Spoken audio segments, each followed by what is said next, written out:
What bad intentions could Batman have? This video is purely for entertainment and does not infringe on copyrights or laws. The rights to the novel and image belong to the original author. We do not claim ownership. Don't like waiting and want to listen to this fanfic in full now? Subscribe to our Patreon, where you'll find the best fanfics. Chapter 226 Wonder Woman wants to know. That's true. The artilleryman whose mother was named Martha laughed twice when he saw Batman and seemed to think that what he said made sense. Yes, I think I really have to release all the people whose mothers are named Martha. He exaggeratedly pulled the artilleryman up from the ground and gave him a hug. At this time, an emotional soldier took out his gun and shot Chen Tao in the head, but it hit the nanorobot. Sparks flew everywhere, and then the impulsive soldier was pinned to the ground by others. Asshole, you don't want your mother anymore, but we still want it. And Chen Tao seemed to have not been shot and helped the artilleryman whose mother was named Martha to dust off his body. Since your mother is named Martha, then we are half brothers. The artilleryman almost cried. Great. Thank you. Thank you. Hurry up and take my mother, it's our mother. He heard Batman correct him. At this time, he was absolutely sure that Batman was a super psychopath with a problem in his brain. If his mother was not still in his hands, he wished he could grow wings and get as far away from this lunatic as possible. But at this time, he only forced a smile. Yes, our mother, so let it go quickly. Then before he finished speaking, he was hugged by Batman again, and then he suddenly stopped hugging and grabbed his shoulders. By the way, what's your father's name? Vincent? My father's name is Thomas. Batman was furious when he heard it and threw the confused artilleryman to the ground and then pointed at the soldiers who were squatting there like quails with photos in their hands. Go and stay with them. The artilleryman left in a daze. All troops, prepare artillery fire. General Allen roared loudly, and he even jumped onto the front armored plate of the tank, like a rooster crowing on a large bluestone. I order you. I'm sorry, but I'm afraid you can't order anyone, General Allen. Chen Tao kept calling out names, as if he was speaking a clapper, dancing and jumping. No soldier cared about General Allen anymore. They were noisy, asking each other about the situation. Some soldiers wanted to obey General Allen's order at a loss, but soon stopped their actions under the crazy pleading of their colleagues. Compared with a general who commanded them, companions who lived with them day and night were more likely to exert their own influence on them. All troops obey orders. General Allen heard Batman giving orders to his army. Everyone, turn around and start moving. The soldiers looked at each other, and for a moment they couldn't tell who was the superior. Seeing that no one responded, Chen Tao dropped a photo again, and then called a name. An officer ran over in a hurry, picked up the photo, and took a look, and then his eyes turned red. Mr. Bat told us to turn around. Hurry up. The middle-level officer who looked like a battalion commander was so anxious that his eyes were about to burst into fire. Are you deaf? Didn't you hear it? Asshole. General Allen cursed. You are not allowed to leave. Are you going to a military court? I'll fuck your mother. The middle-level officer cursed. I'm the battalion commander. He was anxious and knelt down to his soldiers. Please, for all the care I give you, you are just following orders. If anyone should go to court, I will go to the military court. Please, my mother is in Batman's hands now. Although her name is Martha, my father's name is not Thomas, so this is useless. He called out the names of a few grassroots soldiers with whom he had a good relationship. Soon, the people in this battalion turned around and ran away. With the first person taking the lead, the rest of the things went smoothly. You. General Allen was shaking with anger. He pointed at the soldiers who were running away or collapsing in disregard of his orders, and then turned to the metal man who had been standing behind him and said, Go. John Coburn. I order you to get rid of Batman and Wonder Woman.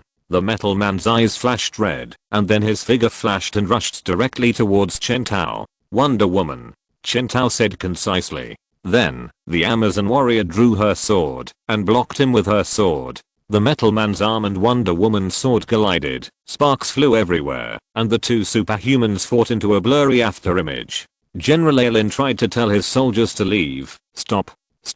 It was useless. The defeat was like a landslide. Almost all the middle and lower level officers of the entire legion rebelled, and the senior officers became clay puppets. General Allen even wanted to draw the small pistol at his waist, but he was soon pounced on by several soldiers beside him. He fell from the front plate of the tank in a mess and was pressed to the ground. "No, you don't want your mother anymore, but we do." "Ah, sir, sorry. Those soldiers said sorry with a helpless expression on their faces, as if they were about to cry, but their hands did not stop at all, and soon they tied General Allen tightly, like a dumpling. The fight between the Metal Man and Wonder Woman continued. They seemed to have tacitly avoided the place where the entire Legion stood and did not burn the fire there to cause chaos. Soon, the entire army retreated into the mist and disappeared completely. General Allen's face was gloomy. "Metal Man, come back quickly and help me untie it." He was ready to escape. The current situation has become extremely bad. No matter how arrogant he is, he will not think that the previous plan can go on. And that bomb. He should have let those ordinary soldiers and his men be blown up here, and he himself should have been protected by the Metal Man and left, and then use their lives as a handle to attack Batman and superheroes, instead of the current result. But in short, he must leave now.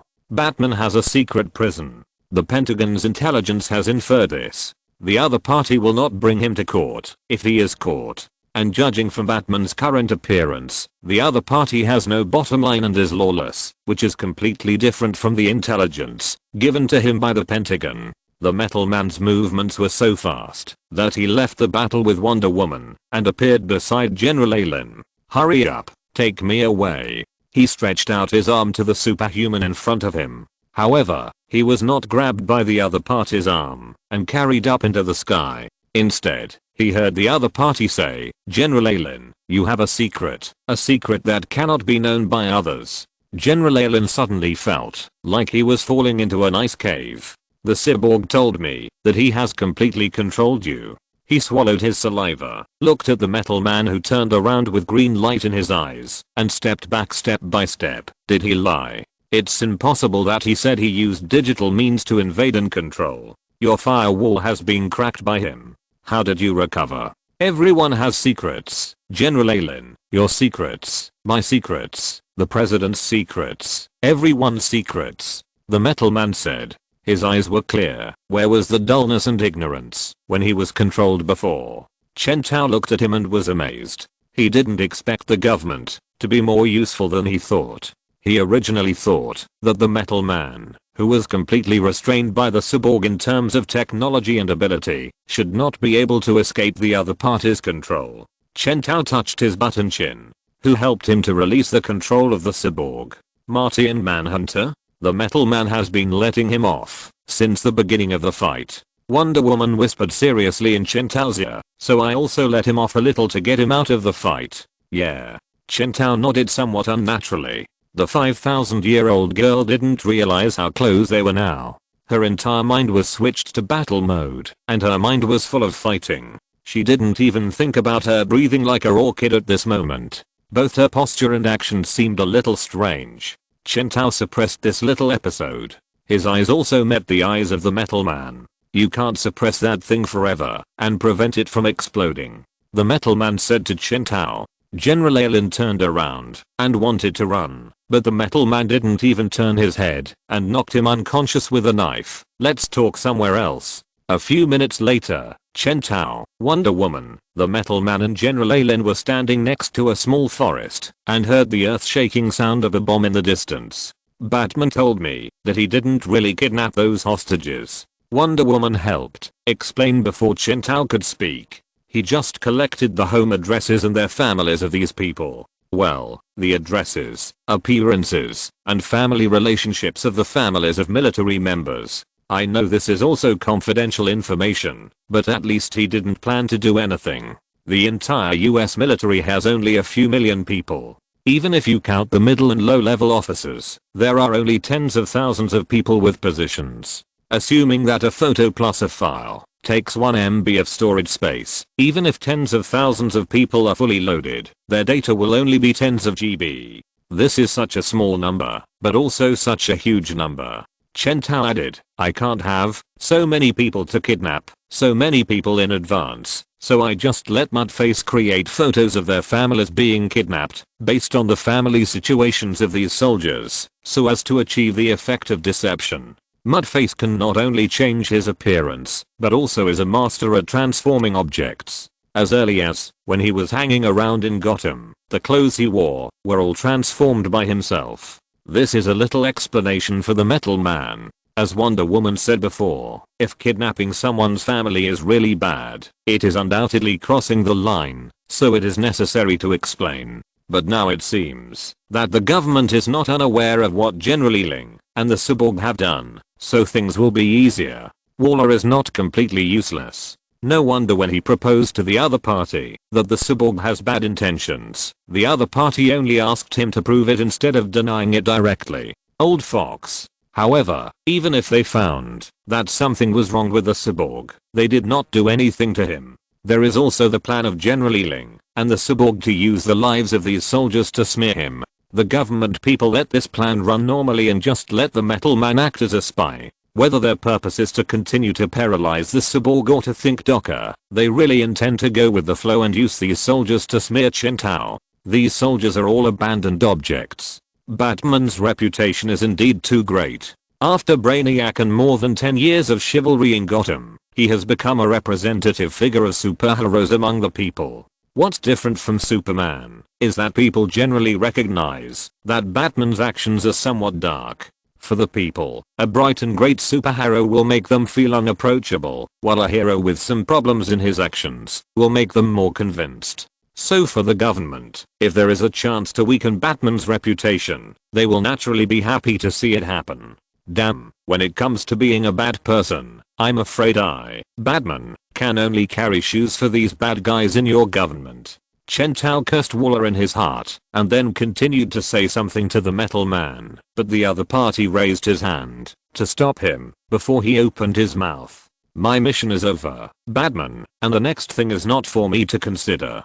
He said, that's it. Then, without waiting for Chen Tao to speak again, he grabbed General Ealing and said, I will take this man back for trial. Wait, you. But, flames spewed out from under the Metal Man's feet, and he had already carried General Ealing away. The other party did not use a princess hug, but grabbed his collar. Amid a scream, the two disappeared in the mist. You can't really kidnap so many people at the same time, right? Wonder Woman suddenly said, they have at least tens of thousands of people, you don't have that many people. Then she saw Batman staring at him steadily. Really, right? Facing Wonder Woman's black and white eyes, Chen Tao felt a little guilty. I swear this is true, he said, and then immediately changed the subject. The battle is not over yet, be careful that the Cyborg Superman is still. You changed the subject, you feel guilty. I'm not, I'm Batman, I never feel guilty. These are just your imaginations.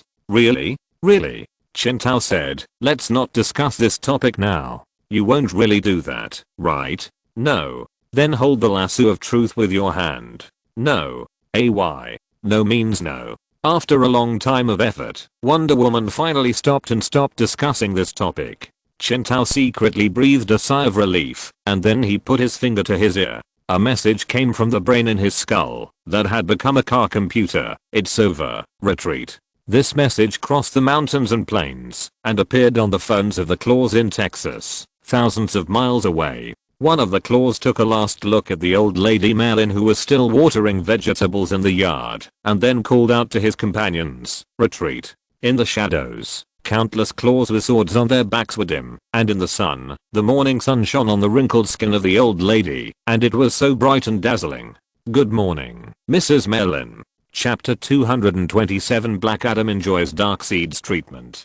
I think the discussion about the Cyborg Superman can end here. President Clinton once again gave a premise and general outline for the discussion. Waller liked the new president very much. At least he would clearly express his opinions every time instead of letting others guess. So the topic now is whether we should recover the Kryptonian codenamed Supergirl from Batman. But the president's next sentence soon silenced the entire venue. Amanda Waller did not speak. She knew very well that there was another hidden meaning in the other party's words, the attitude towards Batman. Amanda Waller wanted to take back the comment she had just made, and the other party was still asking her to guess what he was thinking. In fact, it was not that Amanda Waller wanted to guess, but in response to the president's different ideological tendencies, she had to make corresponding adjustments in language organization to ensure that, if the president wanted to take action against Batman, she could dissuade him. Her political stance has always been to launch superhumans affiliated with the government to maintain order, rather than directly fighting Batman with real swords and guns, causing greater chaos and disruption of order. Therefore, if the president does not express his position, she cannot express her position first. So she turned her head and blinked twice at Steve next to her. So, a question mark floated gently on the forehead of Colonel Steve Trevor, a former Air Force colonel and current head of superhuman affairs, who had never received systematic agent training and was accustomed to military style flirting. What does this mean? Finding that Colonel Steve was just staring at her in a daze and didn't understand her eyes at all, Amanda Waller could only helplessly turn her waist, cover her mouth with her hands, and whispered to him, "You stand up first and express your hatred for superheroes. I think Batman is very good." Waller slapped her head. She originally made the worst plan. The president had ill will towards Batman. Then Colonel Steve Trevor stood up and issued the anti-Bat declaration first, and then she refuted the other party's words as the head of the Superhuman Control Department and the superhuman research expert, and persuaded the other party one by one with reason and evidence, and then on the spot, made the other party reverse his opinion, so as not to contradict the president's opinion on the surface.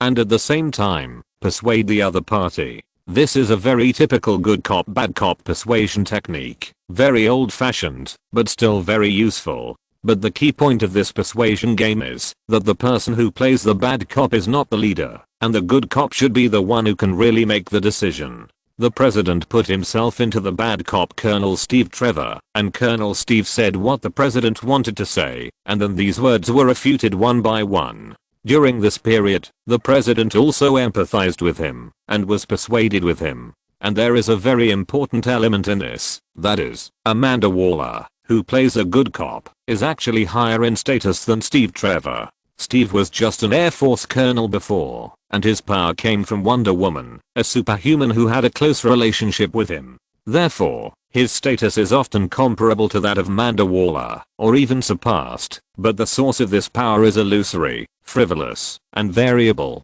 Once Wonder Woman shows signs of not listening to government control, or Steve shows that he has no way to completely control Wonder Woman, this power granted by external forces will quickly decay. Amanda Waller's power comes from her control of intelligence agencies, her long-term familiarity with superhuman things, the agents who are loyal to her, and a network of relationships with her. Therefore, only when she plays a role of good policeman can the effect presented be a more experienced and convincing character who refutes the wrong ideas put forward by an inexperienced character. But Steve spoke quickly and directly said what he really thought in his heart, snatching the role of good policeman, and Waller immediately sat in the slump.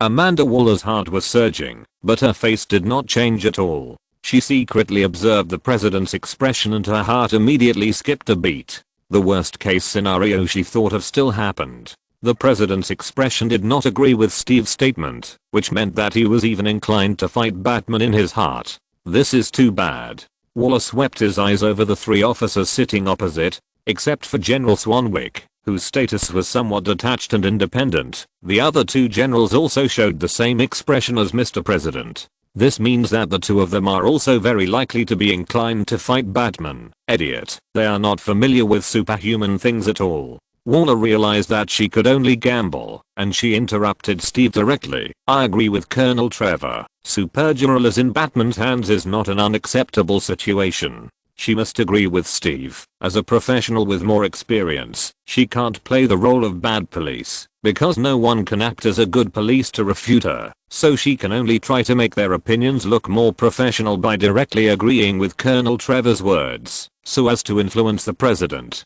to make a choice that is more inclined to their side when the two generals on the opposite side give opposite opinions. These little tricks are very long, but in reality they are just a flash of thought. As expected, the other two generals immediately gave the opposite opinion. The government must never allow superhuman things to grow wildly like an ignorant idiot. Your Excellency the President. Amanda Waller's expression suddenly brightened, and she kicked Colonel Steve Trev under the table to shut up the idiot. Should she be grateful that the other party was not stupid enough to turn around and ask her why did you kick me? Waller's thoughts diverged a little, but she quickly sorted them out again. She cheered up and prepared to deal with a new round of verbal battles. Superhuman things are not growing wildly at all. This is an unfounded accusation. That's a Kryptonian. A Kryptonian. As long as the government can control him, he will be more useful than Wonder Woman. You should know that Batman has obviously crossed the line. First of all, it's her, and secondly, what are you going to do to her? Make her into a biological weapon? Batman and Superman. Even if you get Supergirl, you can't use her to fight Batman. I mean, she can't win. Come on, look at that mother box. Do you think I haven't seen that incident? Batman directly took a fake one to fool us. This kind of thing must never happen again. What's happening now is different from that time. We can't force him to ask for a Kryptonian. This touches Batman's bottom line. Does the government have no bottom line? If you trust Batman so much, you might as well ask him to be our king. Law. The law is the basis of everything. Batman violated the law, and we enforced the law and put him in jail. I don't understand what's wrong with this. Amanda Waller didn't dare to miss any words. The game of good police and bad police has failed. Now it's a competition to see who can impress the president more. If she loses the argument, it will usher in a very bad result, the outbreak of a head-on conflict between Batman and the government. And this is exactly what Waller has been avoiding. In fact, the fat black aunt herself knows very well that she has eliminated such conflicts several times. For example, when Brainiac invaded the Earth, the government just discovered that Batman had fooled them with a fake mother box. In these times, she has used her own abilities and skills to suppress all negative actions against Batman. However, the government's dissatisfaction with Batman has not disappeared, but has been accumulating. Waller is very clear about this. She saw that the president's image was increasingly inclined to those factions that took action against Batman. In fact, to be honest, these two generals were far from her in eloquence, but the president had a tendency from the beginning. It was difficult to shake the president's decision if the eloquence and facts did not reach too much. One retreat after another. The next time Batman wants to pull down the Statue of Liberty and insert it into the trench to fill the trench, are we going to let him do it? Waller gritted his teeth. He had been distracted by the president's expression. It was terrible. Idiot president. Idiot Steve. Come on, isn't it Luthor's tricks that you rely on? The ones that Luthor has always been thinking about. Amanda Waller turned her head abruptly. It was General Swanwick who spoke up. This person who spoke for Batman was far beyond Waller's expectations. General Swanwick, what do you think? The president sat up straight and leaned forward slightly. This small movement surprised Amanda Waller.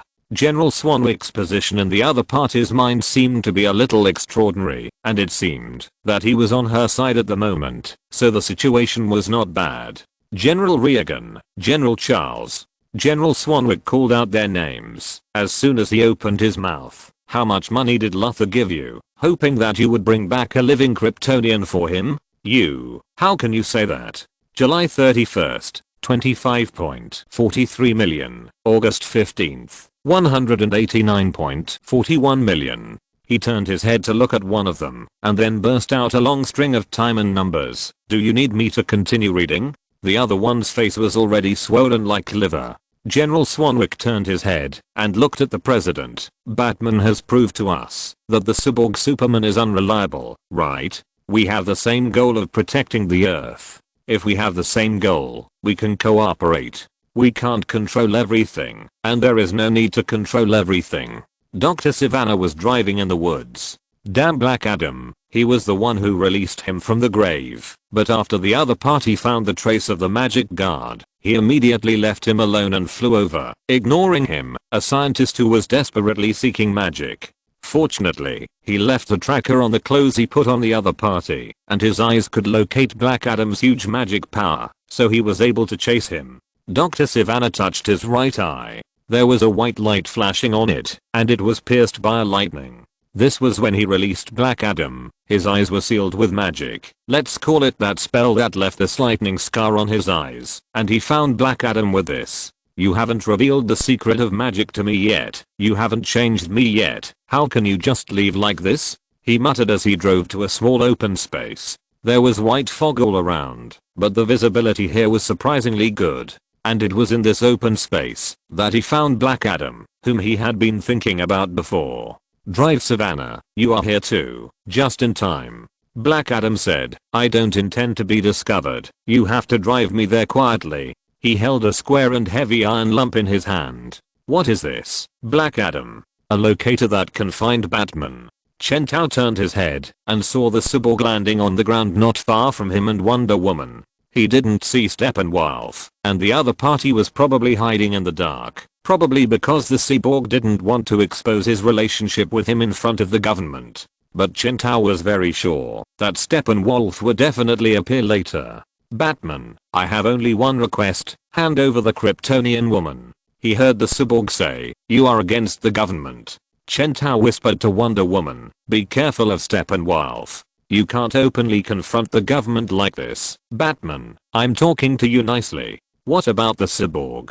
Calculate the time. The government should make a decision. Chen Tao whispered, if they don't make the decision I want. Actually. He paused, hesitating whether to tell Wonder Woman, but finally told the truth. I will tie. Wonder Woman immediately showed a contemptuous expression. I know it. This is also a helpless move. Chen Tao explained in a low voice, the claws have surrounded the mansion, where the First Lady is, as well as the President's parents, and the parents of several senior military officers on the scene. I won't really hurt them, but I have to make the worst plan. You know, I can't guarantee everything. So I need them to be cautious. Cyborg looked at Batman coldly. The other party was still whispering to Wonder Woman at this time, but it was useless. This is why he wants to join the official team. On this planet, only the government, a violent organization at the state machine level, can and is qualified to compete with Batman. He wants to use this official identity to stir up. Cyborg Superman's face changed. What? Just now, an order from the president himself appeared in his channel. Join forces with Batman to arrest Black Adam? Not far away, at this time. Black Adam was on his way. Chapter 228, Legion of Doom, crossed out. The Justice League is founded. Dr. Savannah was concentrating on driving. To be honest, he didn't know why things turned out like this. Black Adam had told him what had just happened. As a smart man, Dr. Savannah quickly sorted out his thoughts. In fact, after all, they were only here to capture the new magic guard, whether it was Batman or Cyborg, or the monster with horns on his head who was obviously in the same group as Cyborg. Dr. Savannah couldn't believe that Black Adam didn't know the other party's name, after fighting with them for a long time. He even told Black Adam the name of Cyborg, who had appeared on TV before. So in short, no matter what happened to Batman and Cyborg, it actually had nothing to do with Black Adam. Maybe the new magic guard Shazam was related to Batman, but this did not necessarily mean that Black Adam had to fight against Batman. The enemy of the enemy was not necessarily a friend. Anyway, their goal was only the magic guard Shazam. They just took advantage of the opportunity of Batman and Cyborg to fight, and snatch the magic guard Shazam back. Of course, in fact, for Dr. Savannah, the magic guard Shazam is not important at all. What is important is that Black Adam promised to teach him magic after he finished his work. This is what Dr. Savannah wanted. We are almost there. Dr. Savannah whispered to Black Adam, remember, don't fight too much, just grab the person and run away. Dr. Savannah said, the conflict between Batman and Cyborg Superman can be used. You must pay attention to it. But his detailed plan only caused Black Adam to interrupt rudely and irritably. I know. Stop talking nonsense. Drive quickly. Dr. Savannah's eyes flashed with anger, but soon became calm. Black Adam also quickly realized that his tone seemed a little too fierce, but he was used to being a dictator, and he didn't mean to apologize. He just half vented and half explained, I want to tear that cowardly magic guard to pieces. I'm very angry now. He added, don't you just want magic? When you catch the magic guard, you will get what you want. So now, drive faster. In fact, for Black Adam, this was a rare soft word, but for Dr. Savannah, it sounded like a curse and ridicule, which made his resentment even stronger. But he knew that he needed Black Adam's help, so he didn't get angry. I know. While he said this, he stepped on the accelerator hard, and the speed of the car quickly increased. But soon, he suddenly found that the fog in front of him became a little thinner. What's going on? Dr. Savannah felt something was wrong, but he didn't have time to care about it. Soon, in the open space not far ahead, Wonder Woman, Batman, Cyborg, and several people in colorful clothes that he didn't recognize appeared.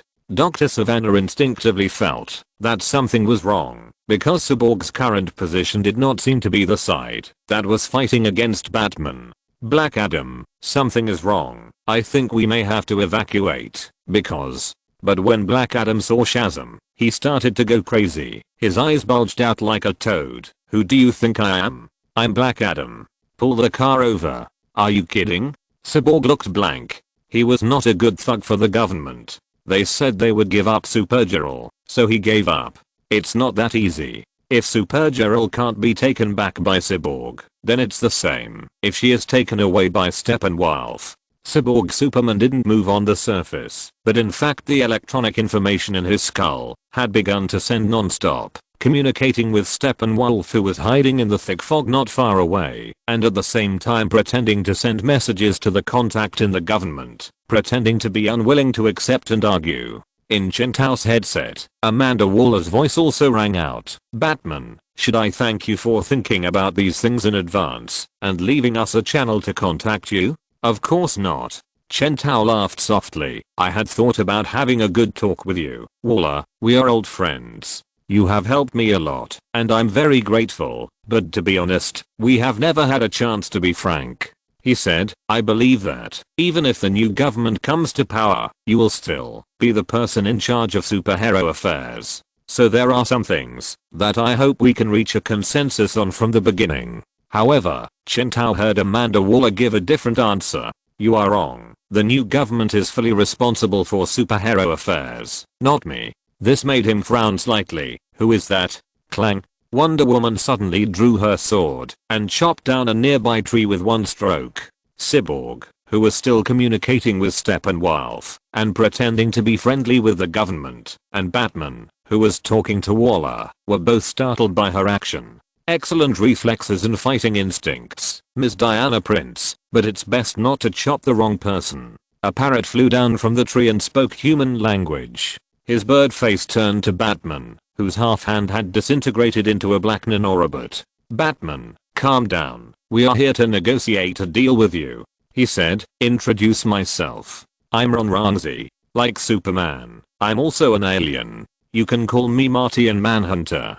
But there was a sound like a cover being pierced, and the parrot flapped its wings and took 2 steps back. Don't be so nervous. This is not any mind control, just a little mind connection. Absolutely don't use these on me. But the Martian Manhunter soon received Chen Tao's warning. Don't try to enter my mind again. I warn you, there will be no next time, Martian Manhunter. Otherwise I promise to make your mouth grin from ear to ear. Okay, calm down. He turned to look at the Cyborg Superman, and the other's face was also very ugly. Although Batman and I don't get along, we still share the same view, that we don't want anyone to enter my mind. Okay. Martian Manhunter controlled the bird, and shrugged in the end. This humane and slightly funny move slightly eased the tense atmosphere on the scene. He looked at Wonder Woman helplessly. Then whether the Amazon warrior woman agrees or not, I'm afraid my previous plan to use telepathy to conduct the meeting has failed.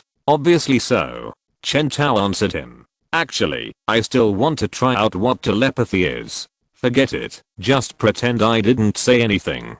Diana said. You guys continue. Okay. Martian Manhunter looked at her deeply. In fact, he also failed to connect to Wonder Woman's brain just now. Is it some kind of magic? If Wonder Woman really didn't care as she said, why would she deliberately stop herself? There is only one answer. She was deliberately staying on the same front with Batman and replicating Batman's actions. Martian Manhunter felt that he had to re-evaluate the relationship between Wonder Woman and Batman.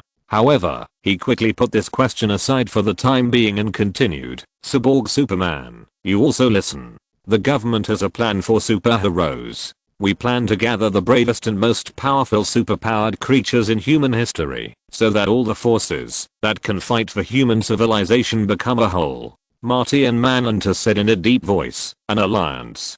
Cyborg Superman flashed red eyes, and it was unknown what he was thinking. The era of each acting independently like Brainiac is over. We need a unified alliance, a unified command, to pull all the forces together. He said meaningfully, the government knows much more than you think. Is this what the president and Amanda Waller mean? Of course. Marty and Manhunter turned his head and looked at Batman. Admit it, the world will become more and more dangerous in the future. Only by gathering superpowers like us together can we cope with the increasingly serious crisis. You Batman, Wonder Woman, me, Cyborg, and Flash, Shazam.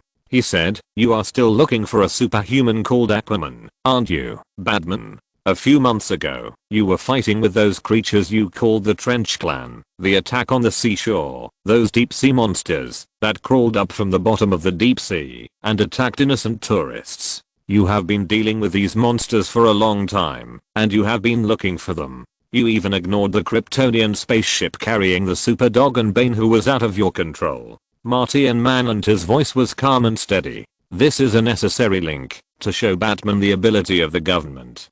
To Batman, he seems to have completely regarded the government as a burden and waste. Such an impression is obviously not conducive to the formation of the alliance envisioned by the government. But you came back empty-handed in the end, right? You found Dr. Shen in the lighthouse, where Arthur Curry grew up in his childhood, but you still didn't find anyone else, right?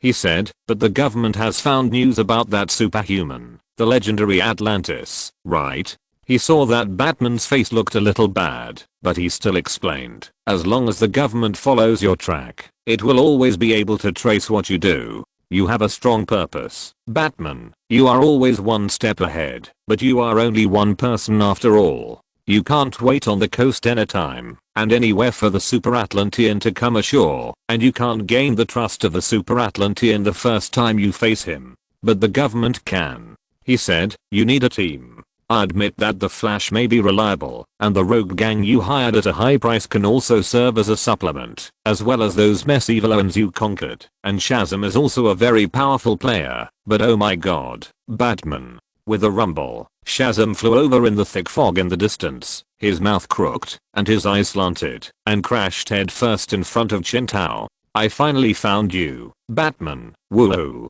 Black Adam is so scary. Marty and Manhunter choked on Shazam's tearful expression. Chen Tao dragged Shazam aside expressionlessly and motioned Marty and Manhunter to continue.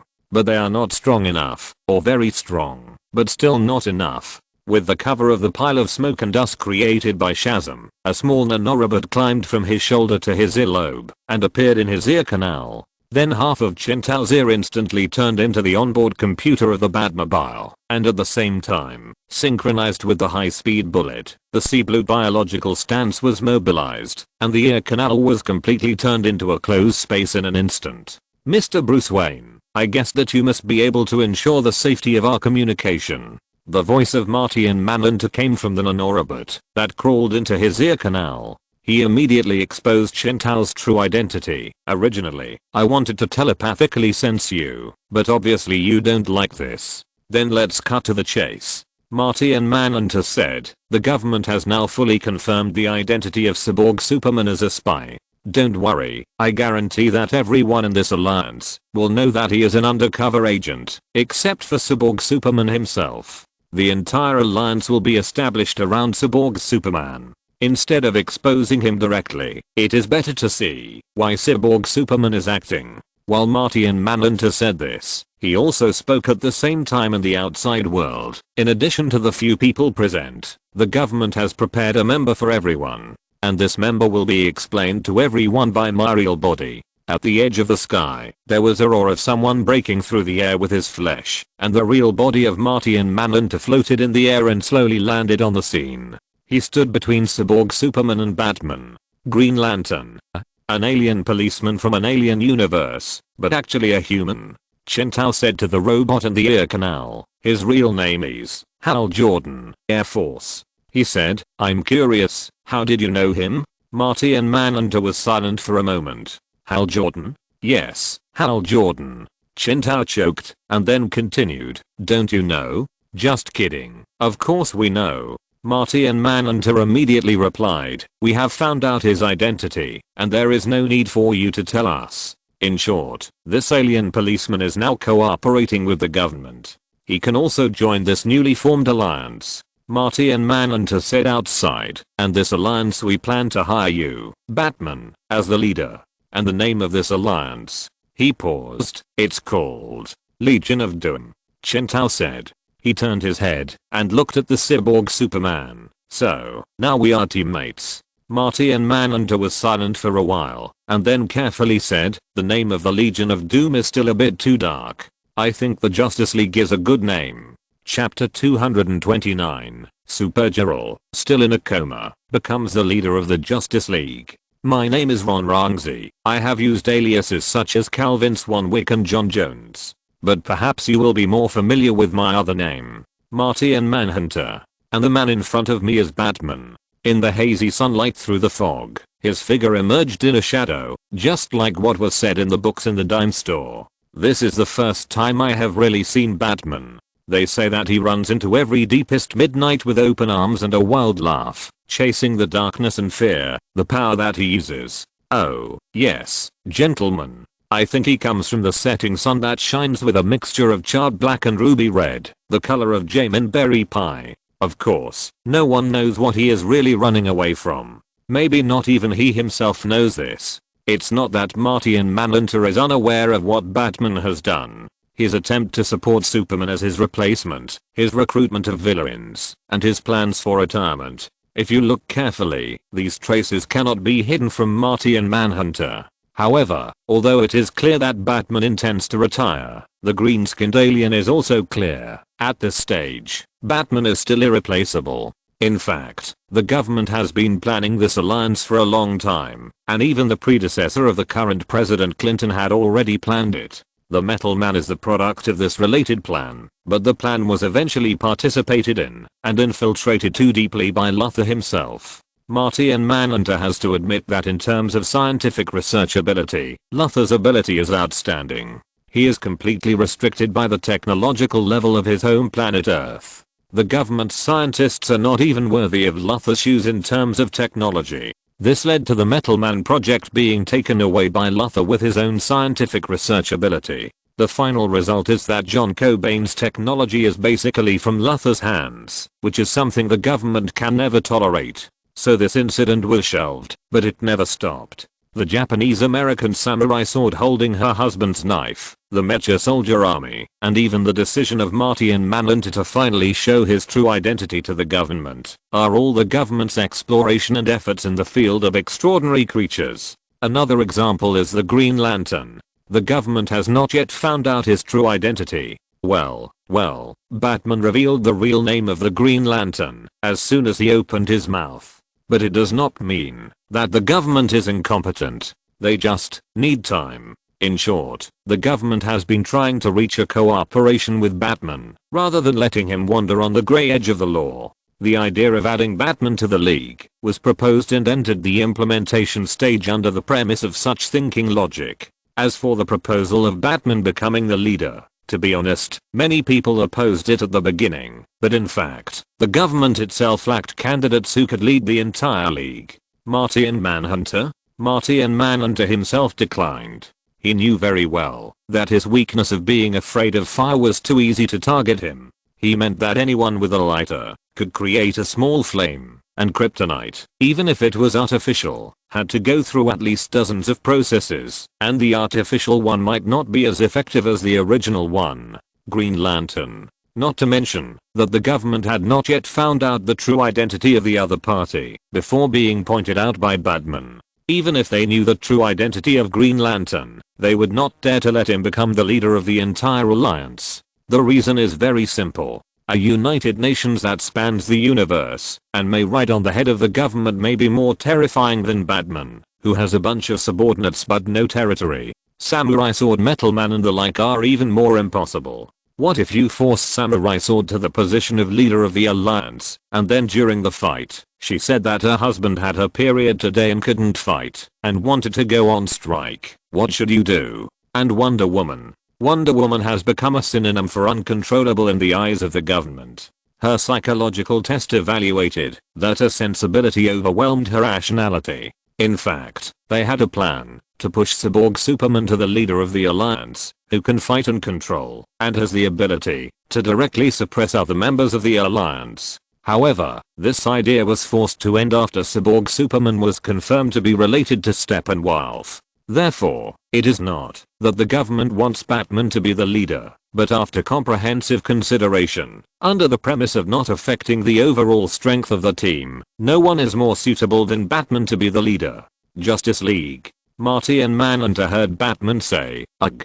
This name is really terrible." He said, "Justice League is a weird name. It sounds third rate. If the Legion of Doom doesn't work, the Secret Society of Supervillains will also work. Or the Injustice League, the Crime Syndicate, or the Secret Six." Note, Chen Tao here said the names of the famous villain alliances in DC. Chen Tao talked nonsense to delay time, while silently weighing the pros and cons in his heart. Martian Manhunter was speechless. The green-skinned alien scratched his bald head. He was a little confused by Batman's unconventional remarks. "Please be normal," he finally said bluntly. "I'm sorry." Chen Tao apologized sincerely. So, I object." Cyborg took 2 quick steps and walked to the side of Martian Manhunter. "Are you kidding? Where are your credentials? You represent the government? I won't agree to such a thing." He pointed at Batman and said, "I'm fighting for the country and punishing evil for the country. I will never work with illegal vigilantes who break the law and those former criminals under his command."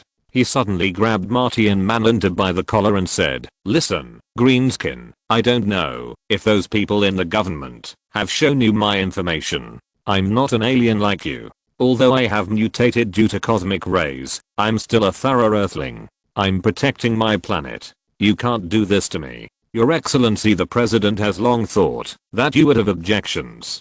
Facing the sudden attack of Cyborg, Martian Manhunter had no expression on his face.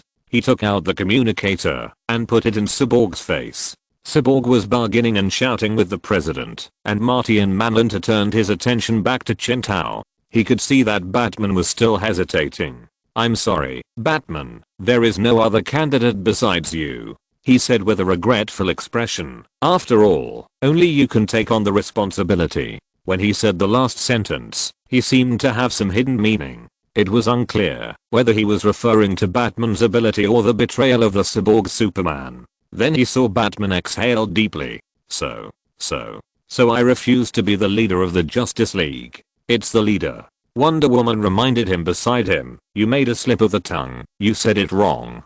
But except for you, we have no other candidates." Martian Manhunter said.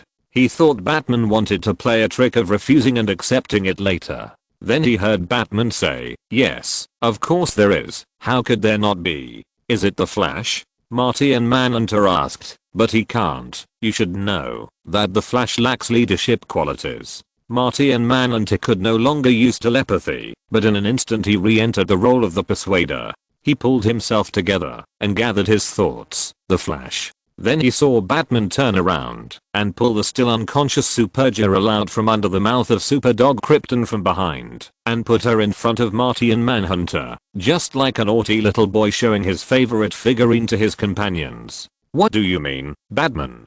Just let Supergirl become the leader." Martian Manhunter didn't know what to say. Becoming the leader of the Justice League is not like taking office as the director of the neighborhood committee. You can sign and stamp your name and take office directly. As a leader, you have to subdue the other unruly superhumans in the team. It's not that you can lead the Justice League by becoming a leader, but only those who can lead the Justice League can become leaders. Even if Batman forcibly pushes Supergirl to the position of leader, but the other party has no way to subdue the other members, so what's the point of such a leader? In the end, the actual power will still fall into Batman's hands. This is completely a transfer from the left hand to the right hand, avoiding the title of a leader. I don't care, but the current situation is that I will not take the position of leader.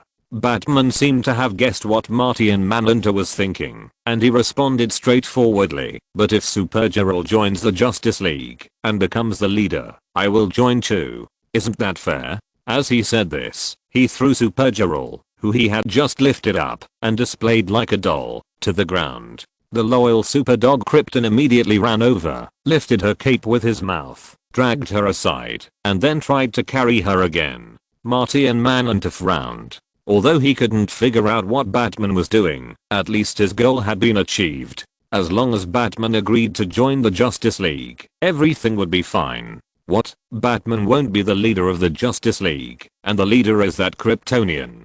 The originally very excited cyborg Superman actually calmed down again after hearing Chen Tao's decision. He stood there, with a faint light flashing in his eyes that was difficult to understand. After a long time, he actually agreed directly. "Okay, as long as the leader is not Batman, I can accept anyone, even a rat." Frankly speaking, this result was also beyond the expectations of Martian Manhunter. What happened today? One after another, they are so in love with Kryptonian girls? I have no objection. Wonder Woman said concisely, "As long as it is for a just cause, I don't care about the leader." At this moment, Supergirl, who had been in a deep coma, suddenly woke up with a whimper. As soon as she woke up, she coughed loudly. Cough cough cough cough. "I'm about to be choked to death." She held her head and got up from the ground in a daze, and then saw the superdog Krypton biting her cape hard. "Krypton. What happened?" Woof. Krypton saw that Supergirl finally woke up and shouted excitedly. Among all the creatures present, little Krypton might be the only one who was truly happy that Supergirl had woken up. Cough cough cough cough cough. Kara coughed in response to Superdog, followed by a large cloud of kryptonite, and the smoke was coughed out by Kara, spraying directly on little Krypton's face. Woof. Little Krypton was caught off guard and couldn't help but bark, covering his neck with his paws, and fainted with a snap. He had just inhaled a lot of kryptonite, although less than Supergirl, so he didn't fall into a coma, but it still affected his superpowers. Bang. Wonder Girl raised her head and was about to say something, but was hit on the forehead by Chen Tao's fist again, and fainted again. "So it's settled." He picked up Supergirl's cape with one hand and posed in the classic posture of a Superman villain using his cape to lift the opponent after defeating the Superman family. "From now on, Supergirl is our leader." In fact, Martian Manhunter was right. He just wanted to give up the position of leader. He never gave up his plan to retire. If he became the leader now, would he still retire? On the contrary, if Supergirl became the leader, he could teach her as a member.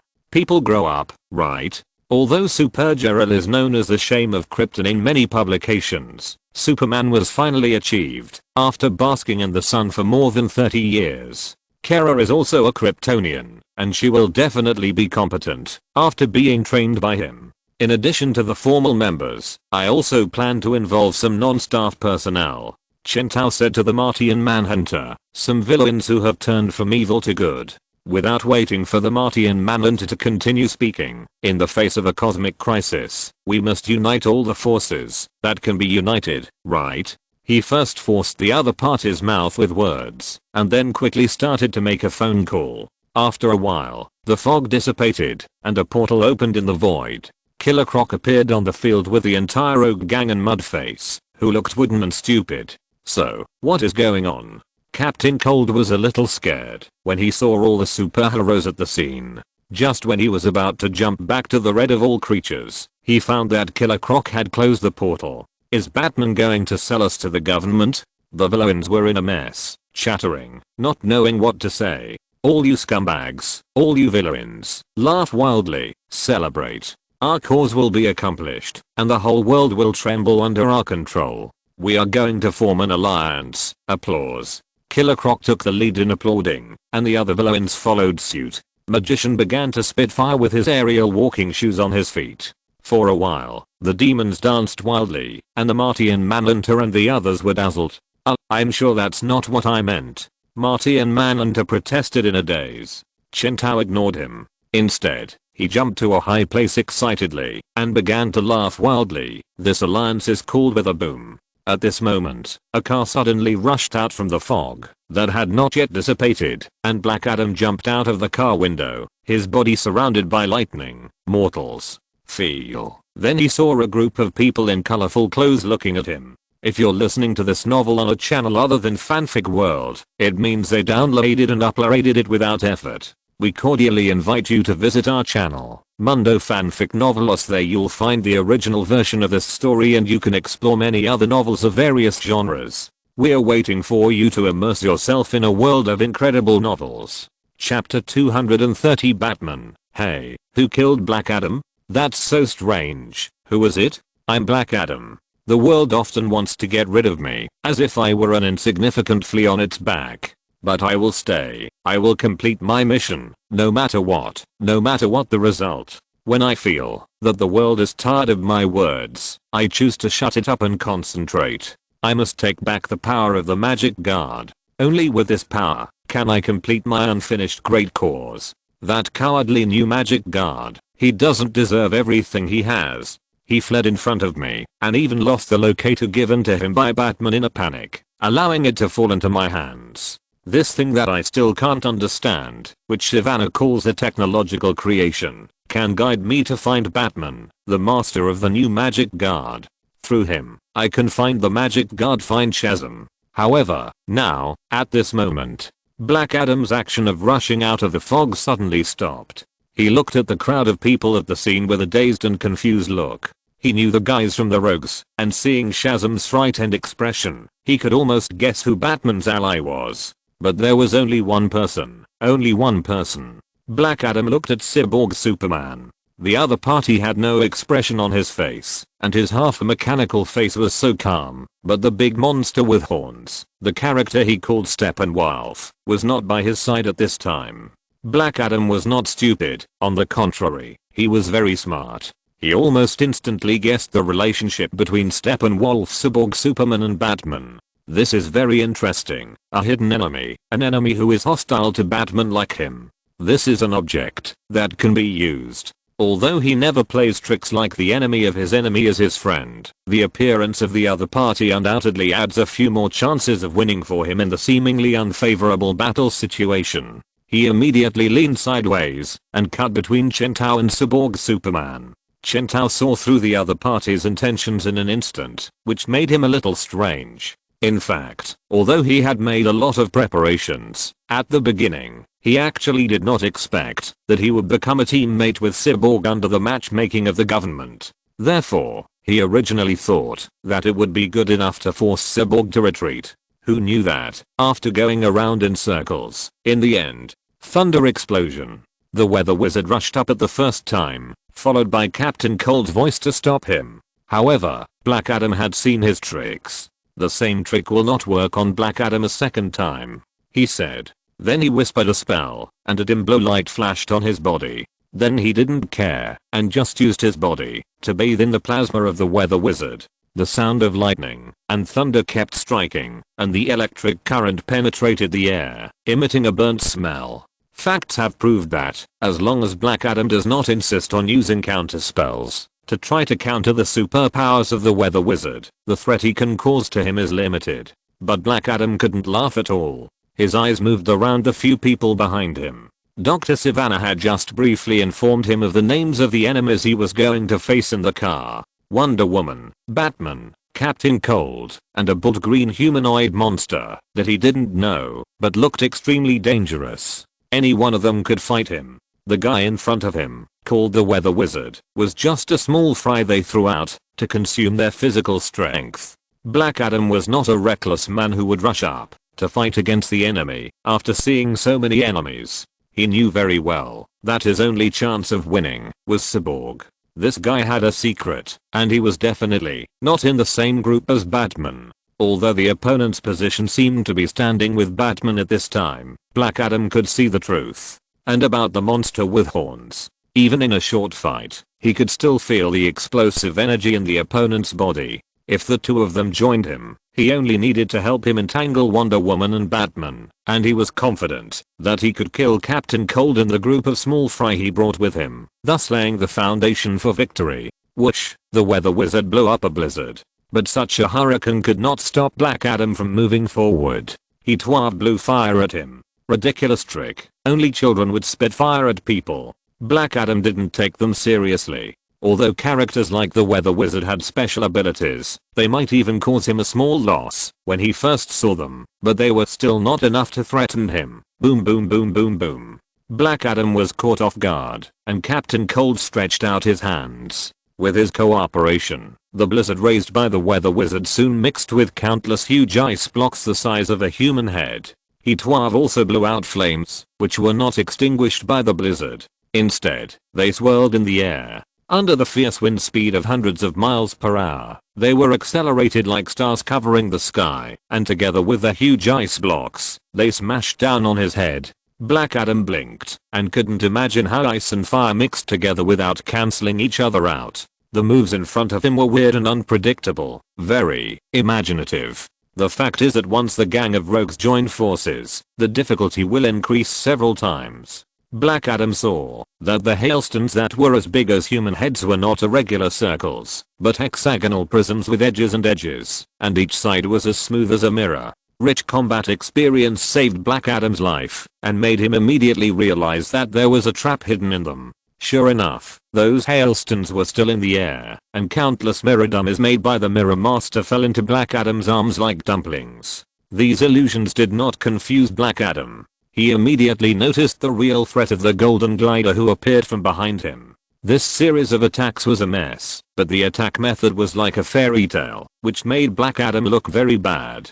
This was not because he could not take these attacks, but because he realized that he had misjudged the strength of Captain Cold and his gang. Maybe he could not kill Captain Cold and his gang head on as he had originally planned, and then quickly rush to help the mechanical Superman. So Black Adam immediately planned to escape.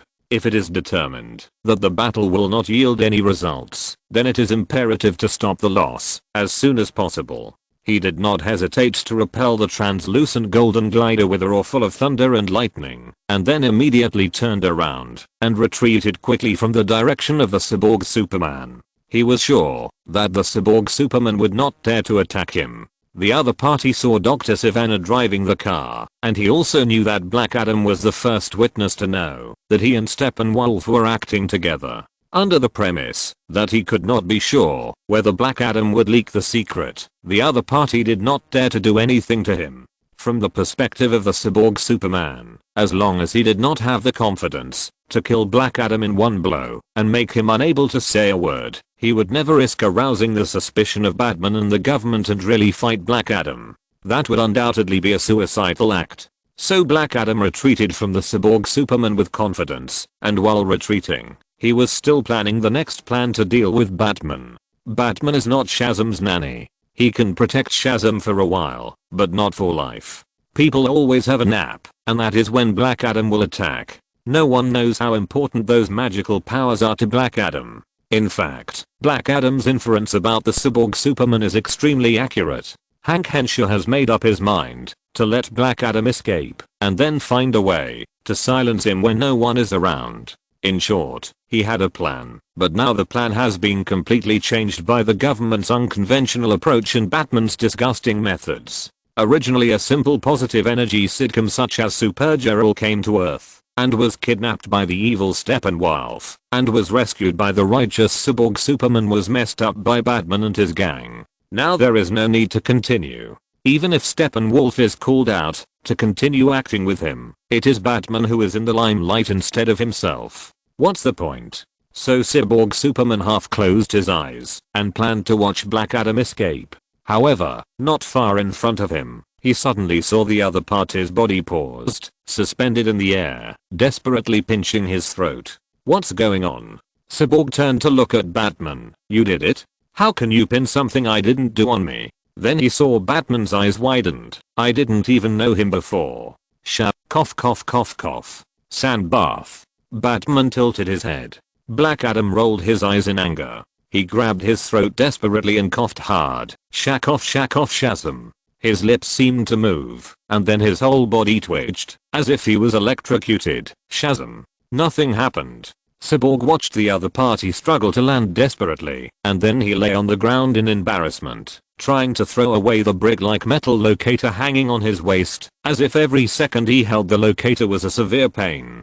But his hand was still firmly stuck to it. Hiss. Everyone present didn't understand what happened, and it was Killer Croc, who had been with Batman the longest, who reacted immediately. He leaned over and whispered in Chen Tao's ear, "I'm wondering why you gave Shazam such a heavy big brick-like locator. According to current mature technology, even if you want to take into account the storage function, you can make this prop lighter," the big crocodile said with mixed feelings.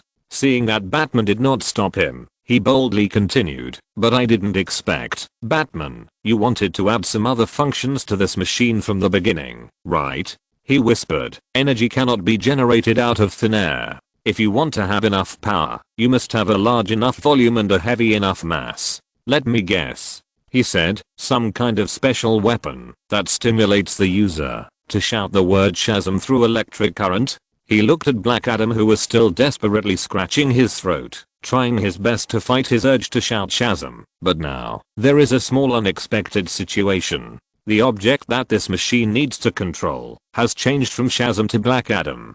People have different body structures, and Black Adam and Billy's throats are also slightly different. Therefore, this machine can no longer produce specific muscle stimulating currents for Shazam's throat as before, but needs to make fine adjustments to Black Adam's throat. Black Adam wanted to let go of the metal box stuck on his hand, but his whole body was trembling at the moment, and he couldn't distract himself to control his body. He spent all his energy trying to stop his throat from dragging him into the abyss. Even the vaguest Shazam was still that word. Once he shouted it out loudly, he would immediately lose his divine power and become immortal again. This was not the scariest thing. What was even scarier was that after he killed his nephew and took away his divine power, he never changed back to his original appearance. Thousands of years had passed, and he was not sure what would happen if he really changed back. Although they spoke in a low voice, who at the scene was not a superhuman with keen hearing, except for the few superpowers in the rogue gang, who had not enhanced their hearing. Most people actually heard the whispers between Killer Croc and Batman. Shazam actually heard Killer Croc's quiet conversation.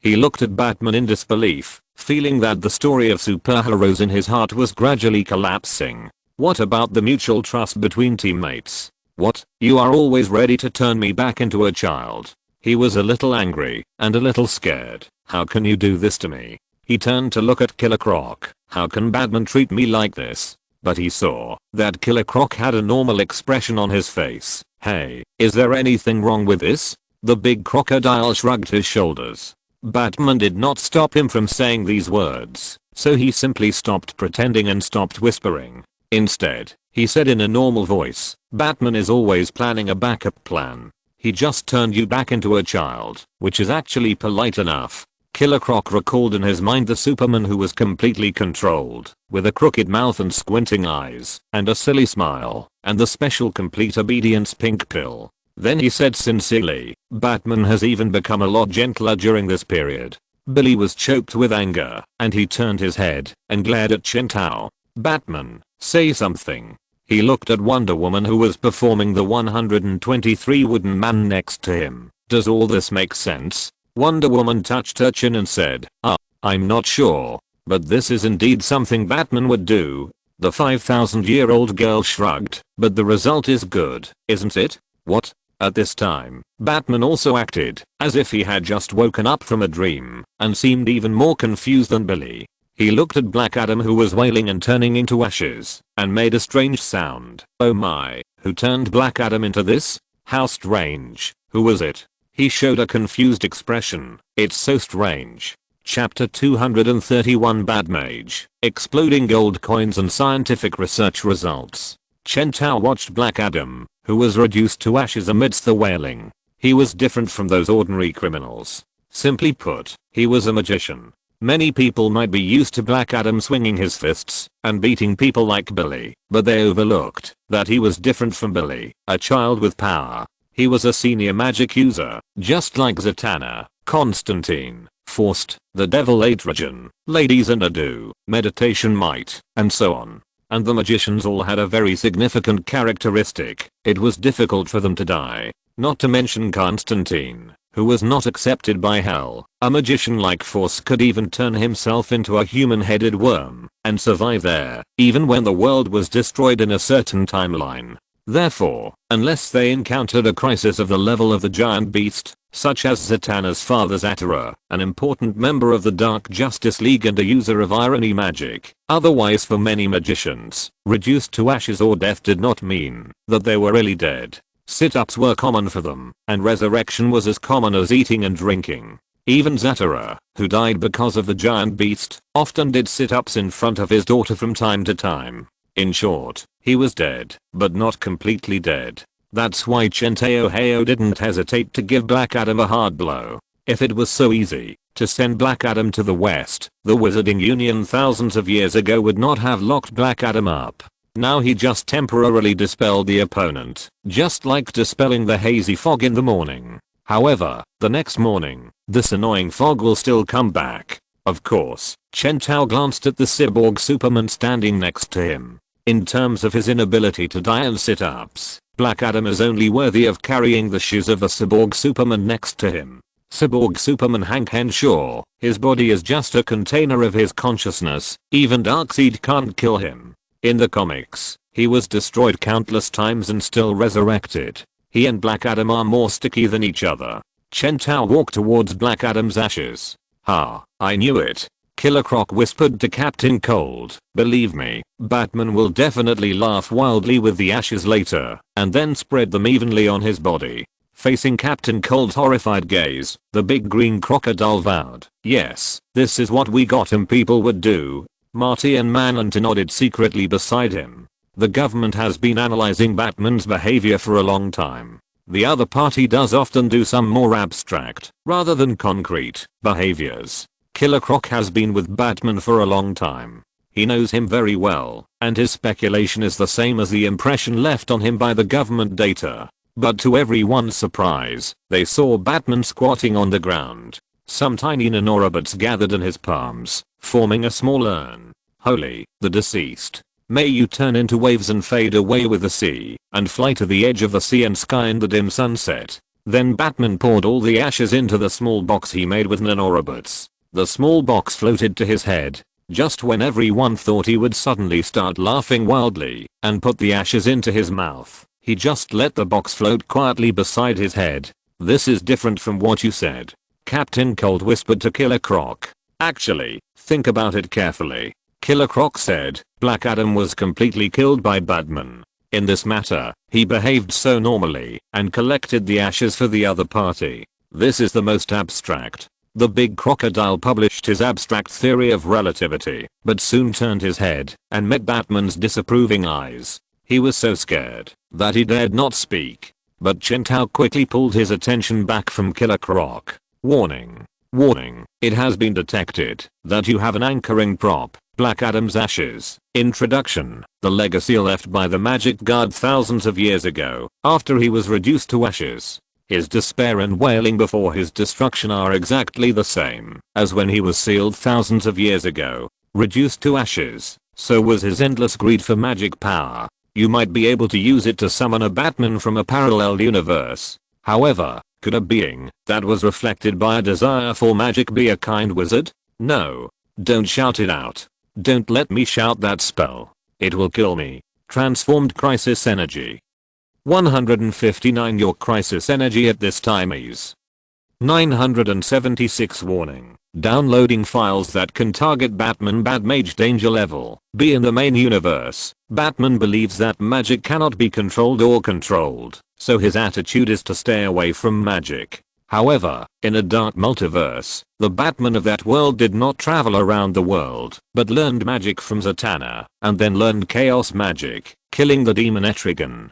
His wand was strengthened by the ghost, becoming a cunning and agile magician. Chen Tao looked at this explanation and thought about it. "Let's go," he said. He naturally took away Black Adam's ashes. Not even a small grain was left there. The nanorobots are still on the ground, identifying and searching for Black Adam at the microscopic level. He picked up the still unconscious leader of the Justice League, let Kara Zor-El hit the head first, and flew towards the city. For the whole world, no one knew about the war that happened in the suburbs before. But the only thing that is certain is that with the establishment of the League, the forces under the government and Batman's personnel will soon be combined and merged, causing a big earthquake. Gotham, in the laboratory of the Wayne Group. Ah, Batman, you're here. Lucius turned his head and saw Batman, as usual, turning into a wisp of tiny bat robots flying in from the edge of the window. His face was full of fatigue, although he himself might not feel it. Lucius was sure that the other party must be exhausted physically and mentally. As one of the core members of the Batman group, Lucius was very clear about what had happened during this period. The problem of the integration of the two groups made Bruce even busier. Drive Silas Stone. Chen Tao nodded to the other person in the room, which was considered as meeting him. Then he asked impatiently, how is the research on the mother box going? In the center of the room, the mother box was among various sophisticated instruments, and countless tiny particles on its surface kept swimming and emitting magnificent and terrifying light. The situation is not good. Dr. Stone was the first to speak. All our previous assumptions about the mother box were problematic. What do you mean? Dr. Stone took out a remote control and pressed it, and a gap opened in the steel wall next to it, revealing a terrible monster soaked in nutrient solution. Or rather, the corpse of a terrible monster. The monster's body was full of marks of being strangled, and there were also burn marks from laser weapons piercing it. We tried to combine a living creature with the technology of the mother box as you said, so as to create a half mechanical half biological weapon. Dr. Stone pushed his glasses. In the field of the mother box, he had been studying it for a long time before Lucius, and he could be called a real expert. However, the experiment completely failed. The mother box would only crazily devour every creature under its control. It didn't understand the meaning of creation at all. He said, those creatures were subservient to the control of the mother box's will, and turned into monsters that only knew how to kill. Some even showed demon-like characteristics. When we first created it, the monster had a terrible riot. If Lucius hadn't arranged for Poison Ivy to be present in advance, Dr. Stone looked at the broken monster with some fear. Maybe we would have another experimental accident. Frankly speaking, the idea of trying to create a cyborg that masters apocalypse technology is almost impossible to achieve. Lucius added from the side, we tried many times, modified the parameters countless times, and created many machines as you said for the newly born cyborg to devour, but no matter what kind of animal we use, we might as well use clones. Lucius scratched his head first. Well, even though those clones don't have any consciousness, this still challenges the bottom line of morality. But even after using so many methods, we all failed in the end anyway. Even normal humans with willpower can't succeed. Dr. Stone said, human consciousness has its limits, and they can't compete with the control of the mother box. So. Chen Tao carefully savored the answers given by the two scientists, still unwilling to give up. If we use a real, such an idea is neither responsible nor scientific. But as expected, he aroused unanimous opposition from the two. Okay. Chen Tao's eyes were a little gloomy. He didn't actually say that he wanted to use the real person, that is, himself. But after all, he didn't dare to gamble whether he relied on the power of Batleniac to crush the mother box, or the mother box eroded himself with the mind of Apocalypse. After all, it was too dangerous, and it didn't come to that step. Chen Tao clenched his fists, and then slowly loosened them. But then again, the mother box is completely unable to merge with living things. Then how was Cyborg born? Is the existence of every superhero really an irreproducible miracle? Wait. Have you used all the machines in the laboratory when the demons attacked that day? Chen Tao touched his chin and asked, leave no debris behind. Is that the arrangement for that day? The two scientists looked at each other and then nodded together. Yes, but this cannot change the result of the failure of the experiment. Chen Tao quickly browsed their experimental logs, and then as he looked at them, he suddenly felt a sense of horror. He paused, and then said, is there a possibility? Is there a possibility that, if there was no interference from him that day, even if Victor Stone, the future cyborg, really tried to merge with the mother box like in the comics, he might not succeed? His fusion with the mother box would only create a terrible monster, not the future superhero cyborg. This conjecture seems nonsense, but the experimental data shows that the mother box is completely unable to merge with living things, which seems to be the fact. Damn, what kind of dark universe am I living in? But he quickly stuffed such negative emotions back into his heart, then calmed down and changed the subject for the time being. Okay, you two, we have other work to do next. He said, I need you to help me deal with the problem of Gorilla Grodd and Turtle Man. Do you have a deep enough understanding of the two of them now? Okay. Dr. Stone said, but I'm afraid it will take a while. Tomorrow, I made an appointment with my son Victor Stone to watch his basketball game today. Chen Tao stared at him. Oh my god, Cyborg's father came to watch his football game. Is it a football game? Lucius next to him said. No, it's a basketball game.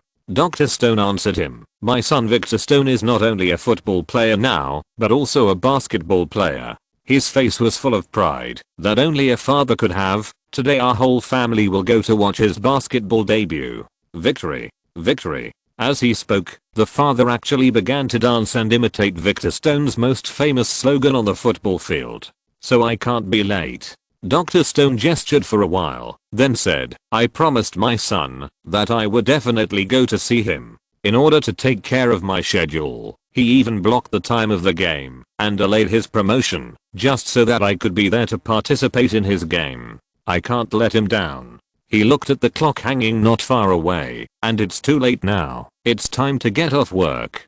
But, Chen Tao frowned. He was busy with all kinds of messy things every day, and he didn't want Dr. Stone, an expert in the study of the mother box, to get off work on time. I haven't gotten off work yet. How can you get off work? RRR. A bat that has been busy recently roared in his heart. However, before Chen Tao could say anything, Dr. Stone had already begun to resolutely pack up the things on the table. Don't come to me when it's almost time to get off work next time, Batman. Oh, anyway, I'm sorry, but important things should be discussed tomorrow. He packed up everything in a few seconds, then lifted his feet and disappeared in an instant. See you tomorrow. Snap. Batman slapped his forehead. Lucius looked at him cautiously. Don't be angry, Batman. He carefully chose his words. I know you are under a lot of pressure, but Silas has vowed never to let his son down again, since he almost lost his son last time. He said he is determined to be a good father. Seeing Batman didn't say anything, he couldn't help but start to worry about Silas Stone. After all, Dr. Stone was sent by the government to Batman, and the other party would not trust Dr. Stone as much as he trusted him. He didn't want the other party to have a gap with Dr. Stone. But in the end, he saw that the other party took a deep breath. Forget it. Chen Tao said, you accompany me to train my new ability. Chapter 232 I watch your life alone, so I can't bear to disturb you. Got him. In the Wayne Group's laboratory, merge the humanoids with the mother box of the previous degree. HMM. The mother box merges with humans to a certain extent. Buzz. Chen Tao was panting. The silver white particles faded from his body, sweeping across his sharp shoulder armor, his armor with 3 iron spikes, his grey wizard robe, and the inverted bat logo printed on his chest, embedded in front of the red circular logo. When the particles broke away from the dark golden magic universal belt of the bat wizard and said their final farewell to the hem of his robe, Chen Tao's legs softened, and he fell to the ground with a plop. How are you, Batman? Lucius came over and helped him up from the ground. Are you okay? I'm fine. Chen Tao nodded and looked at the restless mother box in the compartment not far away. Don't come to me. Concentrate on operating your instrument. All the operations that should be operated have been completed. Lucius shook his head. We have failed too many times and repeated the experiment too many times. The computer has been preset with the entire process by Silas. I just made further refinements to the process. He said, if it succeeds, it will succeed. If it fails, it has nothing to do with my operation. So Chen Tao stopped talking. He looked at the buzzing instrument from Apocalypse with a gloomy face. Although there was no result in the end, he had a vague premonition that it might not succeed this time. Although the Bat Mage's irony magic was nominally learned from the famous magician Guani John Zatara in the Dark Universe, he actually learned it from Zatanna. Unfortunately, without Zatanna's mother Syndra's magic gene and enviable mysterious talent, even a smart man like Bruce Wayne can only be called a user of irony magic, rather than a master of irony magic. Irony magic is indeed one of the most powerful magics in the DC universe, but the powerful is always the person who uses the magic, not the magic. Zatanna can use irony magic to eliminate other people's magic, and even create things out of thin air, achieving a scene similar to saying the law and painting reality, but it does not mean that the Batmaster can do the same. Chen Tao gritted his teeth. He couldn't help but think that, if he could find Zatanna, the two of them would cast irony magic together. Would they be able to force the mother box? Boom. The vibration of the mother box finally reached its peak. In a dazzling light effect and an almost explosive fusion, the light of the mother box instantly hit the clone not far away, turning half of his body into a mechanical form, and then began to frantically devour the weapons that had been prepared around him. Roar. The monster roared to the sky, making an indistinct cry. Quick, activate mind control. Chen Tao turned to Lucius and gave him an order, and the other party had already started to do so without him saying anything. He stood in front of a pile of messy instruments, sweating on his forehead. I tried it again. It didn't work. The clone had already merged with the surrounding weapons at this time, and almost completely lost its human appearance. Roar. One by one, twisted metal stretched out from its back, transformed into swaying tentacles, hitting the transparent protective shield again and again. The pink pill doesn't work on him either. Chen Tao felt it silently for a while, and his mood was very bad. This is a matter of course. He is so stupid. Although Ivy's special pink control pill can affect even Wonder Woman or Superman who turned into Doomsday, no matter what, they are both flesh and blood. Although one has the blood of God and the other has a biological stance in his genes, they still have not transcended the scope of pharmacology. But this one in front of him, the opponent's flesh, or the part of the opponent that still has cells, has no dominant position in this body, and no matter what medicine is used, it will be useless. Chen Tao cursed in a low voice. Then the silver white particles overlapped on his body again. This time, although the pointed ears were still firmly retained, his skin turned completely green. He was wearing a black and white metal spacesuit, and there were 3 pink interfaces on his forehead that were reserved for connecting to the spacecraft. Bat Brainiac, a fusion variant of Batman and Brainiac in a dark universe. If the opponent's computing power is borrowed. Crash. The transparent protective cover was broken, and fragments of tempered glass and various high-strength materials fell like raindrops. Lucius squatted down skillfully, then picked up an explosion-proof shield to block his forehead, and ran away with his head in his hands. The twisted semi-metal monster roared and rushed in directly, and countless metal tentacles attacked the two in an instant. But the next moment, he was pushed to the ground by more metal tentacles extending from behind Chen Tao, who was synchronized with Brainiac. He was thrown to the ground like a weak child, and then nailed to the ground in a big letter shaped by more metal tentacles.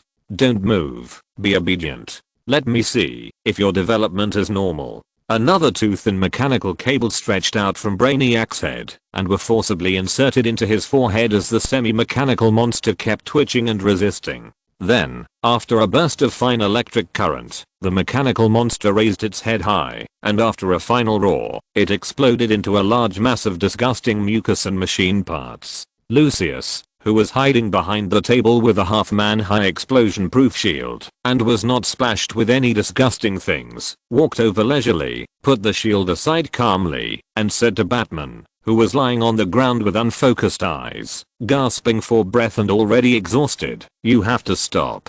He found a rag from the drawer next to him, and handed it to Batman, then took out another one, and began to wipe the computer screen. "You have been synchronizing your so-called Batman from different universes over and over again for more than 4 hours. The intensity is too high, and your body can't bear it. That's enough," he said. "Even if you become Brainiac, you can't reverse the transformation of the mother box on those clones. There is no need to try anymore. Bring out the next clone."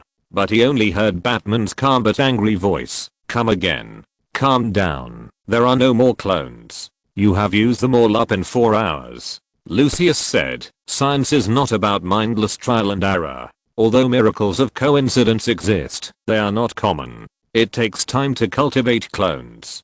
Do you think they are potatoes that can be grown in 2 days in the ground?" After hearing what Lucius said, Chen Tao finally regained some rationality, but he still covered his head. "You don't understand. This is an extremely serious problem. If no one can close the sonic boom channel of Apocalypse, it means that if Darkseid comes, we will have to fight him to death, instead of opening the sonic boom channel and sending him back to his hometown. If he refuses to leave," he said, "we don't know how strong he is, but conservatively estimated that he is at the level of a single-handed fight against the Justice League. If we don't find a way to send him away and fight a long battle, even if we can gain the upper hand for a while, we will eventually be defeated by him with his fists bit by bit and finally fall into the abyss." He didn't care whether Lucius could understand or not, but grabbed his head and said repeatedly, "It's terrible." He seemed a little nervous. "Actually, I don't quite understand one thing." Lucius hesitated for a moment, then said, "You told me before that as long as Steppenwolf doesn't find the 3 mother boxes, Darkseid will not be able to come to Earth." He said, "Then it's very simple. Can't we just prevent Steppenwolf from getting the mother boxes? He can't summon Darkseid, so there is no problem of how to send Darkseid back." He said, "You said that one mother box is in the hands of the Amazons and the other is in the hands of the Atlanteans. They are all guarded very well. With the mother boxes in front of him, Steppenwolf can't collect all 3, and no crisis will occur." He said, "So although it may be that I made it simple, or it may be that I don't understand the situation, I don't quite understand why you are so anxious." Then he saw Batman turned his head and looked at him. Did I say something wrong?" "That's right," Chen Tao said, "but I didn't do this entirely because of anticipating the worst." He said, "Who says that if we can't collect all 3 mother boxes, Darkseid can't come in other ways?" Based on the information he got from Wonder Woman, it can be basically confirmed that the world he lives in now, about the 3 mother boxes summoning Darkseid to come, is indeed similar to the setting in the movie he watched in his previous life. But the problem is that in the DC universe, nothing is absolute. There are many plots in the comics about Darkseid coming to the Earth in various ways. Believing in a specific statement and then not making any preparations for other possibilities is not only pushing yourself into the abyss, but also committing suicide with everyone. Chen Tao turned his head to look at the clock on the wall not far away, then frowned, stretched out a hand, controlled it to fly to the clock face, and wiped off the red strawberry jam splashed on it. The basketball game between Dr. Silas Stone and his son should be over soon, right? He turned to ask Lucius, and got a positive answer. Then he should come back to work. Without waiting for Lucius to speak, Chen Tao flew into the sky, and flew directly to Victor Stone's basketball court. Victor Stone was a newcomer who switched from football to basketball. The game he played was naturally not a formal league between universities, but the most common street basketball league. One of the standards of a game like this is that the rules are relatively relaxed, the venue is also casual, and the time is negotiated. This is why Victor took the initiative to schedule his promotion game after get off work in the afternoon. The moment Dr. Silas Stone planned to go to accompany his son without overtime, Chen Tao had already locked the location of Victor Stone's basketball game through the internet. At this time, he was full of anxiety, thinking that the game should be over now, and the time was up, so he had to call Dr. Stone back to accompany him in the experiment. But halfway through the flight, the old housekeeper called. "Master Wayne, you promised me to come back for dinner tonight." "I'm sorry, Alfred, I don't have time now. I'm really sorry, but I'm afraid I have more important things to do." In the whistling air, Chen Tao's mouth was like a machine gun and answered, "I'm in midair now, and I have a meeting with Amanda Waller later." While perfunctorily answering the old butler, he landed on the corner of the edge of the basketball court where Victor Stone played, and then walked out, while continuing to talk to Alfred. "Come back to sleep?" "Sorry, Alfred, Victory. Chen Tao's voice was interrupted by the roar of that tsunami. He turned his head and saw Dr. Silas Stone standing in the audience on the basketball court, shouting his son's name desperately with the crowd. The whole court had turned into a sea of celebration. Victor Stone's team won. Chen Tao looked at himself. Covered in blood in the stink of not having showered for days, he had just killed a metal robot monster. Everything in front of him seemed to be in two different worlds from what he had just experienced. Drive Stone. Dr. Stone. Chen Tao called out twice more, but the other party did not hear him. Silas Stone happily climbed over the fence and hugged his son Victor Stone, jumping and dancing with joy. Chen Tao knew that this man who almost lost his son would regard his beloved son as more precious than anyone else in the world after he got him back. Victor Stone's mother also climbed over the fence and ran towards Victor Stone. The family of three hugged each other and shared the joy of victory. Amid the cheers of countless people, Chen Tao called out twice more, but his voice became smaller and smaller and finally stopped. He sighed, then slowly walked to an empty audience seat not far away, sat down, and looked at them blankly, looking at the family of three not far away. The smiles on their faces made the time seem to slow down. They were so happy that he couldn't bear to disturb them. He looked at them for a while with a bit of confusion, envy, and greed. Then he clicked his tongue and opened the phone amid the cheers of celebration. "Hello, Alfred? I've changed my mind. Yes, I will cancel the meeting with Waller. Come back in the evening. Yes, I will come back for dinner. I want a sandwich. Yeah. Alright."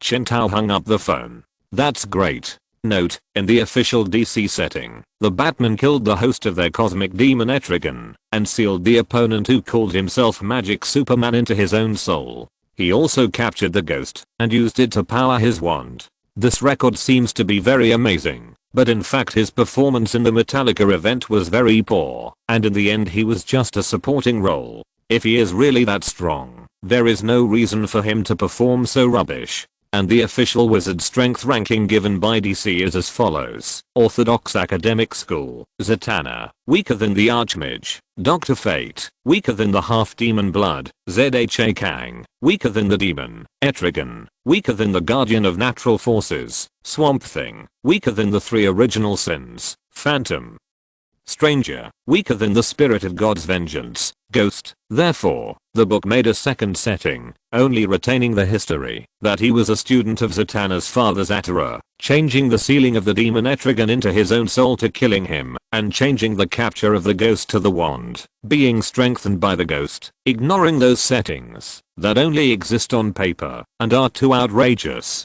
In addition, the history of the other party sealing the Magic Superman Etrigan also conflicts with the character setting of another Batman who merged with Etrigan, so the final positioning of the danger level is B. Chapter 233 Green Lantern Sinestro, Yellow Batman, and the enemies coming one after another. In the vast universe, a green light flickered, lighting up the silent and dark universe. A male alien with red skin and pointed ears flew silently in the vast darkness. His full name is Tal Sinestro, from Sector 1417, and is a member of the Green Lantern Corps. Yes, the Green Lantern Corps. You know, those official descriptions of the Green Lantern Corps. The Green Lantern Corps is a police force that maintains the order of the universe under the orders of the Guardians of the Universe. Its members are Green Lanterns. Green Lanterns use lantern rings as weapons to fight evil and uphold justice.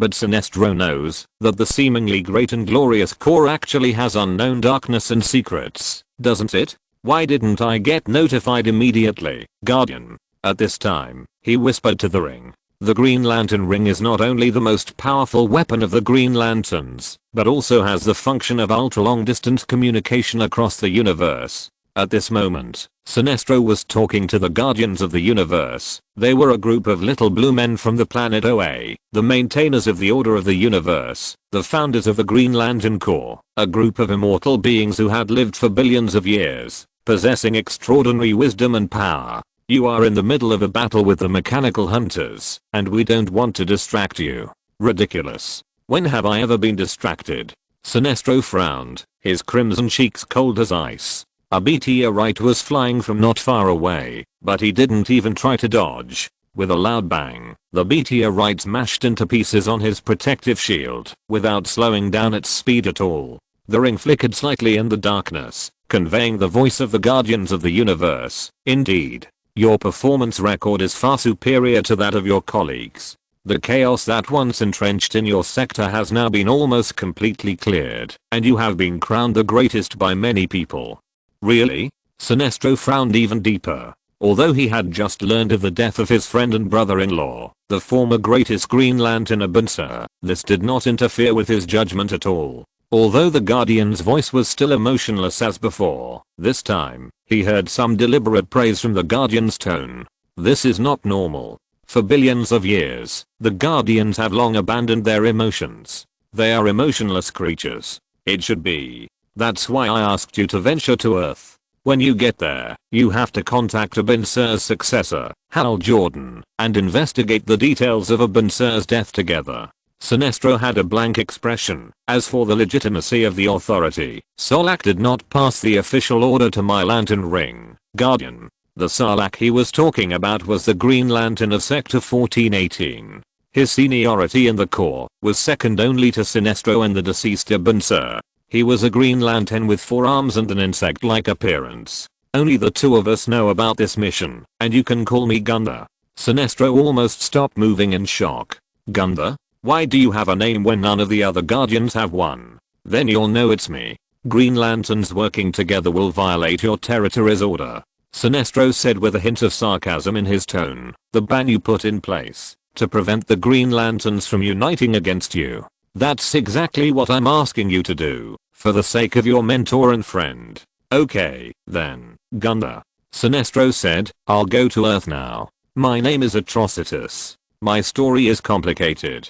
I was once an Avenger, and my homeland was destroyed by the robot hunters under the command of the Guardians of the Universe. I fought back, and became a prisoner. But blood magic made me give a prophecy, and it was this prophecy that led to the world's greatest Green Lantern, Abunsu, to disobey the Guardian's orders, and take me away from the planet Ice Mode where I was imprisoned, and come to Earth. This was exactly what I wanted. When Green Lantern Abunsu landed on Earth, I turned against him and killed him. Yes, all this was planned. Under the jumping and surging firelight, Atrocitus stood in front of a bonfire in a mountain forest somewhere on Earth, with several tents and several corpses beside him. He threw all the corpses into the bonfire, and began to cast blood magic. This magic was a specialty of his hometown. He also relied on this magic to fight against the Green Lantern Corps, and try to avenge his hometown destroyed by the Guardians of the Universe. Atrocitus opened his sharp teeth. Under the surging firelight, he half crouched in front of the bonfire. Hot blood, bloody anger. He pulled out a rib of the corpse, letting the hot blood, that had not yet burned, drip onto the ground, and then suddenly inserted it into the fire again. Take it from the uncooled corpse. Then he opened his mouth, and scratched his tongue with his claws. Deep hatred and hatred cooked the lungs. He spat a mouthful of blood into the flames. Forge your ode to the underworld. Sizzle, sizzle, sizzle, sizzle. The flames suddenly rose, and a skull whose skin and flesh had been burned seemed to come alive, floating up with the flames, and its jaws kept trembling, making a slight sound of gurgling. On the forehead of the skull, a line of red blood words appeared. This is the owner of that power. My divination was successful. Blood kept flowing from the corners of Atrocitus' mouth, and the firelight was reflected in his pupils. William Hand, Louisiana. Bellarive Superhuman Prison. No, no, no. You can't lock me up here. I want to pursue magic. Black Adam promised me that he would teach me magic. Bang. Before Dr. Sivana could finish his words, he was carried by the shoulders of several strong prison guards and forcibly thrown into a cell. Stop talking nonsense and stay quiet. You broke the law. Stop thinking about magic. Think about your sentence. Why don't you accept reality? You even need us to help you put on the prison uniform. Is it fun? The jailers walked away while talking, and before leaving, they activated the energy shield and various inhibitors in the cell. Hey, I think this guy is just an ordinary person. I don't know why he was locked up in such a high-level cell. Who cares about him? We are just here to work. What does other things have to do with us? No one cares about him. This guy's not worth mentioning. No, no. It's not like that, please. Dr. Sivana knelt at the door and banged on the door desperately, but no one cared about him at all. He trembled and stroked his right eye. A lightning-shaped scar pierced through this eye from the upper right corner, making his eye glow blue. This was the scar left by the forbidden magic in that place when he released Black Adam. It was also the closest connection between him and magic. The door is open. He stretched out his hand, pointed at the door, and tried to cast magic. The door is open. There was no response. Dr. Shyvana didn't know whether it was his fault or the inhibitors. He just tried again and again. The door is open. The door is open. It was useless. He knelt on the ground helplessly, abandoned by the world. A kind of anger rose from the bottom of his heart. You have to let me out. I can't live without magic. That kind of power. It should only belong to me. However, after the extreme anger, there was only emptiness left, so Dr. Shyvana finally curled up in the corner of the cage. But at this moment, Dr. Shyvana heard a voice. Admirable determination, Thaddeus Shyvana. Dr. Shyvana suddenly raised his head and looked around. He thought he was hallucinating. I have been observing you, and the magic that infected you. It is devouring your flesh, but it can't devour your mind. Let's have a quick exchange. Dr. Shyvana finally turned his head and saw a small worm appear on the windowsill. We only have a short time to be alone. Who are you? People call me the meditation mite. You and I can be the best of friends. Lucius sat in his office seat with the image of Batman in front of him. The other party was in a place similar to a chemical factory, operating a large number of machines by himself, as if producing something. But Lucius knew that this was just the lower floor of his laboratory, and what Batman made was also very strange. It was a lot of yellow weapons. What he meant was that Batman was using a lot of dyes to dye many guns in power armors yellow. I really don't understand what the point of this is. Batman, you talk like a Riddler. Lucius said, you say these things are important, but no matter how you look at it, they are all simply painted yellow. Being painted yellow can make other people's magic ineffective? This is nonsense. He said, anyway, I can't imagine it. This is neither science nor magic, although I know nothing about magic. As he spoke, he continued with the work at hand, and chatted with Batman, and complained, I can understand if you ask me to prepare more Red Sun weapons. He moved the mouse twice on the computer. But let me build a device that can cooperate with the abilities of weather wizards and mirror masters to completely remove sunlight from an area. He rubbed his chin. This is too crazy. Preventing Kryptonians from getting stronger by basking in the sun? But what's the point of that? Oh, pouring red sunlight in instead of yellow sunlight, right? Good idea. This is much more deadly than simple kryptonite weapons. You are more vicious. I can't pretend I didn't hear such comments. Chen Tao said, I'm a good man. This is something the whole world knows. He lifted a bat plane upright and stuffed it directly into a bucket of yellow paint. The entire appearance turned yellow, and then he stuffed dozens of missiles into the paint bucket. The main focus was on the lethal dose. But frankly, I don't understand. Lucius said, although we have been together for so long, and your preparations have always come in handy, I'm still not sure why you want to make it so exaggerated this time. He said, is it to deal with the Kryptonians?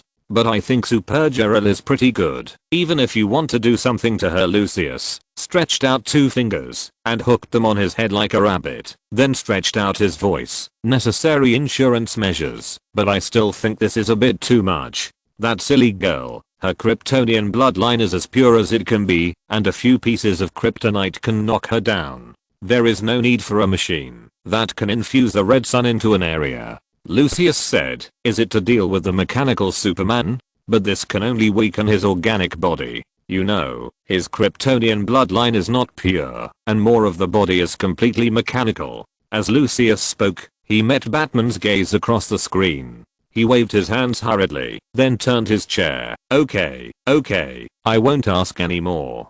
Batman doesn't want others to know why he did this. Actually, it's not just that. Chen Tao hesitated for a while, and finally revealed a little. I'm just preparing for possible problems. What else can be the problem? Lucius said, now that Superman has lost his ability, the only Kryptonians we can find are Cyborg Supergirl and Supergirl. Do you still think there is any problem with them? As he spoke, he complained, frankly speaking, I think Supergirl is much weaker than Superman. The red sun area infusion formation is not very useful against Cyborg Superman. I think it's acceptable to deal with Superman, but against Supergirl, I think it's a complete overkill. Then he saw Batman staring at him without saying a word. Hey, are you really going to deal with Supergirl? Lucius said, it's so unlucky to be your teammate. It's just a precaution. The current issue is Green Lantern. Chen Tao shook his head. I already stood up Waller yesterday. Since I've already stood him up, I might as well let him go to the end. As he said this, he continued to dye more explosives and weapons yellow. Green Lantern's yellow defect. Their superpowerings can't work on yellow things. He said, so I have to prepare more yellow weapons. He took the last mecha out of the yellow paint bucket. Almost. He wiped his hands and looked at the clock. It's morning. Time to meet Waller. Oh, right. Before leaving, he suddenly slapped his head and walked back to the paint bucket. There's still one thing left to dye. I'm so stupid. A few hours later. I can't believe you stood me up yesterday, Batman. Amanda Waller crossed her arms and looked at Batman, who appeared on the scene in a yellow fighter. This is Edwards Air Force Base, the current Green Lantern, where Hal Jordan works part-time. Okay, anyway. Come on, Batman. Amanda Waller said. She looked at Batman, who dyed himself yellow with a weird look, but in the end said nothing. Let's go meet Green Lantern. Chapter 234. Batman takes out his yellow crowbar. Sinestro? Amanda Waller walked in front. She walked for a long time, and finally took a deep breath, turned around and said, I thought about it, and I still need to tell you why you want to. Then he saw that Batman's coat had turned back to black, and he was covered in black hair, evil spirit, slightly red eyes, and dressed a little differently from before. What is Batman doing? Why does she feel that she has suddenly become a villain? What's wrong? Chen Tao said. Since he got the broken bat, he has not completely synchronized with this Batman for a long time, because only the limbs of the opponent on an orbits, and the chest, abdomen and head are still flesh and blood. But now, in order to cover up the body that has been dyed yellow, he will reluctantly synchronize again. Nothing. Waller moved his lips and finally decided not to say any more nonsense. The two of them passed through the gate of the airport under the cover of several agents and soldiers, as if they were in an empty space, without any interception or questioning. Chen Tao couldn't help but sigh. This is indeed something that only the government can do. If it were him, he would have sneaked in directly. Hiss. But it seems to be no different. Anyway, under the guidance of the soldiers and agents, they soon appeared in a room with a sofa and a TV. Okay, briefly explain the situation. Amanda Waller said, this airport originally belonged to Ken Arden, but a few weeks ago, it was bought by Carl Farris. But now the person in charge is his daughter Carol Farris. Chen Tao said. Exactly. It seems that you have done your homework. Amanda Waller said. Chen Tao did not speak. He did not actually investigate Hal that carefully, but he still knew Carol, Hal's official girlfriend who had been in love and hate with him for many years, and a member of the future Purple Lantern Corps. In short, according to the information we have found so far, Hal Jordan has been expelled from the Air Force because of his record of using airplanes as fireworks and his uppercut to his superior, causing him to lose 2 teeth. No one will let him touch the joystick of an airplane again. But he has a childhood sweetheart who still has feelings for him, and now she happens to be the boss of this airbase, and she also happens to be in urgent need of a good pilot to make a name for herself, to attract the favor of the US military and get more cooperation opportunities. Chen Tao said. He walked in front of the TV and watched the surveillance scene on it. So Hal is now a pilot again. A few minutes before Chen Tao and Amanda Waller entered Edwards Air Force Base, Hangar 44. Has anyone seen Dr. Hammond? A soldier in protective clothing shouted. Someone has made an appointment with him, a lady named Waller, about the research on that alien spaceship. At this time, Dr. Hammond was on the phone. I've left my 6th message before you called me, Carol. He said, I'm going to be magnanimous and overlook your indifference. As my woman, thank you for your generosity, Dr. Hammond, but a meal doesn't make me your woman. You're my employee, and I've made it clear that I don't date employees. I'm not an employee, I'm a consultant, and you can't treat me the same way you treat everyone else. I'm an expert in astrophysics, alternative energy, and theoretical future science, and Ferris Aerotech is not the only place I work. He said, we can have dinner and blow off some steam, or you can just treat this as a termination of my contract with Ferris Aerotech, which I'm sure you and your father don't want, after everything else that's happened this week. Your company is on the rocks, and your employees are leaving. Who else can you find to help you fly your planes? Admit it, Carol, you need me, and you should be nicer to me. Drive Hammond. Dr. Hammond let out a breath. I'll call you later. He hung up the phone, then turned around, signed Amanda Waller's appointment slip, and then looked at another staff member who ran over. What's the matter? It took several days, but we finally disassembled the rocket thruster of the alien spacecraft. What? We disassembled the rocket thruster and can now open its fuel tank, but we are hesitant to do so. Hesitant? Come on, have some common sense. Dr. Hammond said. He walked directly behind the spacecraft's fuel tank. Hey, your protective helmet, Dr. Hammond. Are you listening? This fuel tank is empty, just like your head. He said, nothing to be afraid of. Boom. The next moment, he was engulfed by violent flames. The scene was suddenly in chaos.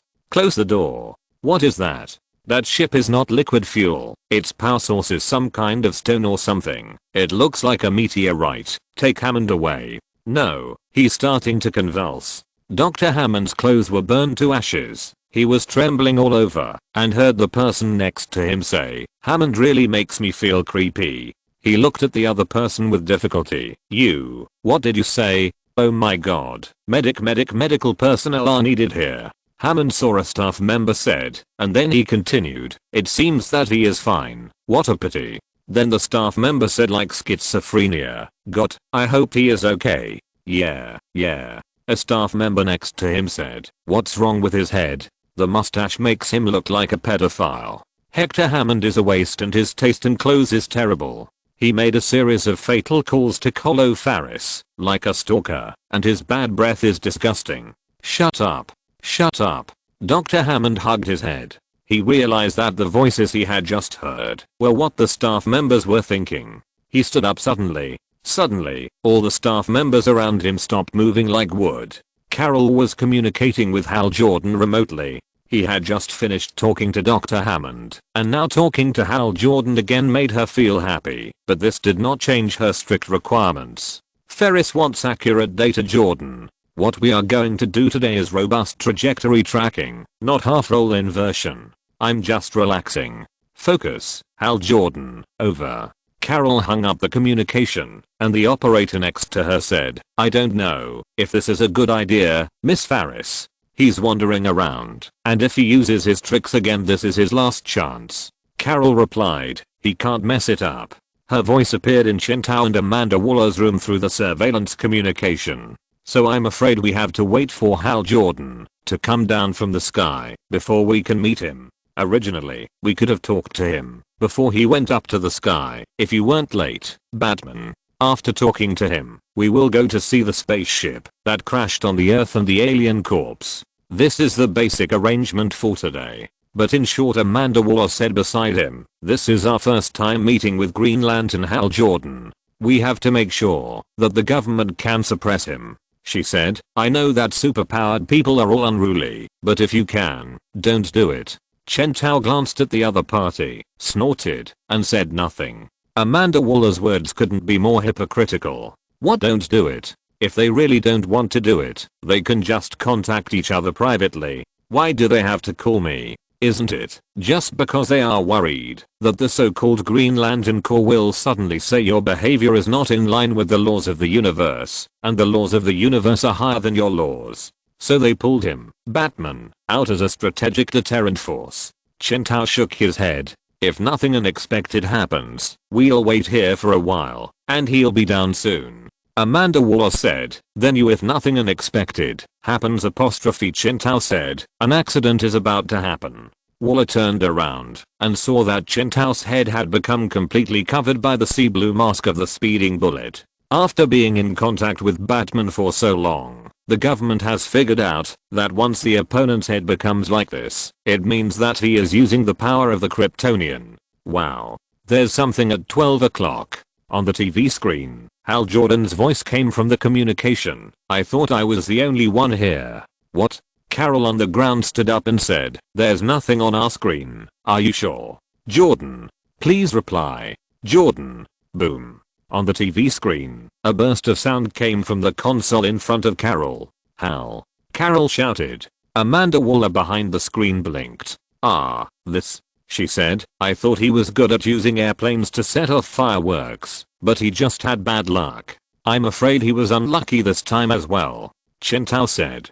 Then there was a loud bang, and he also flew into the sky, broke through the ceiling, and flew rapidly towards the place where the accident occurred. Green Lantern of Star Sector 2814, you are wasting your time. In the fierce fire, Hal Jordan found himself protected by a green protective shield, and then his Green Lantern ring flew from not far away, and was put on his finger. My god, what are you doing? Who are you? I'm Sinestro, Green Lantern of Star Sector 1417. My god, is that your gift? Hal Jordan looked at the plane that had been shattered. HMPH, I'll give you your lantern ring back. Sinestro said, indeed. I'm the greatest Green Lantern. Then who's going to pay for that $20 million jet? I don't think you have a pocket big enough to carry money. You shouldn't care too much about trivial things. Earthling, you're with a senior. Never question your superiors, never challenge someone stronger than you. Well, I don't buy that. Hal said, flying towards the wreckage of the plane that had crashed on the ground. What did you just do? Do you have any idea? You've ruined me. Do you know? Can the lantern ring repair this plane? You shouldn't ask the lantern ring this question, but yourself. What are these white circles that Kilowog is teaching you? Sinestro said. He taught me that my mission is to drive any alien who comes to cause trouble off the planet as soon as I find him. Hal Jordan turned his head, and then a missile blasted towards Sinestro. Your manifestations are extremely fragile. They are entangled with anger. Although the Guardians believe that fear can cause cracks in our willpower, anger can distort it. Anger can distract you. Being a Green Lantern requires concentration. Sinestro said. Hal Jordan turned around and saw the green light covering the wreckage of the plane, picking them up one by one from the ground. The little beauty soon reassembled in front of Sinestro. As a Green Lantern, our mission is to suppress the interstellar criminals in our sector. Chaos is rampant in this universe. Our mission is to transform that chaos into order and maintain it. Hal stared blankly at the wreckage reassembled and turned back into an intact plane. How did you? Someone is coming. Sinestro turned his head and looked at the figure flying towards him not far away. Is he the one who bothers you with mundane things? He said. If you don't intend to focus on your real things, maybe I can help you. Wait, Green Lantern, you can't. But Sinestro didn't listen to Hal. He was too persistent. For his hometown, for the lantern ring, for his best friend, for his wife. Too many obsessions made him too radical. That's why he is a villain, not a hero. When it comes to his fellow Green Lanterns, he may still behave normally, but when it comes to others, he becomes a completely different style. The style of the dictator, the tyrant who rules his planet, the side of his character, that those who obey me will prosper, and those who disobey me will perish, soon revealed the tip of the iceberg when facing non-colleagues. Let me teach you, rookie, he said, and the green light in his palm flashed, and soon a strange shaped weapon like a stick appeared, which looked like a special equipment for some alien sport. I will hold back a little for your sake, but seriously, you need more training. But Sinestro's words suddenly stopped. Because he saw the weirdo with pointed ears on his head flying close to him. His body suddenly turned yellow, and he took out a yellow crowbar, with a sunny and cheerful smile on his face. Great, after many days, I finally found Pi again. Covering his bud skillfully and comfortably. Uchiha, since the imprisonment of Tobirama in Konoha for 44 years, Konoha has a king of the line. Anyone who has strong emotions towards Uchiha Kingshu will be bound by him. As long as he is stimulated, they will lose their abilities and step by step become Kingshu's nutrients. And the first person Uchiha Kingshu wants to capture is the Senju Tobirama in his body. Chapter 235 Hal feels Red Hood's pain. Bang. The yellow crowbar smashed Sinestro's hastily put together shield, hitting him like a baseball and causing him to somersault dozens of times in the air, as if he was weightless. If it weren't for Sinestro's unparalleled willpower, he would not have been moved even by such a sudden attack. This crowbar would have made him fall to the ground and immediately lose his combat effectiveness. Chen Tao's figure stagnated in the air and was about to fall, but then the power of the red of all living things immediately drove the flesh and blood on his back to swim, and the red muscles broke through the skin, tendons, and bones were generated, forming a pair of bat-shaped flesh wings, allowing him to hover in the air. Chen Tao touched the yellow crowbar. It seems that the yellow defect is not the same for different lanterns. Although he was restored to his original form just now, and did not synchronize with any Batman, the power of the red of all living things and the metal spirit still allowed him to maintain the most basic strange power. Although he also did not intend to smash Sinestro's brain with a stick. After all, Sinestro was not particularly defensive against crowbars, and the skull of a Karuga star was definitely not harder than that of Red Hood. Note: Karuga star is Sinestro's home planet. If there was really no protection from the energy of the Green Lantern ring, Sinestro would never be able to look like this. Who are you? Sinestro was dizzy from the blow and asked a question, but his hands did not stop at all. The huge green tentacles directly rolled up the plane that he had just repaired himself and used the plane as a weapon and shot it towards Chen Tao. With a loud bang, Chen Tao flew back at a faster speed than he flew over. Stupid. Yellow defect? It seems that you are not completely ignorant of Green Lantern. But if you think that you can fight Green Lantern with just these, you are very wrong. Oh my god, what are you doing? Sinestro, that's Batman. You just beat Batman and sent him flying. Hal finally realized what the thing that had just rushed towards them was, and he hurriedly stopped Sinestro. You can't attack the superhero of my home planet just because I pay too much attention to my home planet. That's Batman. I bought his children's toys when I was in high school, and the newspaper also published that he defeated the Roman Falcon. You are too lax in the management of your planet, rookie. Sinestro turned to Hal and said coldly, then he faced Batman, who fell to the ground. You have violated 15 Earth and galactic laws, the most important of which is attacking the law enforcement officers of the Green Lantern Corps. Earthlings. Although the term law enforcement officers is indeed a bit loose here, but now I regret to inform you that you are under arrest. Not only for illegally attacking a police officer, but also for maliciously using the yellow defect. This behavior has suddenly raised your criminal responsibility from the level that can be handled within the planet to the cosmic level. You will be arrested and taken to OA, and after trial, you will be imprisoned in the lowest level of prison until you are released after serving your sentence. To warn the entire universe not to use the yellow defect to violently resist the law and intend to fight against the members of the Green Lantern Corps. Stop, Sinestro, are you mistaken? This is my home planet. Why are you starting to enforce the law on your own? Hal stopped him.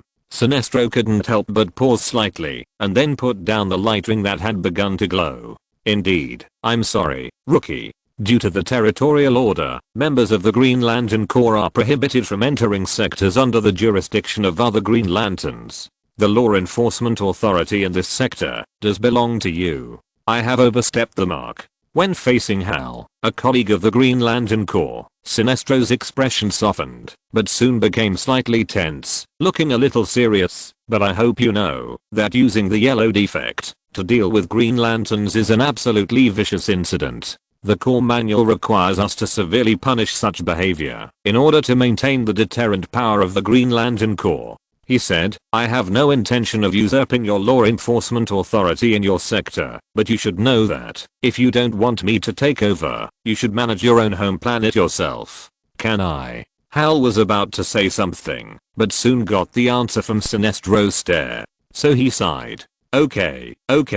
He landed in front of Chen Tao and looked at the other person's yellow. Crunch, crunch, crunch, crunch. A sound of metal twisting came. Sinestro used the metal on the plane to shape them into a pair of handcuffs through the green light energy and then sent them to Hal. Oh, this is really a considerate senior. Hal complained in his heart. He leaned close to his face and then created a green barrier to isolate himself and Chen Tao, preventing Sinestro from hearing what they said. That, you are Batman, right? The government has contacted me. Hal Jordan, the future greatest Green Lantern in history and the current rookie Green Lantern, didn't know how to organize his words. My god, how did you find me? I obviously didn't reveal my true identity to the government. How did you get to the airport where I work?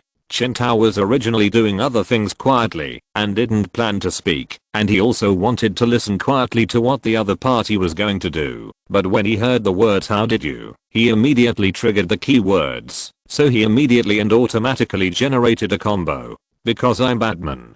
Hal was speechless and waved his hands. Forget it, now is not the time to talk about this. Hal said, no matter what, the laws of the universe are important. What you did was particularly serious. You actually tried to use the yellow defect to deal with Green Lantern. When I was in class, Killer Wog specifically reminded me that if we encounter people who use the yellow defect, the unification will be considered terrorists and they will all be arrested and tried. Well, everything that happened during this period of time is a mess. Oh, by the way, Killer Wog is a pink pig. I mean, he is an alien who walks upright like us, but his head is like a pink pig.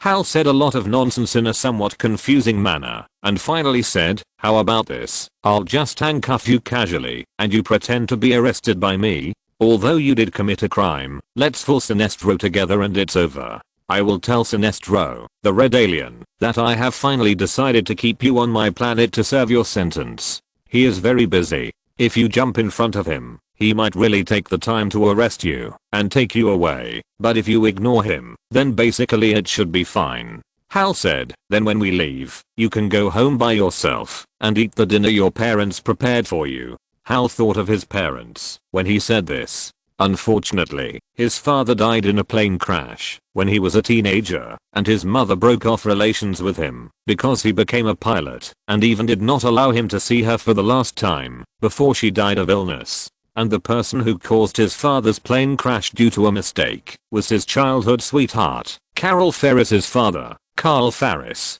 This is why he and Carol have been holding a grudge for so many years and have not achieved a happy ending. Although he also knew that his father's plane crash also left a huge shadow on young Carol. Forget it, his thoughts were off track. Hal realized that his attention was very distracted. Today, Carol asked him to become a pilot again to save Ferris Company, which made him very upset. He couldn't stop thinking about her, Carol. But Hal thought of Carl Ferris again. The person who caused his father's plane crash. Yes, a mistake. After that happened, how could he still live like that? Playing golf, taking vacations, how could he escape responsibility? Okay, Hal, focus on the matter at hand. He said to Batman, so do me a favor and I'll talk to you guys. After I've dealt with the universe, he said, you represent the government, don't you? Yes and no. Then he heard Batman say, but more than that, shouldn't you pay attention to what's happening above and around you? Hal turned his head suddenly. They had just been blasted down from the sky by Sinestro. At this moment, he saw a portal with a red desert inside opened on the ground not far away, and more than a dozen yellow painted Batmobiles, Batanks and other things rumbled out of it. A big crocodile wearing a red, yellow, and green Robin uniform raised its head from the ceiling of the Batank, which had been painted pure yellow. Batman. Perfect Robin, reporting in. As he spoke, he saluted in a proper manner. Hal sighed. You don't want to do that, he warned. Why do you have to resist? I'm a law enforcer after all. In the sky, the same two portals opened, and two yellow bat planes flew out without anyone manning them. Sinestro melted all the steel on Hal's plane into a huge sword, then used his green hand to hold it, and directly chopped the flying missiles with one sword, causing them to explode. Hurry up, rookie, this guy is well prepared. Hal Jordan turned his head and looked at Chen Tao. Do you think you can defeat Green Lantern with just these? He stretched out his Green Lantern ring, and the green light turned into countless green smoke, trying to get into Chen Tao's nose. Have a good sleep, don't think about it anymore. I will deal with you and the government later. Chen Tao immediately turned his head into a car computer. What the fu asterisk asterisk.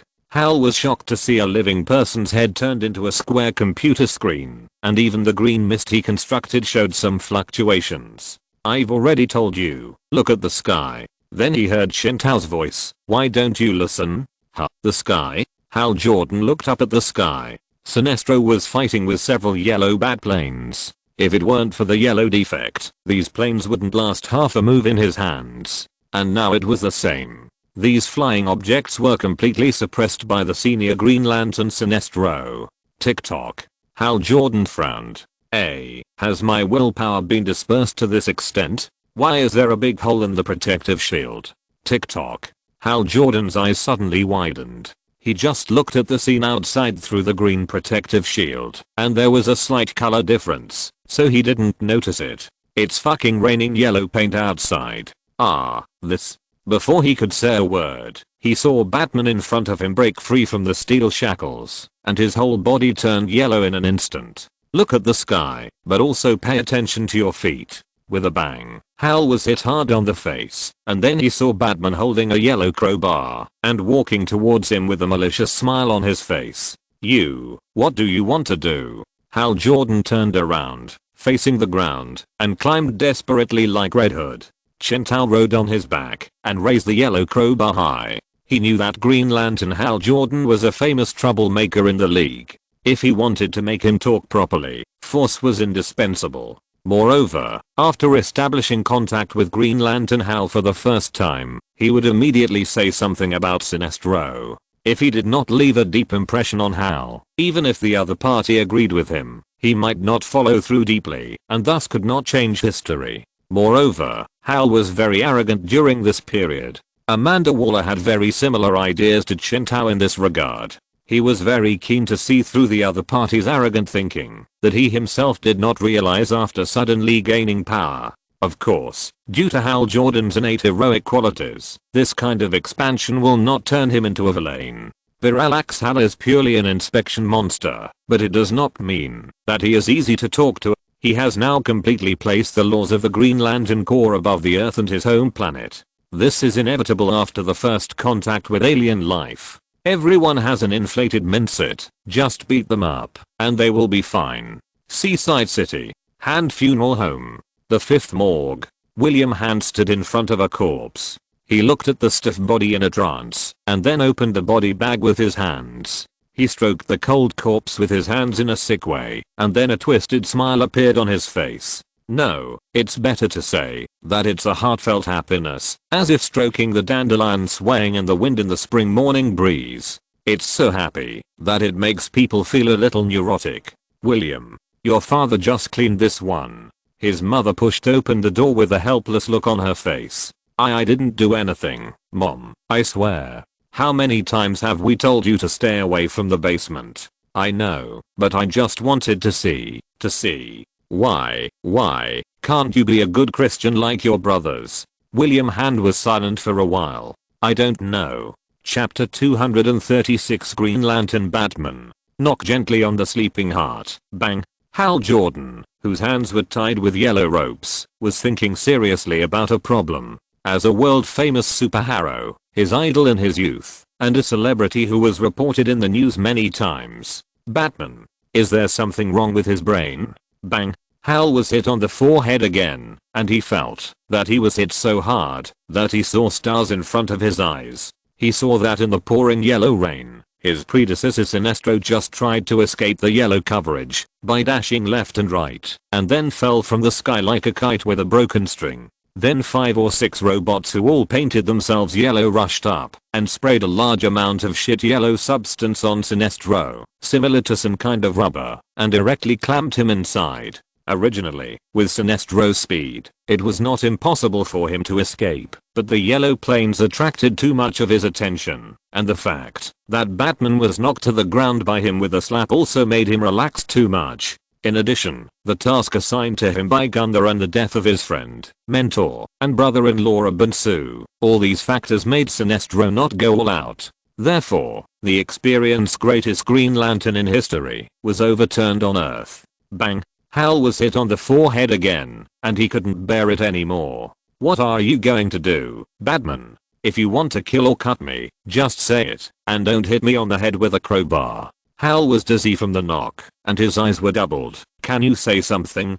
Stop knocking. Chen Tao was also very anxious. I obviously knocked both of you down. Why hasn't the Alfred Accord spit out a new Batman? In the past, he had been quite casual in obtaining Batman. On the one hand, he could solve most of the problems by relying on his own plans, and he did not need to rely on the Alfred protocol. On the other hand, he had always been thinking about retirement in his self-analysis and resisted the full use of the Alfred protocol. However, since the incident with Brainiac, the enemies he faced were stronger and more dangerous. For now, his own plans were no longer enough to fully cope with the situation.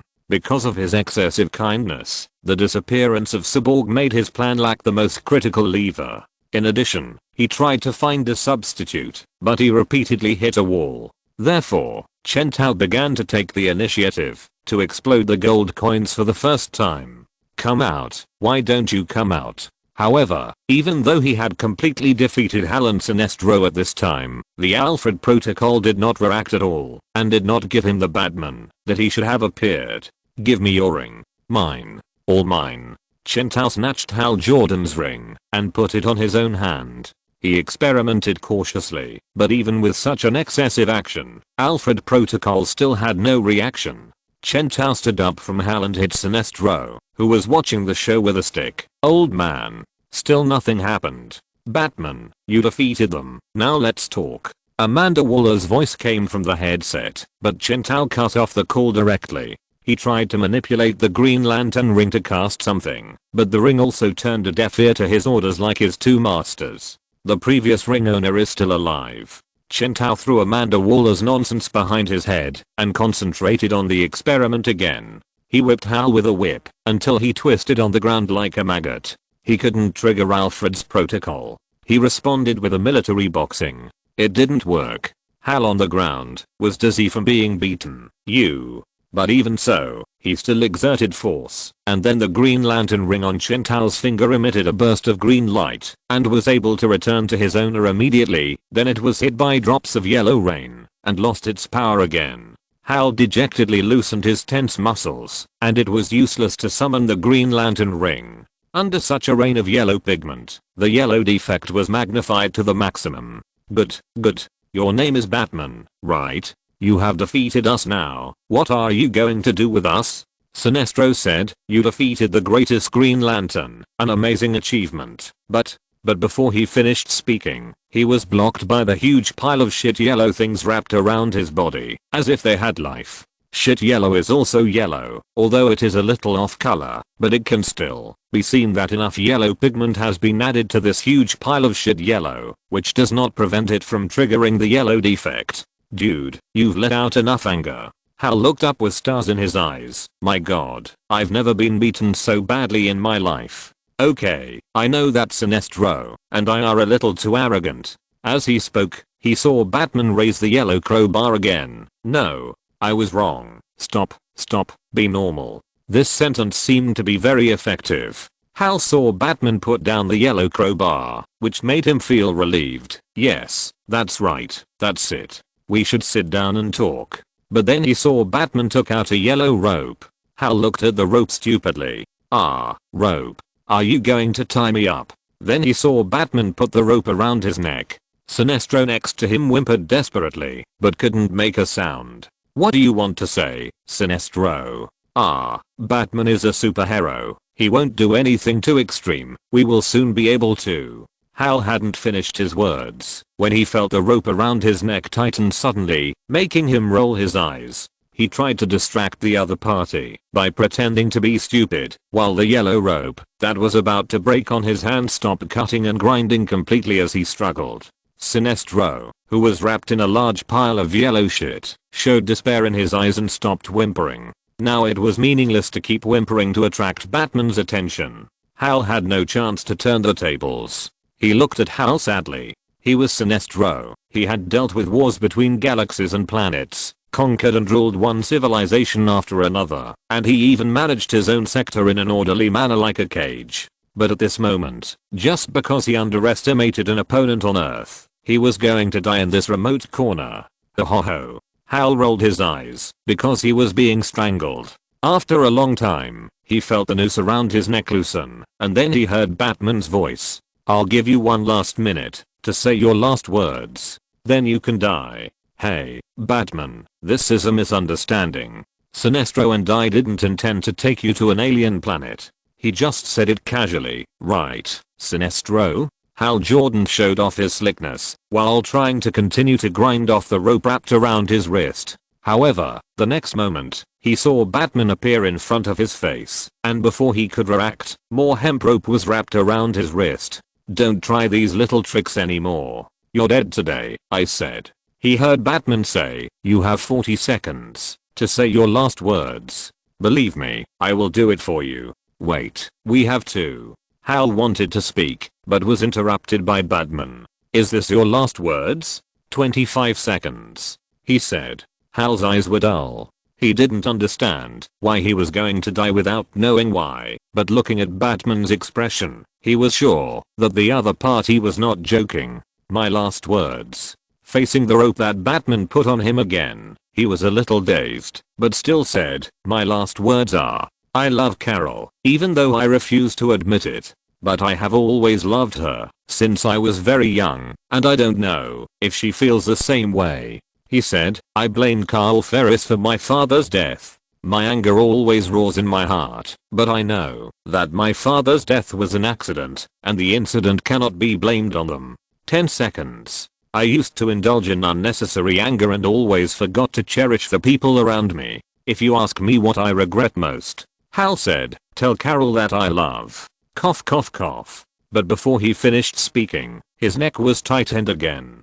Hal desperately twisted his hands that were bound behind his back, and the feeling of dying surged into his heart in an instant. After the outer shell of wool faded, the fear in his heart surged up bit by bit. Batman seemed to enjoy the process. He did not tighten his neck with all his strength, but gradually increased the strength. No matter how Hal wanted to return to the human world, he was dragged to hell by the yellow soul-catching chain. No, no, no. Chen Tao pinched the ring in his hand. Before Hal almost fainted, he loosened the rope around his neck. He looked at Hal with a gloomy face. Failed. If he continued to strangle Hal, he would really strangle him to death. I don't know why he really couldn't use him to trigger the Alfred protocol. What happened? But now the most important thing is to make up for the relationship between them. Since the Alfred protocol can't be relied on, it's nothing more than relying on his own plan. Ha ha ha ha ha ha.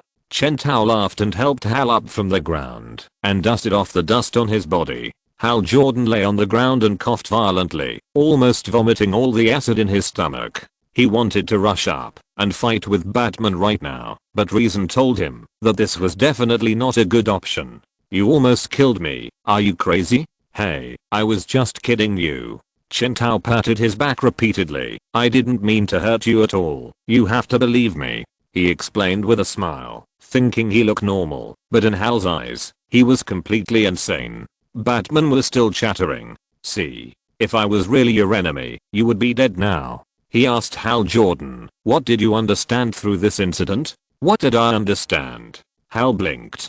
Chen Tao also blinked.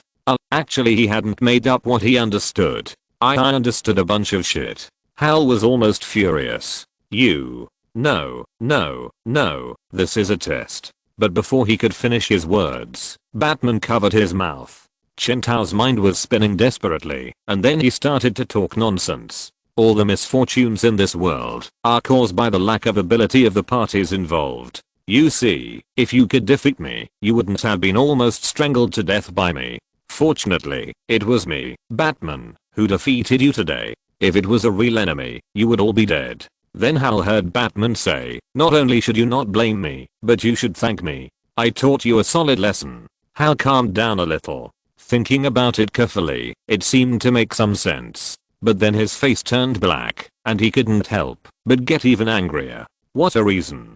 Do you take me for a fool? However, at this moment, the voice of Alfred Protocol rang in Chen Tao's ears. Warning. Warning. It has been detected that you are holding an anchoring prop Hal Jordan's stolen Green Lantern ring. Introduction. The strong-willed Hal Jordan was beaten inhumanely, and his ring was taken away, but as a person with the potential to become the greatest Green Lantern, even if he was in a dying state, he could not shake his iron heart. However, when he found that his persistence was meaningless, the situation immediately changed. You might be able to use it to summon a Batman from a parallel universe. However, would a being summoned because of a provocative thorn be a submissive guy? What? After all this time, you told me that you were testing me? Crisis energy converted. 146 warning. Downloading targetable Batman files. Dark Knight danger level B in the parallel universe Earth 32. A Benser chose Bruce Wayne, who was fighting crime in Gotham, and was covered in bruises, instead of Hal Jordan as his successor, making him a member of the Green Lantern Corps. However, although Batman joined the Green Lantern Corps, he did not completely give up his mission and philosophy as Batman. Even if he dyed himself green, Bruce Wayne never regarded himself as a Green Lantern. He has a different perspective and position from other members of the Green Lantern Corps. He pays more attention to the problems and crises on Earth than to the problems in the universe. He prefers to use his own wisdom and skills, rather than rely on the power of the Green Lantern ring. He sticks to his own principles and methods, rather than obeying the rules and orders of the Green Lantern Corps. Such an attitude and behavior caused Batman to encounter countless obstacles in the Green Lantern Corps. He lacked trust and cooperation with other Green Lantern Corps members and the Guardians of the Green Lantern Corps. Instead, he was full of confrontation and even open rebellion, and his connection with the ring was not perfect. Although he did not win the title of the greatest Green Lantern in history like Hal Jordan, he still won another honor, the greatest Green Lantern troublemaker in history. If you're listening to this novel on a channel other than Fanfic World, it means they downloaded and uploaded it without effort. We cordially invite you to visit our channel, Mundo Fanfic Novelos. There you'll find the original version of this story and you can explore many other novels of various genres. We're waiting for you to immerse yourself in a world of incredible novels. Chapter 237. Is he the real Green Lantern? I'm Atrocitus. I master blood magic, which is the innate talent of our race, just as the life on this planet, called bird, soars into the sky and the fish dives deep into the sea. And blood magic is a kind of magic that is best at prophecy, at least in my sector. When I was very young, my blood relatives spoke to me in the flames. They warned me that my soul would spew hatred in the future. It would burn like a flame, strangling the hope in my heart. The scarlet raging rage will swirl from the fingertips and teeth, forming a firestorm wherever it passes, sweeping everything. Your bones are fuel, and your soul will turn into smoke. Yes, my life was told when I was born. The prophecy told me I will be accompanied by anger all my life, and I will be angry all the time. Ridiculous. How can such a prophecy come true? Our planet is under the protection of the mechanical hunters. They belong to the great guardian of the universe. We live in sector 666. We are very safe. Atrocitus opened his eyes. It was already bright, the dawn light shining in the forest. The bonfire in the morning flickered in front of him. Atrocitus blew a breath, and it burned again, dispelling the dew, moisture, and the remaining chill. He closed his eyes again. Help, help, our boom. Atrocitus frowned. He tried hard to hear the voices of his family, his home, his world, everything from the flames. However, he only heard the wailing of everyone before death, the bloodshed of the planet, the sobbing of the fully armed warriors, and in the end, even the crying disappeared. Long before the Guardians of the Universe recruited sentient life forms to form the Green Lantern Corps, they created another armed security force. A team that they believed would never be swayed by emotions. In the eyes of the Guardians, emotions are a flaw for intelligent life. They created thousands of artificial soldiers, the mechanic hunters, and sent them across the universe to maintain order. For billions of years, they followed orders, until the massacre. It happened in a flash, whether it was accidental or man-made. Something went wrong with the mechanic hunters, and they concluded that only by completely eradicating life could order be ensured in the universe. They annihilated world after world, annihilating trillions of intelligent life forms. All life in the entire 666 sector died, and blood stained every planet red. The universe was at peace and order, but it was a cemetery-like peace, and the hope that once sang was now forever silent. There were almost no survivors in the entire sector, except for him and 4 other survivors. Only 5 people were left in an entire sector that was once full of life. They became the so-called 5 Turning Points, a revenge group determined to eliminate the Guardians of the Universe. Relying on blood magic, they began to seek the hidden power of this universe, and through various rituals and sacrifices, they glimpsed the deepest future. Then they saw darkness, a lifeless darkness that even the light of the Guardians could not penetrate. The darkness would destroy the entire universe. A few hours later, he opened his eyes. He used the clothes of several corpses beside him to wrap his body, which was much taller and taller than the people on Earth, and his face, which was red and fanged. The prophecy was bound to happen. He didn't believe it. He wanted to try to stop the inevitable night at the beginning of everything. Atrocitus was going to reverse the prophecy. He was going to save the world from the source. Next stop, William Hand.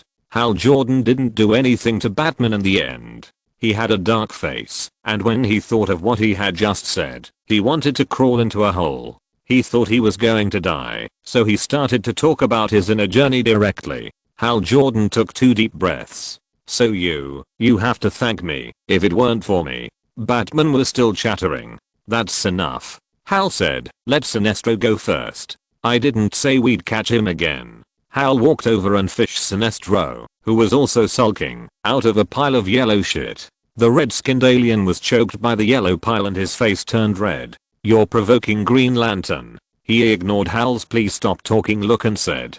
In fact, it wasn't that Sinestro was mentally ill and wanted to continue provoking. On the contrary, he made an extremely correct choice. Chen Tao looked at him, and sure enough Sinestro's next sentence was, murdering Green Lanterns and resisting the law are completely different levels. Every creature that openly murders a Green Lantern will be recorded, and then all the Green Lanterns on your planet of OA will come out in full force to hunt them down. Our conflict hasn't reached that level yet. Chen Tao touched his button chin. Sinestro said these words because he was still not sure whether Chen Tao would kill them. Unlike Hal Jordan, in Sinestro's opinion, Chen Tao's explanations were completely bullshit.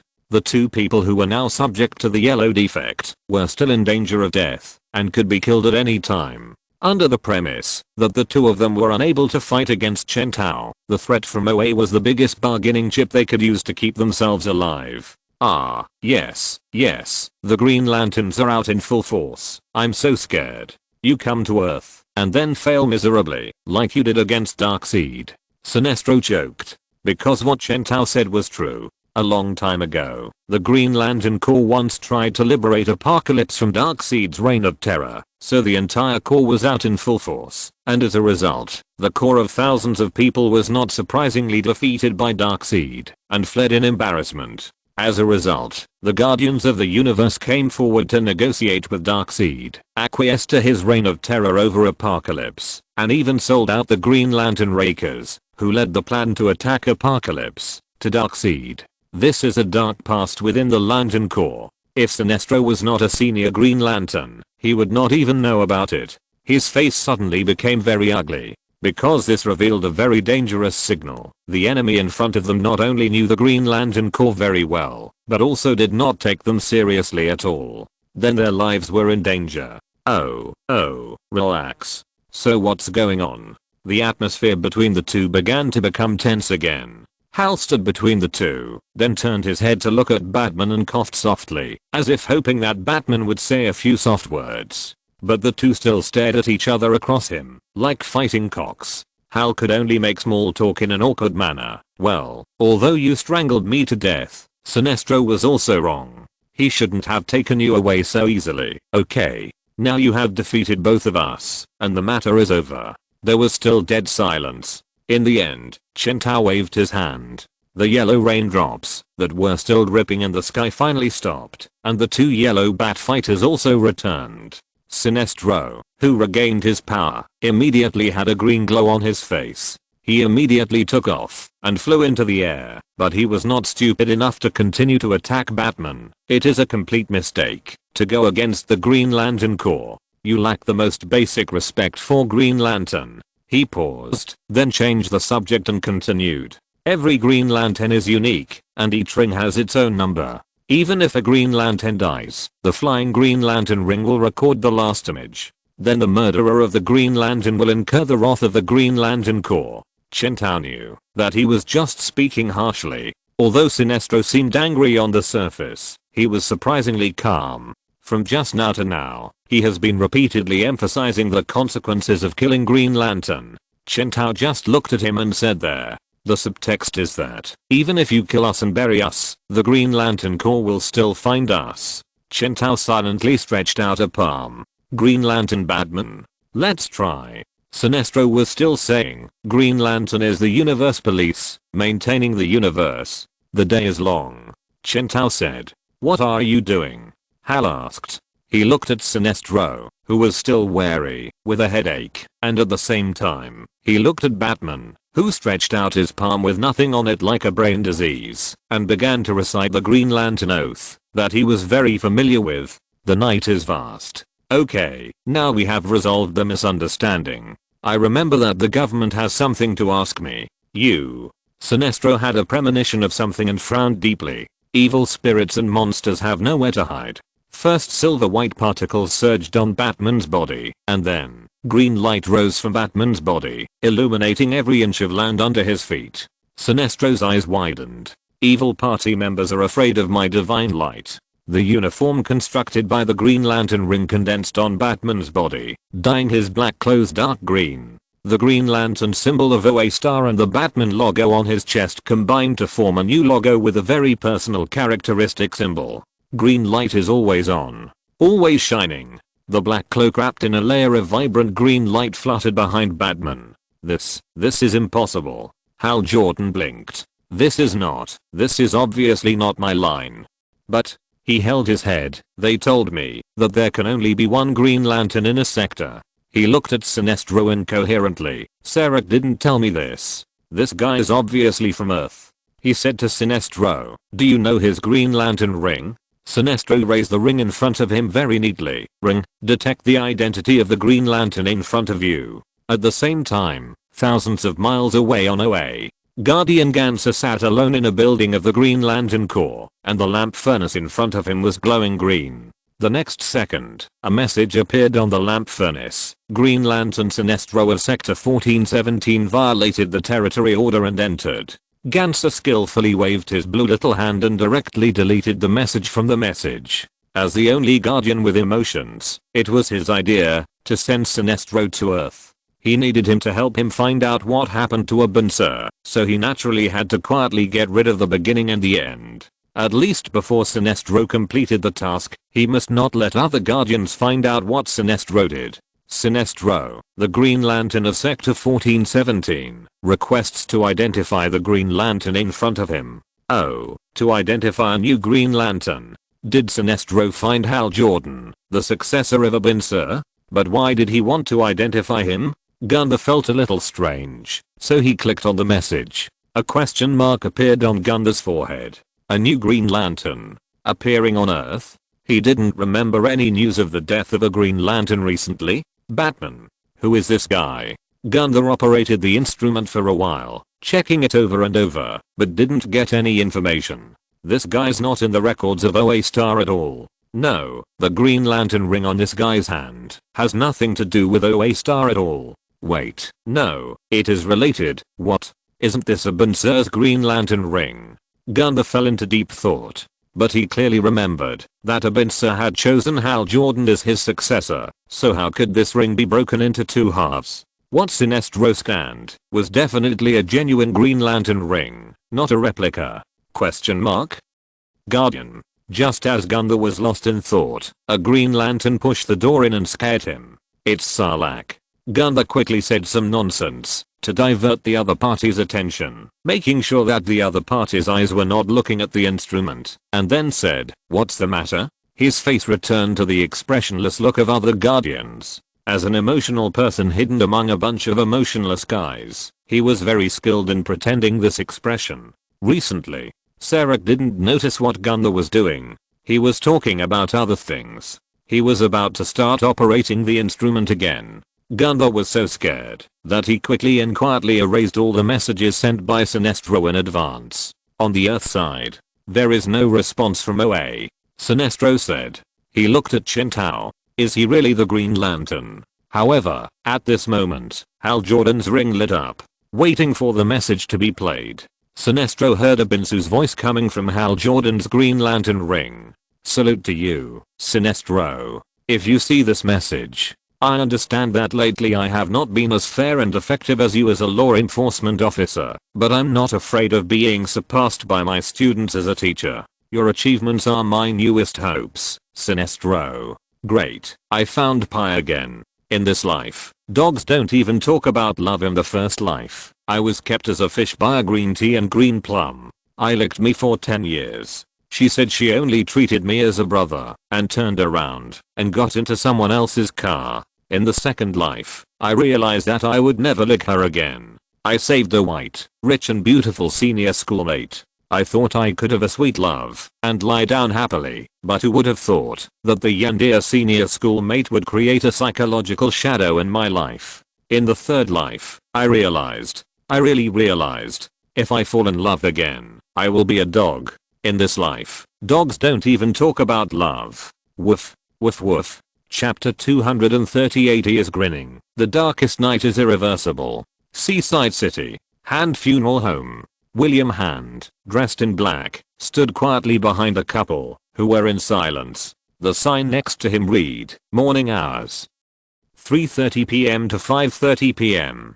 He looked at the watch on his hand. It's time, both of you. We are closed. He helped his parents, who were still sobbing, out of the morgue, and then turned back. There was no one in the empty room. The sky outside the window had darkened, and was covered with dark clouds. Tonight must be a moonless night. Darkest night. It was a night as quiet and deep as death. William stood in front of the window, with his back to the coffin, looking at the deep midnight. He stared deeply into the darkness, stunned. No, I can't do this. He shook his head suddenly. This is not what a good Christian would do. As he said this, he felt a certain power surging in his blood. Snap. He slapped himself hard, then moaned nervously. Oh my God, please, stop it. But the innate connection with darkness still kept driving him, grabbing the last bit of conscience in his heart. His eyes turned red bit by bit, and his reason was peeled away like smoke. He groaned and trembled. Then he heard a voice in his ear. William Hand? Exclamation mark, exclamation mark, exclamation mark. This voice brought William back to reality. He turned his head sharply and saw a bald middle-aged man standing at the door of the morgue. One of his eyes seemed to be pierced by lightning, flashing a faint light, shining into the dim room. Who are you? William leaned on the coffin. I clearly locked the door. How did you get in? Is this the person Atrocitus wants to find? He heard that the bald middle-aged man seemed to be talking to someone, but there was no one else around, except the two of them. The divination magic shows that it is him. We are not mistaken, Savannah. However, William heard another voice. It was low and hoarse, and it gave people goosebumps when they heard it, as if a vicious insect was whispering in your ear. But why is Atrocitus looking for this ordinary person? Dr. Shyvana looked William Hand up and down, as if he were looking at an animal. No matter how you look at it, he is just an ordinary person. There is nothing special about him. I don't know. The hoarse whisper replied, I'm the meditation might, not the omniscient God. Divination magic can only let us confirm that he is the target of Atrocitus, but we can't predict the detailed cause and effect of why the other party did this. Meditation might said, but we don't need to know. That's right. Dr. Shyvana said, we just need to capture him, and we can make Atrocitus work for us. As for why Atrocitus wants to capture him, it has nothing to do with us. Who are you? Who is the person you are talking to? What do you want to do to me? William Hand felt worse the more he listened, and a huge sense of fear crept into his heart little by little. Stay away from me. Even at this time, he took a last reluctant look at his favorite corpse, then turned his head and ran desperately towards the window. Hey, this guy can hear you. Mind might. Dr. Shyvana said, just an ordinary person? There are indeed some strange things about him. No wonder Atrocitus wants to get him. Yes, but we don't need to care about these, he said, then calmly snapped his fingers and chanted in a cryptic tone, "Hocus pocus." He only used a small low-level trick, and William Hand fell to the ground with a thud, as if his whole body was bound by invisible ropes. The next spell is not something you can cast. The mind might hidden in Dr. Savannah's cochlea said, "Let me do it." Dr. Savannah walked to William Hand, who was gagged and unable to speak, struggling desperately. As the mind might chanted the spell, William Hand's eyelids fought, and he fell into a baby-like sleep without a sound. Then the bud chanted, "The portal to the void, open quickly." The air was like a transparent door. Dr. Savannah hooked his finger, and William Hand flew up and fell in with a thud. The room became quiet again. Then, just wait for Atrocitus to come to the door. Dr. Savannah's figure disappeared suddenly. More than 30 minutes later, crash. The roaring Atrocitus smashed the glass and brick walls, rushed into the morgue, overturned the coffin parked there, and the flowers and the dead body of the little girl spun in the air and fell to the ground. Roar, William Hand, there is a door to pure darkness in your heart. Atrocitus roared for a while, and then stopped the meaningless roar. William Hand? Question mark? Where is he? Where is he? Atrocitus frantically destroyed everything around him, desperately looking for William Hand's trace, but only found a ball of air. He hugged his head and felt a little dizzy. Between his fingers, he saw fate whispering and mocking him. He was grinning wildly. The blackest night is irreversible. It can only be passed safely, not cut off early. However, I don't believe it. Atrocitus bit his steel teeth, and his originally ferocious face became even more terrifying. I have learned the secret of life. And to understand the seriousness of my mission, you must first know the greatest tragedy that has ever befallen this universe, a crime that is too shocking to understand, and has become a legend. The 666 Sector Massacre. Atrocitus attempted to use the darkness for his own benefit, and use it against us. The prophecy says that the power will be discovered on Earth. I know you don't believe these prophecies, Sinestro, and the Guardians don't believe them either, but I ask you to believe me for the sake of our friendship. You must stop them from releasing the darkness, otherwise it will destroy the entire universe. As the image of a Bansu said the last sentence and disappeared into the air, the three people present were silent. Chen Tao cursed in his heart. Fuck. Spectral war. Blackest night. I've sent it. Darkseid hasn't been solved yet. A new crisis is brewing. Things are endless. Destroy it. I'm tired. My retirement life RRRR. He wailed in his heart, but his face remained bat-like calm. Facial paralysis. JPG a baba. But neither Sinestro nor Hal noticed. Even he himself didn't feel what kind of fire was burning in his eyes. Abansu looks worried. Hal Jordan said. He didn't know what to say after he said half a sentence. Whether it was the dark history of the massacre in Sector 666 or what Abansu said about the Dark Knight without life, all of this was too shocking for the rookie Hal now. Did you see another body when you were talking to Abansu? Sinestro asked. What? Another body? Jordan. Hal Jordan's eyes widened, and he realized what Sinestro was talking about. The only person I saw in the spaceship was Abansu, but his body was severely torn. I thought it was caused by the crash of the spaceship. I didn't expect that someone had hurt him. Someone did hurt him. Atrocitus is still alive. Sinestro grabbed Hal's shoulders. We have to find him. I'll go with you. Chen Tao said. No. Chen Tao took out the yellow crowbar again. Sinestro was silent. We don't have time to fight Batman again. Hal said, there are priorities. Batman is a guardian of this planet. We have to be flexible. Sinestro. I don't know if the space police have a close relationship with the public who can act with us. Sinestro said, but you have to make it seem like you can refuse. Sinestro was silent. So he stopped talking nonsense and took the lead to raise the Green Lantern ring.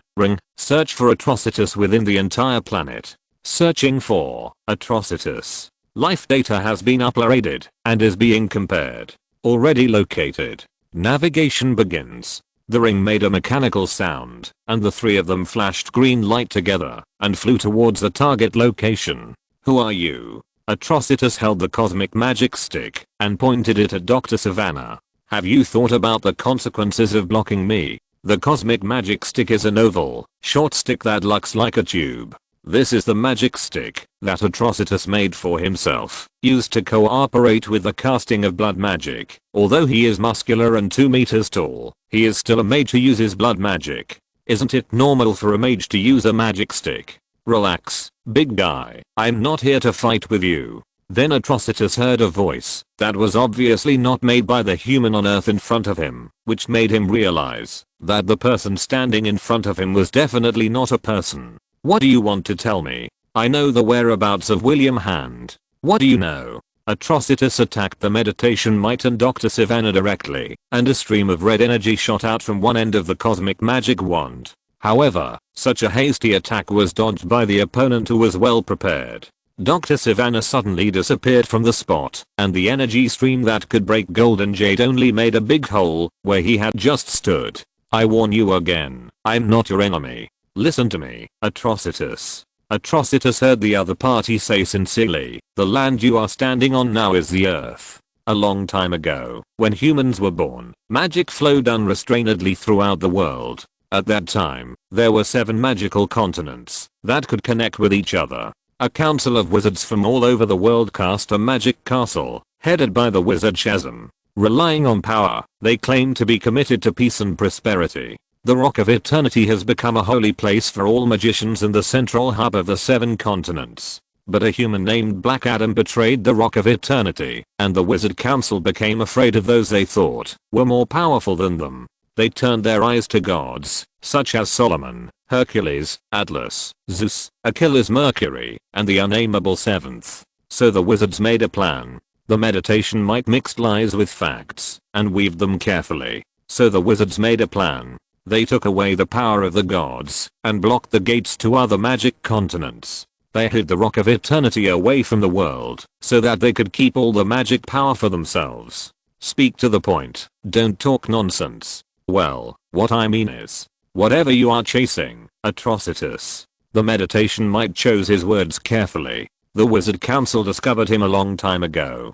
They hid it in several other magic continents that had been sealed by them. On Earth, at least on Earth, sealed by the Wizard Council, you can't find William Hand. Atrocitus was silent. Only by lifting the Wizard Council's seal on the magic continent and allowing the 7 magic continents to connect with each other again, can you reach other magic continents through the mysterious station of the Rock of Eternity, the central hub of the 7 magic continents, and find William Hand there. Atrocitus didn't speak, and the meditation mite also kept silent. The two of them confronted each other for a while, and Atrocitus said, so I need form an alliance with us. Atrocitus, Green Lantern and the lackeys of the Wizard Council on this planet have become like-minded. The Magic Guard Billy Batson and Batman, who hold the power of the Wizard Shazam, have formed an alliance. You can't shake them with your power alone. Meditation Mite said, but those lackeys also have enemies like us, and the enemy of the enemy is a friend. You help us open the seal of the Wizard Council on the 7 magical continents, and we help you find William Hand through the transfer station. Then you do your thing, and we enjoy the magic we have regained. Deal. Atrocitus had a blank expression on his face. He was not standing there stupidly in the silent confrontation with Meditation Mite just now. He had used blood magic to divine again in a short time. He really couldn't find William Hand on Earth now. But his previous divination was not wrong. As long as he came to Earth, he would be able to find William Hand. I join. So he said. Fate fooled Atrocitus at the critical moment. But at this moment, a voice came from not far away. Atrocitus, you are under arrest. A part of it was deleted, but it was finally released. I went to find a P again. This time it was Sangu's new book, Changsheng. Starting from obtaining the Dao fruit of the earthly evils recommendation, the sky is changing, the Dao fruit is collapsing, the immortals and Buddhas are dead, and the demons are in chaos. The 72 earthly evils manifested in the world, and condensed into Dao fruits. Those who take the Dao fruits can start practicing sequence. Those who hold sequence can communicate with the spirits, carry mountains and prohibit water, and can also use wind to spread fog, and pray for clear weather and rain. But the way of heaven is polluted, and practicing sequence will also have disasters. After waking up from a dream, Wang Changsheng came to this bizarre world and was reborn from a little Taoist who blindly swallowed the Dao fruit and died. A loving mother has pity on the world. The gates of hell are wide open. Drought demons burn the sky. The hardships of this world are beyond words. Fortunately, Wang Changsheng still has a golden finger. Complete morning lessons. Taoist, experience +1. As long as you do work related to Taoists, you can get experience and upgrade your professional level and attributes. Rely on the panel to improve attributes, meet the requirements of accommodating Taoist fruits, and master the art of earthly evil and even the art of heavenly gang. Complete the practice of sword control. Earthly evil Taoist fruit swordsmanship. Experience +1. Comprehend the mystery of the unity of sword and ki. Control the sword with your soul, and kill people invisibly where the white light rises. Complete the practice of thunder magic heavenly gang Taoist fruit mastering the 5 thunders. Experience +1. Thunder is the command of heaven. Drive away thunder and lightning. Cure evil spirits and conquer demons. Time flies, and before you know it, Wang Changsheng has become a world famous great demon killing immortal. Chapter 239 Batman takes off his Green Lantern ring and raises his fist as big as a sandbag. Boom. The walls of the building were smashed like tofu, and the rubble flew. In the smoke and dust, green chains were wrapped around the neck of Atrocitus, the blood magic user. The meditation might and his mount, Dr. Savannah, disappeared before the concrete creations of the Green Lanterns were born. Raw. Atrocitus bared his sharp teeth, turned his head, and looked back at his attacker with deep red eyes. Sinestro. He knew him. A new Green Lantern followed him. Was the ring a Binsu's? Rookie. No, wait, this guy's Hal Jordan, the Earthman, the greatest Green Lantern in the prophecy. Atrocitus's eyes lingered on Batman, who was neither a bat nor a Green Lantern. What the hell is this? Question mark? Hey, Hal, Chen Tao said, you're too close Green Lantern. You're as guilty as your master. With a deafening roar, the chains transformed by the Green Lantern ring were shattered by Atrocitus's strong body. He slapped Hal, who didn't react, and knocked him back like a cannonball. Hal's body knocked over the remaining wall, and fell heavily in the cemetery outside the funeral home. Thank God.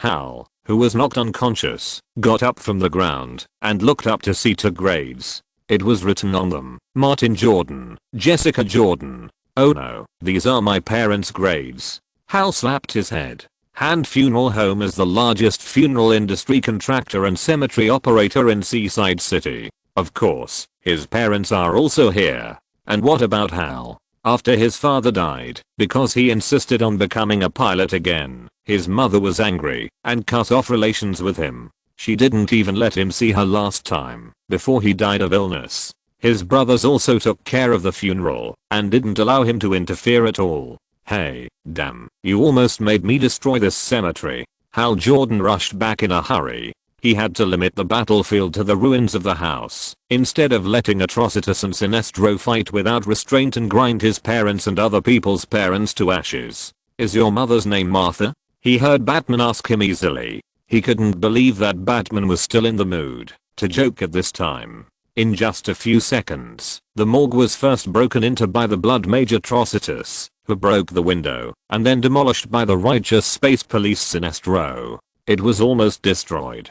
But fortunately, the morgue was an independent large room connected to the back of the big house. The destruction was just like opening a large skylight, and it did not affect the main structure of the house. William. What happened? Upon hearing the noise, William's parents rushed in from the other 2 rooms. Chen Tao dodged the aftermath of the energy waves fired by Green Lantern Sinestro and Blood Mage Atrocitus, and protected the 2 frightened ordinary people in the energy shield he created. It must be said that the ability of Green Lantern is still quite useful. Don't worry, Mrs. Hand. He comforted, whether you call me Martha or not, I will protect you.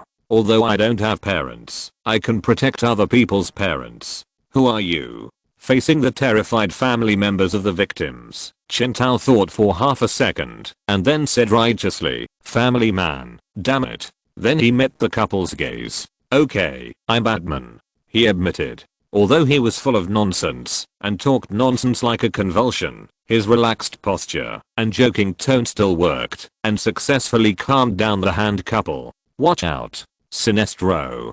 Hal in the distance used the Green Lantern ring to construct a green barrier that separated the cemetery from the battlefield. Can't you control the battle area a little bit? Sinestro controlled the Green Lantern ring to materialize 5 or 6 ferocious monsters. Atrocitus held a magic wand and kept spraying red torrents created by bleeding magic to destroy the monsters. Do you think Atrocitus is an easy opponent? It's not your turn to point fingers at me, rookie. Hal Jordan looked furious. I'm telling you not to destroy the grave. The two of them actually quarreled with each other, which inevitably distracted Atrocitus' attention. Then, while they were quarreling, Hal Jordan materialized a huge fist and swung it towards Sinestro, and then it fell on Atrocitus' forehead with a bang. This unexpected sneak attack directly changed the situation on the field, where Sinestro and Atrocitus were evenly matched. The red-skinned alien took advantage of the situation to pursue, and immediately put the leader of the rebellious 5 at a disadvantage. Well done, Jordan. Sinestro was very satisfied with the other party. This kind of telepathic feeling made him feel like he was cooperating with a Bansu. This kind of good compatibility on the battlefield, which does not require any prior discussion of tactics, and can achieve perfect cooperation with just a glance, is not something that can be found by just finding a teammate. Batman. Where is our son, William Hand? He was just receiving customers in this room. On Chen Tao's side, the panicked parents were also asking about their children. Oh my god, he is not here now. I don't know. Chen Tao said. He stood far away, watching Sinestro and Hal, a pair of enemies or close friends who have been entangled for a lifetime in the future, cooperated tacitly at this moment to fight against the enemy. The two Green Lanterns flew in the air, constantly suppressing Atrocitus standing on the ground from top to bottom. The original house had been completely destroyed and turned into a large empty space. Hurry up, Jordan. Stop using those giant hands and stance shields. Open your mind and strengthen your manifestations. Sinestro conjured up a huge figure and knocked Atrocitus to the ground with one punch. Hal Jordan created a plane and smashed it down on the other side. Rookie. Atrocitus said. He smashed Hal's plane with his cosmic magic wand and fist, and then knocked him flying backwards, turning to look at Sinestro. But you and I know you, Green Lantern. You are Sinestro, and our prophecy says you are the greatest of them all. Hal was knocked unconscious, and he found that Chen Tao used the Green Lantern ring to create a sofa to ensure that he did not fall into the cemetery and smash the tombstone into pieces. Can you do it, Hal? He heard the other party say. Atrocitus forced Sinestro to retreat, and then took advantage of the situation, and lifted up a parked excavator next to him. It was used to dig graves in the cemetery, and it was covered with yellow paint. Caught off guard, Sinestro's shield was smashed directly, and he fell to the ground with a deafening sound. Atrocitus stood in front of him, holding the excavator high. It is said that, if anyone will hinder our revenge, it is you. But the prophecy also says that you have a fatal weakness, just like all the terrorists under the Guardian. I will bathe in your blood, great man. Chen Tao was ready to take action. No. Hal Jordan roared. He didn't bother to talk to Chen Tao. The Green Lantern ring in his hand burst out with light waves, condensed into a plane, and crashed on Atrocitus, who was holding the excavator. Yellow. This is impossible. You know my name, Atrocitus? That's good. Tell the other 4 members of the Gang of 5 who they should fear. Sinestro got up from the ground, and the towering giant figure appeared on him again. The greatest Sinestro among Green Lanterns. 1 punch, 2 punches, the huge green giant hammered down repeatedly. Chen Tao put down his clenched fist. There were some twists and turns, but it was not a big problem. Atrocitus might lose. Then Chen Tao saw that Atrocitus, who seemed to be in a desperate situation, suddenly raised his magic wand and seemed to be muttering something. The next moment, Hal's ring rang. Warning. Energy value is depleting, and the energy value has dropped to 38.7%. Ugh. Green energy gushed out of Hal's ring uncontrollably and was sucked into the cosmic magic wand in Atrocitus's hand like a siphon. Hal made a surprised sound. Sinestro? What happened? He made a divine scepter. Sinestro's green light energy was also being sucked away, and the huge green giant disappeared in an instant. The remaining dark green covered half of Sinestro's face, reflecting his face in light and dark, and it was hideous and majestic. He retreated with a gloomy face. That thing can detect energy and take it away. Warning. The energy value is about to reach 0.0%. Sinestro's ring also rang. Regroup, Jordan, he said. Chen Tao silently raised his green light ring and watched its value return to 0. The protective shield protecting the hand couple also collapsed. Sinestro's voice rang in his ears. Come and see what you can do without your lantern ring. Hal Jordan lowered his head and found that the Green Lantern uniform on his body had disappeared, replaced by the pilot's uniform he was wearing. You can't watch this. Chen Tao controlled the nanorobots to block the eyes of the hand couple. After all, it is the true identity of the Green Lantern. He coaxed the couple like coaxing a child. Oh, it's dangerous here. Can I take you out first? Okay. So the kindergarten teacher Batman quickly separated some of the nanorobots, mixed with a little Mudface's body tissue, and aggregated into a Q version of Batman that was not much bigger than a baby, and quickly left the battlefield with 2 fragile children of an old age. You have a few other children, right? Hurry up and call them over. The family is together. I will protect you all immediately. Then he turned his head and looked at the situation on the battlefield. Sinestro blocked Hal behind him. Hiss. This subconscious action, I cried to death. Who could have thought that the greatest Green Lantern who now loves the younger generation of the Green Lantern Corps would betray the Green Lantern Corps in the future and become the ruler of another color light corps, the Yellow Lantern Corps. Stand back, Jordan, Sinestro said. I never run away from a fight, Sinestro. Hal said. Bang. Even without the lantern ring, Sinestro is still a well-trained fighter. He rolled to avoid the green energy beam that Atrocitus swung after using the cosmic magic wand to absorb the energy of the Green Lantern and kicked the opponent's wrist, but it had no effect. Your lantern ring is dry, Green Lantern. You are not a threat to me. A green light shot towards Hal, and Sinestro hugged him and avoided the explosive light wave. Get down, idiot. You don't understand what I'm doing, Sinestro. I'm blocking the portal to darkness. Atrocitus said. William Hand has the power to destroy the Guardians of the Universe. He is the incubator of extinction. Backing off is a tactic, Jordan. It's not a sign of fear. Sinestro whispered to Hal, but standing in the line of fire with a drained lantern ring is a stupid sign. You should have died long ago. Hal got up from the ground in a mess. There were sparks on his chest, which was exposed by the burns, and there were a few grey marks on his face. You are not the first person to preach to me like this. Chen Tao also walked to their side at this time. He was about to agree with Sinestro and say something like, Hal, you are too reckless. I agree with what Sinestro said, but then he heard Sinestro say, the courage to face fear can sometimes be called recklessness. But overall, I admire it. Chen Tao, you even admire recklessness, right? You two are really hopeless in admiring each other. Shocking. Sinestro turned his gaze back to the enemy not far away and said, the device held by Atrocitus can actually drain the energy of the lantern ring and use it for his own use. We have to stay away from that device and recharge the lantern ring. He turned his head to look at Batman. I will help you hold it, Chen Tao said. Sinestro nodded, then stretched out his hand, and a circle of green ripples suddenly rippled in the space. Hal's eyes widened, and he said in an ignorant voice, what are you doing? Recall my energy battery. Don't tell me that Serek didn't teach you how to isolate subspace and store personal charging devices. As Sinestro spoke, a lantern with a flashing green light was taken out of the space ripples by him, shining green light. Hal was speechless. I put mine in the locker. The lamp stove reflected Sinestro's face. You gave me a new understanding of the word carelessness, Jordan. Chen Tao glanced at him sideways. Fortunately, you didn't say something as outrageous as the courage to burn your boats can sometimes be called carelessness, but overall, I admire it. So I taught you a lesson? Hal said. Sinestro held the lamp in front of him. Just turn on the light, rookie.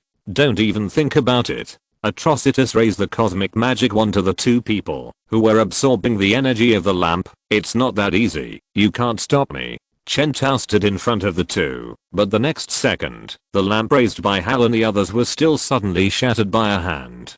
Dr. Savannah's figure appeared from the air. Surprise. Hal Jordan tried to rush up to attack the other party, but before he could touch the other party hooked his finger, and he was already spinning and flying away. You have no way to escape. Atrocitus glanced at Dr. Savannah and said immediately, "Ah," but then he heard a voice. He lowered his head and saw that the Earthling who had previously called himself Batman was now dressed in a different outfit. The sea blue hood replaced the Green Lantern uniform. "Rookie Green Lantern, they're sending you to die." Atrocitus changed the target of the cosmic wand. This is the wrong option. Chapter 240, The Blue Man and the Darkest Night. Chen Tao stood in front of Atrocitus, but did not take action immediately. From just now until now, there has always been a question in his mind. Where did William Hand go? The blackest night covers the sky and the sun. One grows while the other shrinks and swallows the dark light, digs out your heart and soul and kills you. The dead reappears and serves in the Black Hand. When Chen Tao heard the name William Hand, he realized who he was. He is the leader of the future Black Lantern Corps, the first Black Lantern Corps in the universe, the incarnation of the Black Death Emperor before his resurrection, and the key figure in triggering the major event Blackest Night. It is said that long ago, the Cosmic Guardians who created the Green Lantern Corps, also known as the Little Blue People, got a prophecy called Blackest Night in the Book of OA on the planet OA. The different colors of lights are derived from the power of emotions. The green light represents will, the yellow light represents fear, the purple light represents love, the red light represents anger, the blue light represents sympathy, the orange light represents greed, and the blue light represents hope. These 7 lights will form teams one day and have a war of light. Then the blackest night will come, and the black light represents death. It will devour all life and return the universe to death. In short, the Little Blue People were drinking and singing, and then suddenly the Book of OA told them, "Hey, you are going to send it. Please read the script quickly. After the War of Light, there will be the blackest night, which is a big crisis." Normal people would react to this prophecy by saying, "Wow, the blackest night is so scary. Only the 7 lights can defeat the black lights together. Then we should build good relationships with other colored light corps and save the world together." But the Little Blue Men obviously didn't think so. Their brain circuits are very strange. What? The blackest night will only happen when other colored light corps are born? Then I will kill other light corps in their cradles, and the blackest night will probably not come, right? This logic is that the prophecy says, after collecting all the teammates, there will be a crisis, and then you can fight in a group. The Little Blue Man said, then I will kill all the people who may become my teammates, and the crisis will probably not happen. What a stupid idea. But the problem is that the Little Blue Men, the guardians of the universe, are a group of creatures without emotions. They abandoned their emotions a long time ago. They thought so, and they did so. They not only covered up the existence of the prophecy of the blackest night, but also suppressed other corps that might appear in every possible way. For the Little Blue Men, if there is a problem, they will bury the bomb and cover it up. If they can't cover it up, they will send everyone to the sky together. This is already a daily operation. The 666 sector massacre that caused the sudden death of the entire sector of Atrocitus was like this, as was the First Lantern, Laflas of the Orange Lantern Corps, and the Blackest Night. However, these are other hidden dangers caused by the Little Blue Men. The point is the Blackest Night. The Little Blue Men are not the only ones who know the prophecy of the Blackest Night. Atrocitus, a user of blood magic, a survivor of the 666 sector massacre, and the future master of the Red Lantern Corps, is one of them. His understanding of the prophecy is even clearer than that of the Little Blue Men. While other lantern groups are seeking revenge on the Green Lantern Corps, hanging up online, or staying at home, Atrocitus may be the only one who is actively saving himself. He was defeated after he avenged the massacre of Sector 666 on the Green Lantern Corps and was imprisoned, but he still tried his best to trick Green Lantern Abunsu into bringing him to Earth illegally. After escaping and killing the other party, Atrocitus, the future Lord of the Red Lantern, tried to find the source of the Blackest Night directly, William Hand, the future leader of the Black Lantern Corps, Black Hand, and then directly use the staff cosmic wand in his hand to cast a blood magic to erase all the darkness in his heart. He can't be killed. Killing William Hand will only make him embrace the Black Lantern of Death in advance. So what are the little blue people doing at this time? The little blue people, the guardians of the universe, said, "Ababa ababa ababa ababa ababa." They are all creatures without emotions, and they don't care about these things at all. They think they have suppressed the other lantern groups and the blackest night will never come. But there is still a special existence among the little blue people, Gunther. He is the only little blue man with emotions, so unlike his compatriots, he is still worried about the blackest night. That is why he sent Sinestro to Earth to try to find out what Atrocitus is doing, and to capture the fugitive. Chen Tao shook his head secretly. However, fate always fools everyone. Atrocitus planned to strike first, and erase Blackest Night from the source, but instead cause the death of Green Lantern Abunser, allowing Hal Jordan to obtain his ring, and become Green Lantern. His act of killing Abunser caused the little blue man Gunther to send Sinestro to investigate him in violation of the Territory Order, causing Sinestro to meet Hal Jordan in advance. As soon as the two of them met, Sinestro would invite Hal Jordan to his home planet Kaluga. Once Hal Jordan went there, he would find that Sinestro was a dictatorial tyrant, and then the friends turned against each other, causing a riot on Kaluga, killing Sinestro's wife, and directly leading to Sinestro's rebellion against the Green Lantern Corps and the establishment of the Yellow Lantern, which directly led to the outbreak of the major event Sinestro Corps War. This chain reaction-like thing actually greatly accelerated the arrival of Blackest Night. Of course, things can also be explained this way. Atrocitus' arrival directly led to Hal Jordan becoming the Green Lantern and Sinestro becoming the Yellow Lantern. It was these two people who played the key role and successfully ended the Blackest Night. Isn't this the arrangement of fate? The past and the future have never overlapped so densely at this moment. This is the moment when all hidden dangers are buried. This is the beginning that no one has noticed. This is the source of all wars, and it is also the anchor point of all victories. The heroic epic of the Seven Lantern Corps began to be written on this day. So, does anyone still remember William Hand who caused the Blackest Night? Did you catch William Hand, Atrocitus? Chen Tao dodged the energy beam swung by the other party using the cosmic magic wand, and asked loudly, "Did you use the cosmic magic wand to erase the darkness in his heart?" In the original history, Atrocitus was caught by Green Lantern Hal and Sinestro when he was about to succeed, and was directly arrested and taken away from the Earth, and William Hand was safe and sound. But he didn't intend to let the future leader of the Black Lantern Corps escape. If you're a psychopath, let Dr. Atrocitus treat you. But it was obvious that Atrocitus would not answer Chen Tao's question properly. He panted in a low voice, used the cosmic magic wand, and waved an energy wave directly at Chen Tao. "Don't even think about getting anything from me, you lackey of the Guardian of the Universe." Chen Tao sighed. His peripheral vision lingered on Sinestro and Hal who had lost their Green Lantern furnace. "Don't you have a spare Green Lantern furnace?" He noticed Dr. Sivana who had just smashed the furnace in their hands. This coordinated behavior meant that Atrocitus had found a new ally. The situation was becoming more and more complicated. Boom. Without the Green Lantern ring, what else can you do? The flowing green, mixed with a hint of blood red, was the energy wave emitted by Atrocitus after absorbing the energy from Sinestro and the two Green Lantern rings with the cosmic magic wand and mixing it with his own blood magic. But this also means that the green light energy that was previously absorbed into the cosmic magic wand will soon be exhausted due to uncontrolled abuse. I'm very familiar with you Green Lanterns. Without the Green Lantern ring, you are just a group of cowards. Chen Tao searched carefully, searching for Dr. Sivana's trace, but to no avail. The other party just played a perfect match with Atrocitus, unexpectedly destroyed Hal and Sinestro's lamp furnace, and then disappeared again and hid. How did Dr. Sivana appear here? And it seems that he has completely learned magic. Isn't he Shazam's villain? How did he get involved with Atrocitus? After releasing Black Adam, who did he meet? An answer emerged in Chen Tao's mind. Is it the meditation mite? The magic worm from Venus? The Wizard Council? The enemy of the wizards who gave Shazam and Billy Batson their powers thousands of years ago?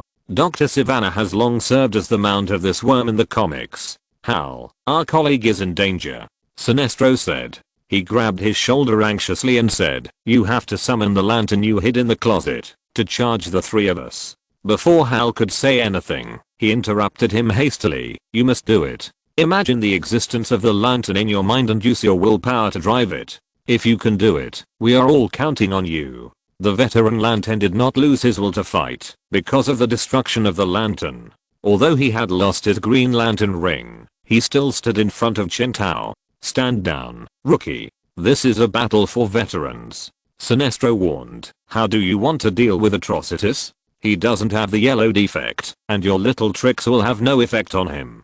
He looked up and down at Chen Tao's sea blue mask that covered his entire face. No matter what uniform you change into, it will be useless. Ah, Sinestro. Atrocitus said, I have witnessed the fate of Abansu. I predicted that he would be betrayed by his own ring at the critical moment, and it was indeed the case. That's why I was able to kill him. And now, I can see another one. Your lies don't scare me. Sinestro's face didn't change at all. He raised his fist and prepared for the battle. Although he didn't have the ring, facing a giant like Atrocitus, Sinestro didn't show any fear. In terms of courage, he is indeed the best in the Green Lantern Corps.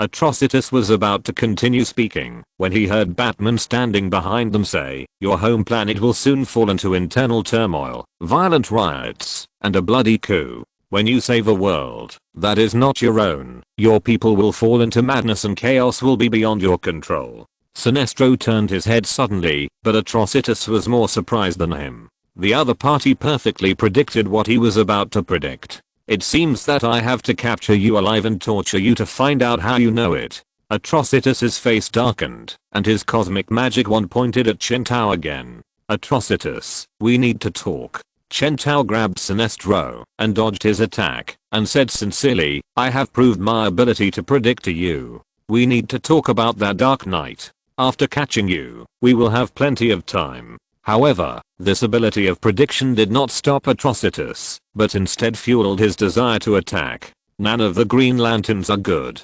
Calm down, Atrocitus. Chen Tao first returned to the state of the broken bat, and tried to use the nanorobots to remotely communicate with Atrocitus, to avoid the possible existence of meditation mites, but the other party ignored the explanation of the nanorobots in his ear. Hal was still trying to summon the lantern furnace, which made Chen Tao and Sinestro seem to be stalling for time. No matter what they did, Chen Tao understood very well. The massacre of his hometown made him instinctively unable to trust any forces under the command of the Guardians of the Universe. Chen Tao finally realized that Atrocitus could not communicate with him for the time being. It's really troublesome. Atrocitus heard him say.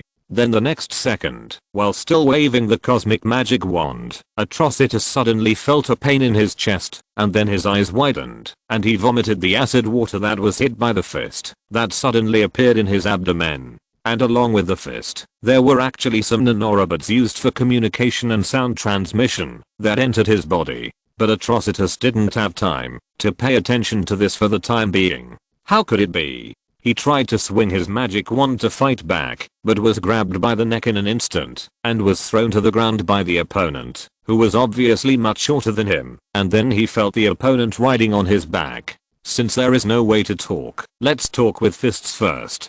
Sinestro was thrown aside in embarrassment, and he looked numbly at the completely unpretentious Batman hitting the back of Atrocitus' head again and again, like beating a drum. As a wizard, he was careless in front of a Kryptonian, and was approached by the opponent. This is the consequence. Bang. I told you to talk nicely. Bang. Is it great to be able to predict the future? Bang. I can do it too. Bang. While hitting, Chen Tao put nanorobots into Atrocitus' body. He didn't dare to put too many at a time, for fear that Savannah and the meditation mites who might be hiding nearby would see the clues. He kept an eye on his surroundings, and just before Atrocitus almost lost consciousness, he finally saw ripples in the air not far away. Chen Tao's mouth began to curl up. Bingo. I found you. Chapter 241. The Questions of the Old Butler Alfred. I'm Chen Tao. I know they are about to escape. Chen Tao looked indifferently at the meditation mite and his mount Dr. Savannah, creating a huge fireball that attacked him. He moved to avoid it. He felt his nanorobot slowly climbing into his ear canal under the cover of Atrocitus' blood, and cemented his blood. This is not pure technology, but more of the erosion of the metal spirit, similar to the method used by Poison Ivy in Gotham in her early years. to sprinkle seeds on the enemies, and then let those plants pierce the flesh of the victims until they were sucked into a mummy. But he is more friendly, isn't he? He is Batman, and Batman is a good man. He will not do those terrible things, and in fact, he can't do it. Atrocitus is not a small fish. Although the opponent was injured by him because he did not expect the ability of synchronized high-speed bullets, such erosion alone is definitely not enough to control Atrocitus' life. Otherwise, it is not the erosion of the metal spirit, but a slave contract. Chen Tao knew very well that he had no bargaining chips to persuade Atrocitus. He was Batman, but not a succubus. Even if we don't count the blood feud both of Atrocitus, who survived the massacre in Sector 666, for Green Lantern, the two Green Lanterns around Chen Tao, Sinestro and Hal, their goal was to capture him and continue to imprison him. Chen Tao was with them, and this matter was destined to make it impossible for Atrocitus to have any good words with him. What? You said that their goal was to deal with William Hand in advance to prevent the arrival of the Blackest Night. Where is the evidence? Where is the evidence? Where is William Hand? Trust is never established overnight. Chen Tao knew very well that he had held back, even if he relied on the Kryptonian body to get close to Atrocitus in a short period of time. The other party would never be powerless to fight back. If he really let go and fought to the death, the final scene would be at least several times more intense than it is now. However, when Atrocitus realized that Chen Tao had raised his fist but did not do his best to hurt him, he did not resist with all his strength, but silently injured Chen Tao's seemingly continuous but not fatal fists one after another. And what about Chen Tao? After a long period of thinking, he gradually guessed how Atrocitus and the meditation might were mixed together. On this planet, the only one who could drive him was William Hand. The meditation might must have taken advantage of this, but he knew that William Hand should have continued his life trajectory in the Hand funeral home before, and no matter how the meditation might use the other party to manipulate Atrocitus, their combination would always have hidden dangers. And this was the opportunity he could use. Now there is another question. What exactly does the meditation might want to do? Chen Tao's eyes revealed a murderous intent. It doesn't matter, just catch him and ask him. He carefully calculated the time. 1 second, just 1 second. He could use the speed of the Red Death to break through the protective spells set by the Mind Might beside him. Those spells didn't even have time to be activated before he would pass through them with his super speed. For the speedster, the time it takes for these spells to take effect is as slow as a snail. Go, Atrocitus. The Mind Might and his mount roared. It will be too late if we don't leave now. They had already appeared and created a portal for space movement and set up various protective spells on the path that Chen Tao had to pass through. Hurry up. Batman is now completely a Kryptonian, and even if Kryptonians are not good at dealing with magic, these spells can't stop them for too long. Sinestro and Hal tried to rush over to stop Atrocitus, but they had lost their Green Lantern rings and were blocked by the magic of the Mind Might not far away. They only needed the most basic floating to make them swim around in the air, as if they were weightless, like a giant monster with brute force, and they couldn't borrow any power at all. Atrocitus said nothing, and rushed desperately towards the portal that had appeared in the air. Chen Tao followed closely behind. 1 second, 2 seconds. Now, the silver-white particles wrapped in scarlet armor drove Chen Tao to rush in front of Drive Savannah. With a knife, he directly split the opponent in half. However, he soon found that the opponent was just a dummy made by magic, and the real opponent was no longer there. The destroyed dummy was still making a gesture to beckon Atrocitus to come to the magic space transmission portal, but Atrocitus also suddenly turned his body and turned directly into a portal, opened next to him, disappearing without a trace. Suddenly, only Hal, Sinestro and Chen Tao were left at the scene. Chen Tao touched his chin, feeling the nanorobots still existing in Atrocitus' body. Interesting.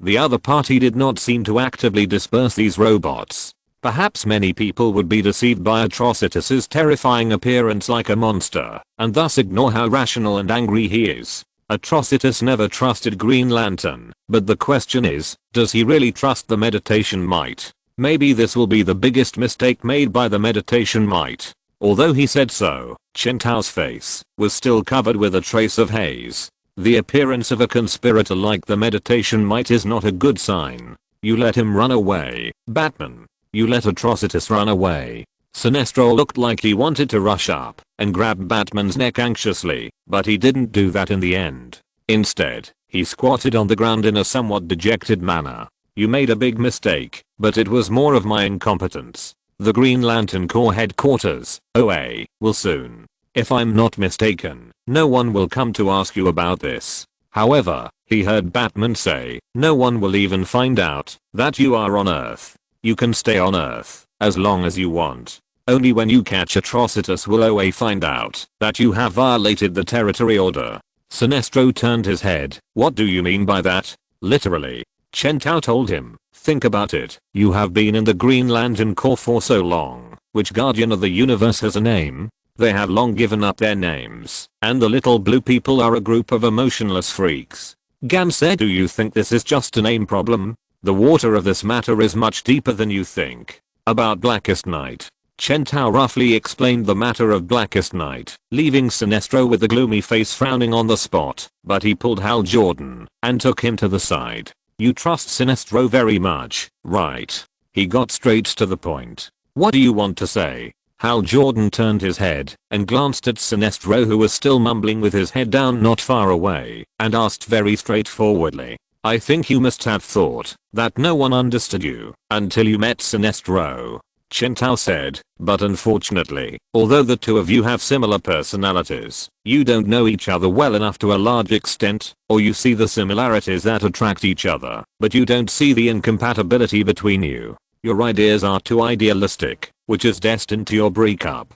If you want to talk nonsense, forget it. Hal Jordan frowned. I have heard enough prophecies today, and countless destinies. You know that I just resisted interrupting you, which is the most polite thing I have ever done in my life. I agree with this. Chen Tao said, but I'm telling the truth. He patted the other's shoulder. One day, Sinestro will invite you to visit his home planet, Karuga. Promise me that, no matter what decision you make, after seeing this planet, you must guarantee the life of one person. Chen Tao stretched out his hand, and a small piece of Mudface's body tissue mixed with nanorobots appeared in his palm, turning into a smaller, lifelike Hal Jordan, and then transformed into Sinestro. Aline Sue, she is Sinestro's wife, and the Green Lantern who gave you the Green Lantern ring, the sister of Aben Sue. You must ensure that her life will not be harmed in anything you do. He put the Mudface in Hal's palm. You will use him. What is this? Got? Hal said, a piece of shit? Question mark? The Mudface in his palm heard the keyword, so it really turned into shit. Chen Tao grabbed a handful of it without caring, and then smeared the Mudface on his face. Then Hal was horrified to see Batman turned into his girlfriend Carol. You sit this way. Mudface has his own brain. Even though he is a pile of mud, you should respect him, even though he has no concept of respect. Chen Tao demonstrated the usage to Hal, and then continued, Mudface can only imitate, after seeing the target, so you have to really get to know Aline Sue, before you can find a way, to let Mudface help you. Ah, I see. Hal nodded. He was just reckless, but not stupid. The other part is sure look made him believe it a little, although he still didn't know what would happen to Sinestro's home planet, but at least, although I don't really believe in prophecies, if you think Sinestro's wife will be in danger, then I will definitely protect her, Hal said. Chen Tao looked at him with sympathy. Fool, you are the one who puts Sinestro's wife in danger. This is the starting point of the lifelong entanglement between Sinestro and Hal. Sinestro enslaved his home planet, used iron and blood and power, abused the authority of Green Lantern, turned his sector into his own slave plantation, and his wife had a long-term relationship with him because of this. And the last thing he should do is to invite Hal Jordan. He wanted to teach him the skills of a dictator, but Hal only wanted to liberate the people he controlled. Then a riot in which Hal participated broke out, and the people destroyed Sinestro's rule and killed his wife. Hal personally arrested his mentor and best friend and brought him back to OA, and then Sinestro rebelled against the Green Lantern Corps and became the Lord of the Yellow Lantern. Chen Tao patted Hal on the shoulder. Sooner or later, Hal will discover Sinestro's true nature. According to his character, it is almost a matter of time before the two of them turn against each other. This is determined by character. There is also a taste of fate. But he can still find a way to prevent some tragedies that may happen. Also, I hope you can persuade Sinestro to stay and help us face the current threats. Chen Tao continued, you should know clearly. Has Amanda Waller mentioned it to you? The plan about the Justice League? Hal nodded. Yes, but I haven't decided whether to join. Welcome to join. Green Lantern Hal Jordan. Your power is crucial to protecting our Mother Earth. Chen Tao said, we will see you in the Hall of Justice soon, and I hope you can bring your colleague Sinestro with you. As he said this, he resynchronized the speed bullet and the whole person floated up. Someone will take care of the follow-up of Hand Funeral Home. You just need to take Sinestro away. Don't worry. The matter of meditation mites and atrocitus will also be within the scope of the events that the Justice League will soon solve. He said, after joining the League, we will solve these difficulties that threaten the world together. As he spoke, he looked at the communicator on his arm, and he seemed to have received some news. There is a new situation on the side of Aquaman. I have to rush to solve it. The schedule is very tight. I'll entrust this to you, Hal. Then, before Hal Jordan could speak, he saw Batman turned into a gust of wind and flew directly into the distance of the sky. Alfred. Chen Tao dialed Alfred's number in the air. The Green Lantern Hal's problem has been solved, and he is very happy to join the Justice League. His tone was hurried, but just now someone from the government gave me news. Amanda Waller said that they have found Aquaman himself, just like they found Green Lantern, and he has made an appointment to meet with me. Please arrange your schedule next. I remember the intelligence I collected before. There seems to be something wrong with Lex Luthor. How far has his human experiment progressed? Oh, by the way, Shazam's side, a guy called Meditation Mite has appeared again. He is a new enemy. And Wonder Woman, is she still fighting with Cheetah? The first problem is that we have to track down the location of Atrocitus now. You have to. However, this time he did not hear Alfred's agreement, but heard the other parties questioning. Bruce, do you really want to retire? Chapter 242. The number of people I trust is 0. Cyborg sat on the top of the building, silently talking to the voice in his ear. Your name is Meditation Mite. His half metal, half organic face flashed an intriguing look. Of course.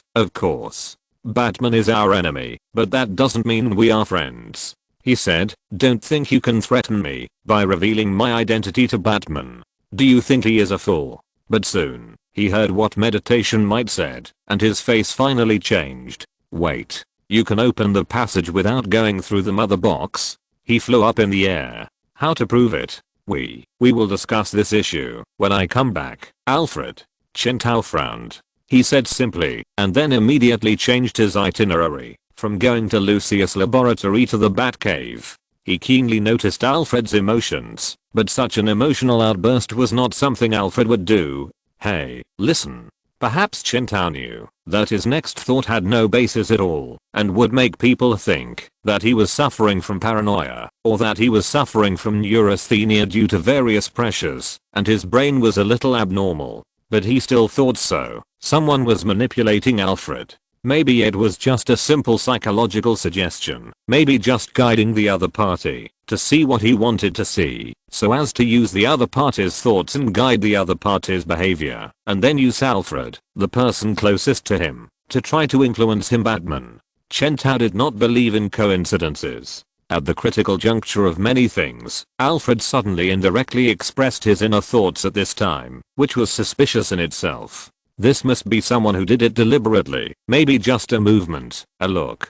This speculation has no basis, but it is an intuition, a sixth sense. So, who could that person be? When Chen Tao stepped into the Batcave, he saw Alfred sitting alone in the chair in front of the Bat computer, like a dying mountain wave, like entrenched in the position where it should have left long ago. Alfred was browsing the photos on the Bat computer. On the smooth lawn, young Bruce squatted there, with an innocent face, grabbing the green grass with his palms, that were not much bigger than walnuts. You are here, Master Bruce. The old man turned his head. He forced a smile, and turned off the photo. Chen Tao walked to his side silently, carefully considering the words to talk to him. Alfred, I want to know why you asked me the question you asked me in the communication. He finally used a slightly neutral sentence. This sentence can be translated as how is my behavior not like retirement? But it can also be interpreted as who exactly led you to have this idea. Of course Alfred automatically used the former explanation. He talked about recent events. Master Dick and the Suicide Squad have been dealing with criminal matters in Gotham recently. The Penguin said that he has turned over a new leaf and has proactively provided a lot of intelligence, which has greatly increased the success rate of Master Dick and his team's actions. Mr. Freeze is working with Link and March. They have discovered the remnants, or the backbone, of the Court of Owls in Gotham. The two of them are professional match in dealing with the rats in the gutter like the Court of Owls. Chen Tao stood beside him, listening quietly to the old man's chatter. Mr. Flashberry Allen's superhero career has been very stable recently. He has captured another villain named Misty and sent them all to Iron Mountain Prison. I just provided Iron Mountain Prison with the superpower suppression device for prisoners in the Batcave some time ago. Oh, by the way, there is also Billy Batson. He is now the most famous superhero in New York. He is young, but he does a great job, but sometimes he is a little inferior. Wonder Woman is entangled with her enemies, as always, and Supergirl. Some people also call her Superwoman. Do you know that the last time Master Dick was in trouble, Miss Kara Kent flew directly from Metropolis to Gotham to help him? They are all young people with potential. Alfred said. Master Bruce, I don't mean to say something stupid, that you can completely entrust the affairs of the Justice League to them. I still know that there are some things that they are simply not capable of replacing you. Alfred's voice was sincere, with a tone of hesitation and negotiation. I just think that sometimes, Master Bruce, why can't you try to teach them, bring them with you, try to let them face the crisis that you should have faced, and then gradually train them and find a successor among them. Chen Tao added, when the successor is able to stand on his own, I can slowly retire and enjoy my retirement life. Yes, Master Bruce. But you don't seem to have such an idea at all now. Alfred said, you can obviously call the Flashberry Allen or Supergirl Kara Kent from thousands of miles away with just one phone call. With their speed, it will take no more than 5 minutes to reach any corner of the earth. Or you can bring Shazam, Billy Batson or Master Dick in advance and let them participate in what you are doing. Even Miss Diana is fine. The old man's words did not show any excitement or unwillingness, but Chen Tao knew that he was just deliberately using the skills he learned in his past career as an agent to carefully control his emotions. He didn't want his Bruce to feel sorry for his sadness or sorrow. He did it very well. Okay, I'll do that. I just wasn't used to it before. Chen Tao showed a guilty expression on his face and then became a little serious. You're right, Alfred, you woke me up. I still refer to the past methods of solving problems and do everything myself, fearing that others can't do it well, but I ignore that. If I still solve everything by myself, it will only make my teammates useless and make them unable to bear my responsibilities forever. He said solemnly, I will change my operation method. In fact, when I established the Justice League, I took the initiative to give the position of leader to Supergirl with a similar idea, but in the end I still solved the problem by myself, which is equivalent to undermining her in fact, which is indeed wrong. Chen Tao continued to chat with Alfred in a seemingly normal way, and then asked abruptly, hey, Alfred, how did you think of calling me to remind me of these? This is a question that seems to be normal at first glance, but it is full of doubts after careful consideration. Chen Tao was already trying to lower Alfred's guard as much as possible. As a former spy, the butler was very resistant to this kind of rhetoric. Once the other party sensed some distrust in him during the questioning, it would hurt the old butler's heart. Chen Tao pretended not to look at the old butler, but his palms were almost sweating. He was waiting for the other party's reply. First, Diana came to see you. It was about Cheetah. You were not there. She asked why you were so busy. Alfred said, then the Flashberry Allen came and said that he felt that the Reverse Flash Swan had done something big. He could feel it from a distance through the Speed Force, but he didn't know what it was. When he heard that you were not there, he left. Then there was Billy Batson. Shazam told me that his father came back to see him after many years. He said that was his happiest moment. And Master Dick. He came to sue the new rogues for being too gentle and unable to intimidate the gangs in Gotham. He said something like, "Can the rogues be called criminals?" "Oh, is that so?" Chen Tao touched his chin. "You told me that Shazam, Billy Batson's father, came back to find his son in a corner of a city, in a dark alley. He is the key to controlling Billy Batson, Black Adam." The voice of the meditation might sounded through the voice of Dr. Savannah. They stood on the corner of the street, watching a down-and-out middle-aged man walking by smoking a cigarette. "Once we have Billy's father, he will be at our disposal, including handing over his power." Dr. Savannah turned to look at Black Adam, "And we need your help, which is why we went to great lengths to help resurrect you." Standing next to them was Black Adam. He should have been reduced to ashes, disappeared in the endless wailing, smeared by the torrent of time, and turned into the dust of history, but he was standing here at this moment, with a terrible look on his face. "Don't think I will be grateful to you, Meditation Might. You opened the connection between the 7 magical continents. Do you really know what the consequences of doing so will be? And you, Savannah, you are aiding and abetting the evil, which is a very dangerous behavior. I have tolerated you for long enough. I should have separated your body and head long ago." He said, "You told me that you would ensure the safety of our world, but I didn't see that at all." He stretched out his hand to Dr. Savannah. "Do you think I'm an idiot who doesn't understand magic?" But then, a bolt of lightning pierced through Black Adam's body, causing him to let out a low scream. "Thanks to the meditation might, my strength has increased incredibly." Dr. Savannah turned around neatly and looked at Black Adam, who had once made him extremely envious. "I have read every book in the Eternal Library, and I have mastered every spell. It was only a short separation, but the person kneeling at this moment was Black Adam. You don't understand what the meditation might will do to us once it can reach other magical continents." Black Adam retracted his hand, his face becoming more gloomy. In this short fight, he has realized that the opponent is no longer the same as before, and he can no longer easily control Dr. Savannah as before. "Oh, but he knows, my dear friend." Wisps of colored smoke sprayed out from Dr. Savannah's 7 orifices, and then condensed into the illusion of meditation might in the air. After realizing that Dr. Savannah could not convince Black Adam, Meditation Might personally took action. "I have told him my plan. I want to release my monster association from their shackles, and let the 7 magical continents return to my control." "No. Then where will my continent go?" Black Adam roared. "Your plan threatens the entire Kandak and his people." Black Adam rushed towards Dr. Savannah again, but he was soon hit by the rays from the opponent's eyes and hit the wall again. "Only if you refuse to join us," Dr. Savannah said, his voice resonating with the meditation might. "We want your help, Black Adam. There is no more far-sighted military mind on this planet than you. We admit it." "Hey, what happened outside?" A black civilian opened the door, and he was shocked to see 3 superhumans appear at his door. No, before Black Adam could stop him, he saw the meditation might waving its hands, or tentacles. Then, strands of withering appeared on the civilian's face, his black hair turned white, wrinkles appeared on his face, and then the whole person turned into a skeleton. With a clang, the civilian who had become Mr. Skeleton collapsed, and lay on the ground, quickly losing his life. The voice of the meditation might rang. "Indeed, in a war that runs through the magic continent, many people will die, just like this civilian, and turn into nothingness." Black Adam looked ugly, but he remained unmoved.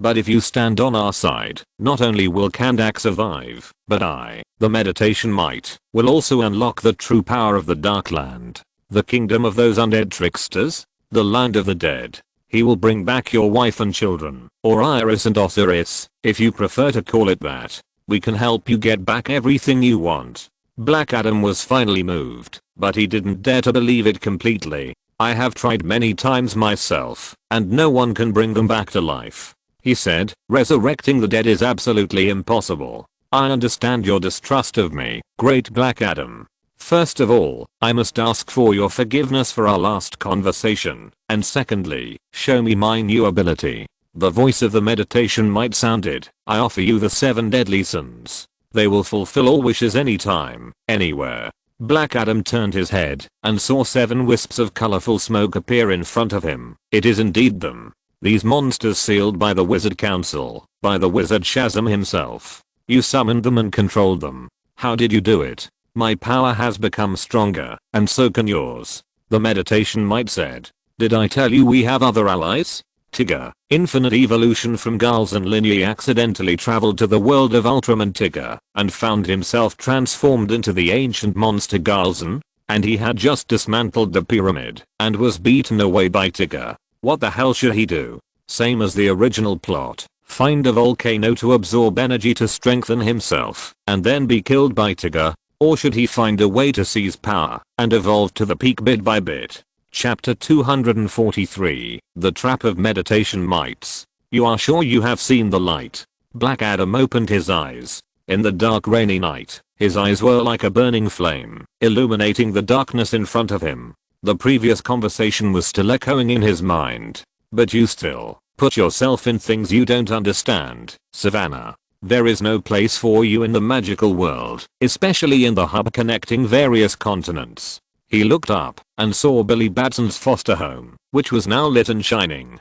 You know what the meditation mite can do? He thought about what Savannah had just said to him. When the meditation mite first spread fear to the magical continent, you were there. What he planned this time is destined to be unstoppable. So join him, join us. Black Adam pursed his lips. The last time Black Adam joined someone else's camp, it was because he was imprisoned and whipped. He broke free from the shackles, like a lion in the mountains and wildlands. He killed the whipper who put the shackles on him, and he crushed the slave owner's head like a grape. But this time is different from the past. This time, the shackles that bound him were not made of fine iron, so they could not be broken free. If the heart has been tied with false reins, and one has obediently put on a slave collar, then even the thundering Shazam who can break gold and jade may be powerless, right? However, Black Adam is not the only one bound by false reins. Inside the house, Billy Batson opened his eyes in the darkness. He turned over and sat up from the bed, staring blankly at the darkness.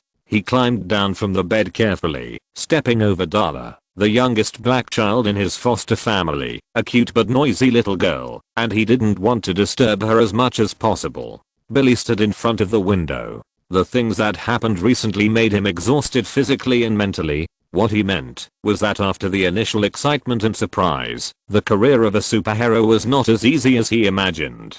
Nightwing, Dick Grayson, Supergirl, Kara Kent, Flash, Barry Allen, they did much better than him. They were real heroes who were brave enough to take responsibility, while he was just a brat who abused his power. While Batman was busy with other things, he had experienced enough. Some biological monsters appeared in the city, all kinds of giant beasts made of messy magic. These should have been his responsibility, the responsibility of the magic guard. But he messed up, made a mess. He was obviously much more powerful than these ordinary monsters, but he was still fooled by these low IQ things, and killed many innocent civilians. He watched parents lose their children in front of him. He watched children lose their mothers, and those beautiful families were broken and destroyed, and then wailed in the dark midnight. These were all his responsibilities. Just like what Dr. Phil, who liked to play scarecrows in the school counseling room, said to him, wasn't it? Billy held his chin. People must do things within their capabilities. If the police don't know how to use a gun, they will only kill the hostages and themselves when facing the criminals, and may even accidentally kill innocent passers-by. A doctor who doesn't know medical skills, but is bold enough to perform a heart transplant on a person, will only end up with one more body in the morgue. If you suddenly occupy a high position without the ability, you will only kill others. The power of Thunder Shazam should be given to some people who really deserve their power, such as Batman, Wonder Woman, Supergirl, etc., instead of being abused by an incompetent guy like himself. Billy thought so. Then he walked to his desk and took out a magic book from the drawer with the weak light. He snapped his fingers, performed a little magic, so that the light would not shine on the sleeping brothers and sisters, and then turned on the desk lamp. He opened the magic book and found the page on it that shared the power of Thunder Shazam with others. Your magic power is boundless. Your ultimate power. Say the formula. He chanted silently. Although he has learned a lot of magic after becoming a superhero, to be honest, this spell to share Shazam's power with others is too complicated, and he still hasn't figured out what's going on. Black Adam once tried to seize his power. To be honest, he didn't have much of a will to die. Who could expect a 10-year-old kid to be able to stand up after being beaten to death? But he really couldn't give it to him. Billy? Billy turned his head and saw Mary climb out of the bed. She was the oldest sister in her foster family and the eldest daughter in this non-blood related family. She was woken up. Billy smiled at her apologetically and said, "I just can't sleep." But at this moment, he heard a noise downstairs. He and Mary looked at each other. "I just went to the bathroom," Mary said. They walked down the stairs from the bedroom on the second floor to the living room and saw that the hall was brightly lit. Then Billy was stunned. He saw a man who looked vaguely like him standing at the door. His adoptive parents were with him. The man looked up and saw Billy coming down the stairs. "Oh my god," the man said. "Billy?" Billy had tears in his eyes for some reason. "Dad?" he asked. "Dad?" He rushed over and the two hugged each other tightly. "I've been looking for you for a long time and finally found you," Billy's father said. Is this really you?" "Oh, Billy, I'm sorry." Billy heard what the other person said. It was raining heavily outside. In Billy's childhood, he had escaped from the orphanage countless times and ran in the dark rainy night. He had imagined countless times that someone would say such words to him. "Oh, Billy, you should never have lived your life alone. I'm sorry, I'm so sorry. You were born in Zambrotta, Minnesota, on a stormy night. We were about to drive to the hospital, and your mom, Marilyn, was pregnant with you, and I still remember her saying to me, 'I'm dying, CC, right now.'" A bolt of lightning blocked our way, and there you were, in that car. That night, we left Minnesota, and Marilyn's father was waiting at the hospital. He didn't approve of our relationship, and he was going to take you and your mom away from me. We drove all the way to Philadelphia, and we set up shop there, and I wanted to be the best husband and father in the world, Billy, and you should know that, and I took you to the zoo every weekend to see the tigers. You loved them so much. Now, right now." Billy Batson sat on the steps of his adoptive parents' house with his biological father, C.C. Batson. They needed a little privacy. Billy was holding a photo in which Billy's father and his mother Marilyn were hugging him with a smile on their faces, with a tiger in the zoo behind them. Looking at such a photo, anyone's heart would soften. But Billy was not carried away in the end. He resisted the urge to stop looking at the photo. "That's great, Dad. But where did you go before?" Billy's father was silent for a while. "I miss those days when everything was so beautiful, when your mother and I were still a family. I'm not proud of the past 10 years. I got into some trouble. I left to protect you and your mother. In fact, I was not suitable to be your father. I went to prison." "Prison?" Billy's last vigilance was gradually dissipating. "But that was the past me. I served my sentence. I was out of prison, and I was looking for you everywhere." Billy's biological father put his arm around his shoulders. "Where's mom?" Billy asked. I want to find your mother too." "Of course, I do. But maybe we can find her together. I think she might have gone back to her hometown, Zambrotta, Minnesota. That would be my next stop. I want you to come with me, Billy. You're still on parole, right? Your mother is the love of my life, Billy. I have to find her. I have to make sure she's okay." Billy's biological father said, "Nothing is more important than family." Billy finally made up his mind. "I'll find a way to serve your sentence." He suppressed his excitement and joy. "I'll find a way to get them to help me. I mean, I know some friends." He saw his father smiled, as if he didn't believe it at all. But Billy was still very happy. This was the best day of his life. "Well, I found you. But it's too late now. I have to leave first, Billy." They sat together for a while, and finally, Billy's biological father stood up. "I will come to you tomorrow, and then talk about your foster family. But now may not be a good time." He didn't wait for Billy to speak, and grabbed his shoulders. "We have to give your foster family some buffer time. You know, they took care of you when I was away, and I'm grateful to them. Do you think Black Adam is suspicious?" In a dark corner, Dr. Savannah's hands were wrapped with lightning, manipulating magic. "Our real plan?" The voice of the meditation might sounded in Dr. Savannah's ears. "It doesn't matter, even if he is suspicious. He is willing to bring back the people he lost at all costs, to protect the people he loves. As Dr. Savannah continued to manipulate, a lightning transmission portal gradually flashed in the space in front of him. Come on now, Savannah, the work has been done, and the next step is to hand it over to Black Adam. While Batman is entangled with Green Lantern and the alien magician Atrocitus, it's time to connect our allies and find the key to the land of monsters. Not far from Billy Batson's foster family's house, Billy's biological father was wearing a coat and walking alone on the road. He turned his head and looked at the store not far away, where a father and son were having a meal together. A banana sundae and 2 spoons. And a large portion of fudge. Dad. Billy's biological father, old Batson, looked at the father and son with some envy for a while, and this action also made Billy Batson, who was secretly observing not far away, confirm his thoughts again. He was already suspicious enough, like Batman. This can't be fake, and it can never be fake.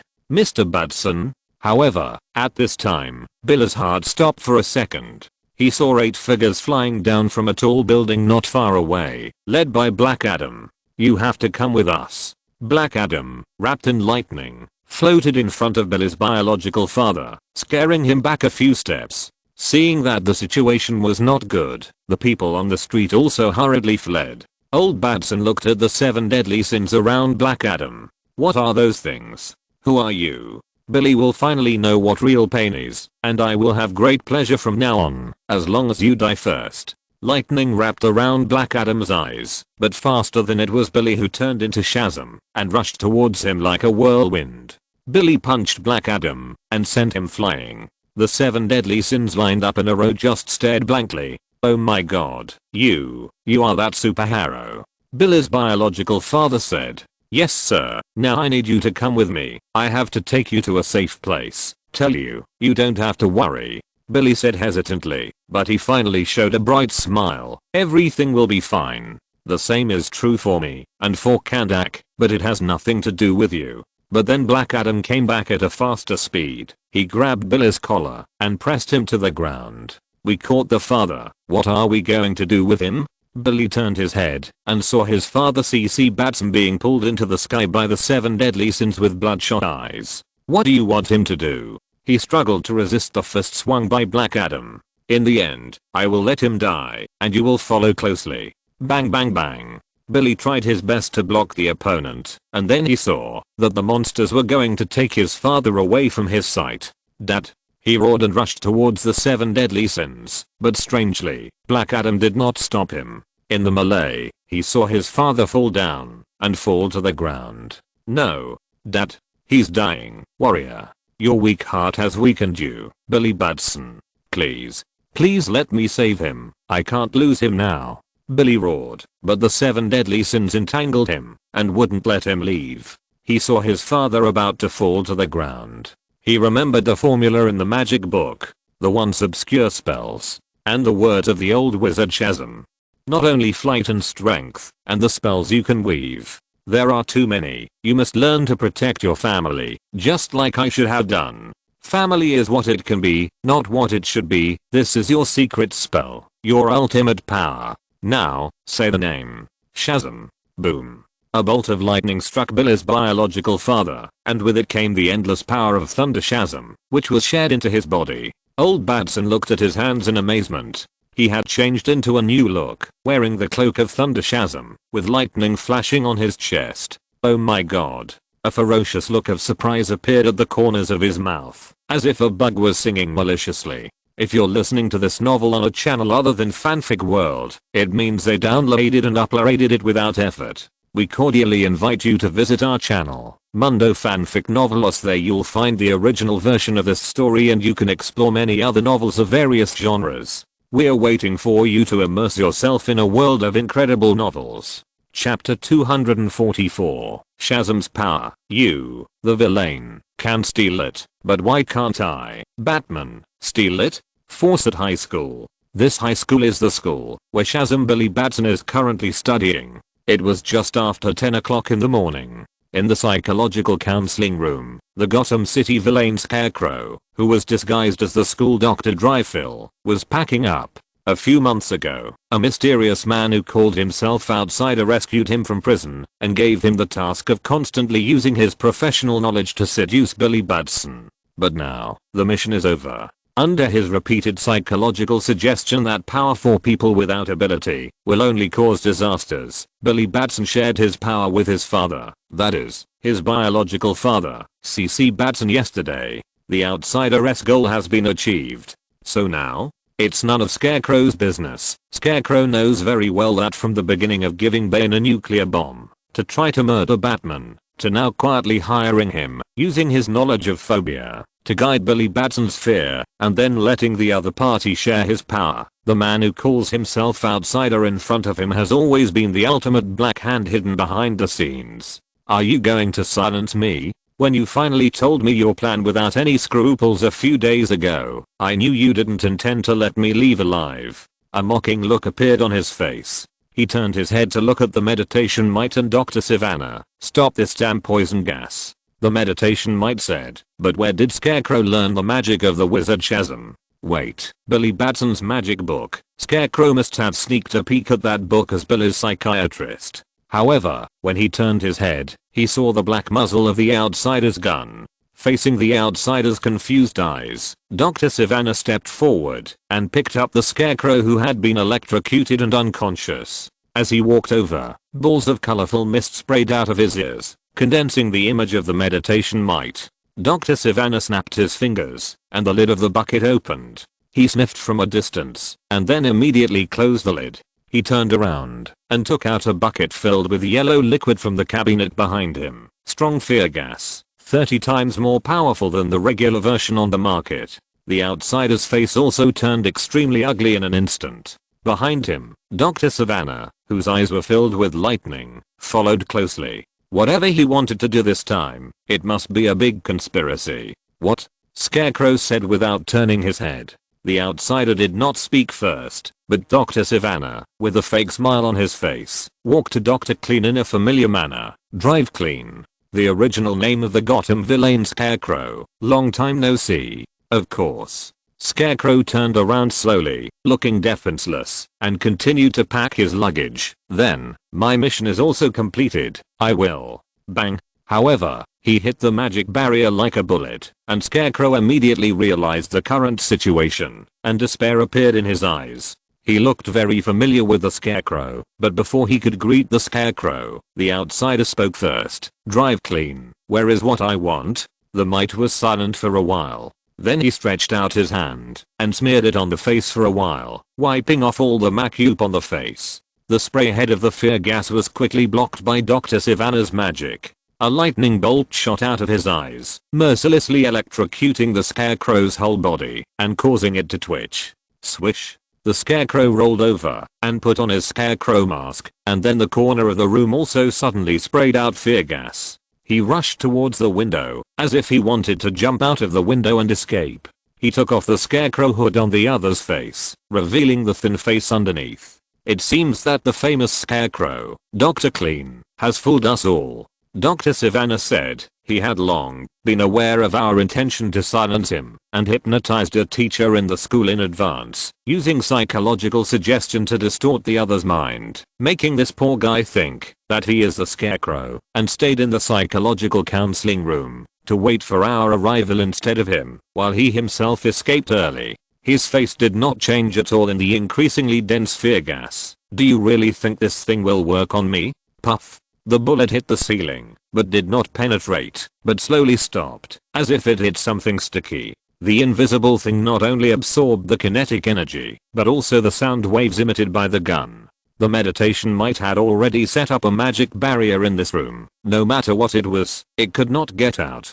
But what does this have to do with him, the Scarecrow? The Scarecrow did not care what they wanted to do. It was just a deal. Here. You are wrong, Mr. Outsider. Fear gas? It's the same old trick, Dr. Clean. The Outsider said. But his face looked very ugly. Where is the magic tracking method I asked you to set on the Scarecrow? Meditation mite. The Outsider turned his head and looked at the meditation mite that existed at the scene in the form of a colorful smoke image. Can you find Dr. Clean's location now? With a squeak, the Scarecrow ignored Dr. Sivana, who seemed much friendlier than the outsider. The door of the psychological counseling room was opened. A pale man wearing a round hat and holding a civilized stick walked in first. It was the outsider. Surprisingly, the scarecrow seems to have mastered some magic tricks. He used the magic of the wizard Shazam to eliminate my tracking. The wizard Shazam I mentioned is the member of the Wizard Council, the old wizard, Shazam, who gave Billy Batson the power of thunder.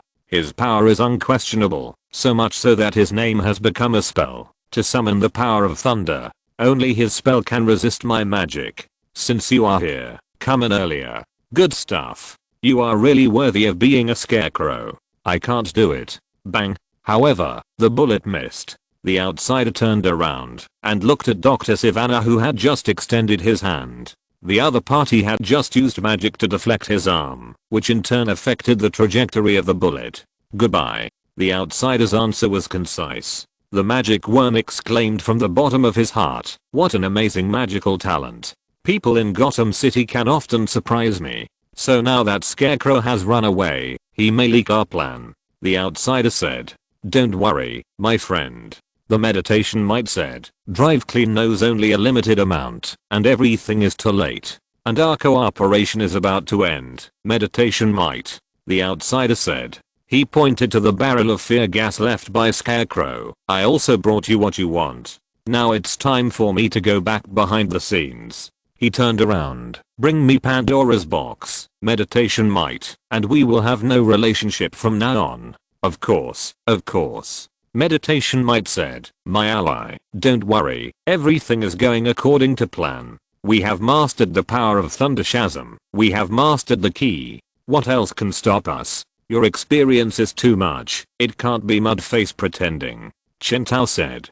Billy's biological father, old Batson, froze in place. This is the Justice League's Hall of Justice. While Chen Tao was busy with other matters, under Alfred's management, the entire Justice League has been roughly built. Abba, Mudface, who was wearing a Robin uniform and lying there like a pile of real mud, heard Chen Tao calling his name and immediately triggered the keyword. He turned his head blankly and pointed what looked like his head at Chen Tao. Then his eyes gradually regained clarity, like a puppeteer who manipulated many dolls, and focused his attention on a certain clone. "Batman, what do you want from me?" "Nothing, dear Mudface Robin." "Oh, abba abba abba abba abba." Seeing that Mudface's clone had switched back to the happy little cerebral palsy mode, Chen Tao turned his head and put his attention back on the old Batson in front of him. He crossed his legs. "You're the only one who wants to join the Justice League." This question, which sounded like a test for joining the underworld, confused Billy's father, old Batson.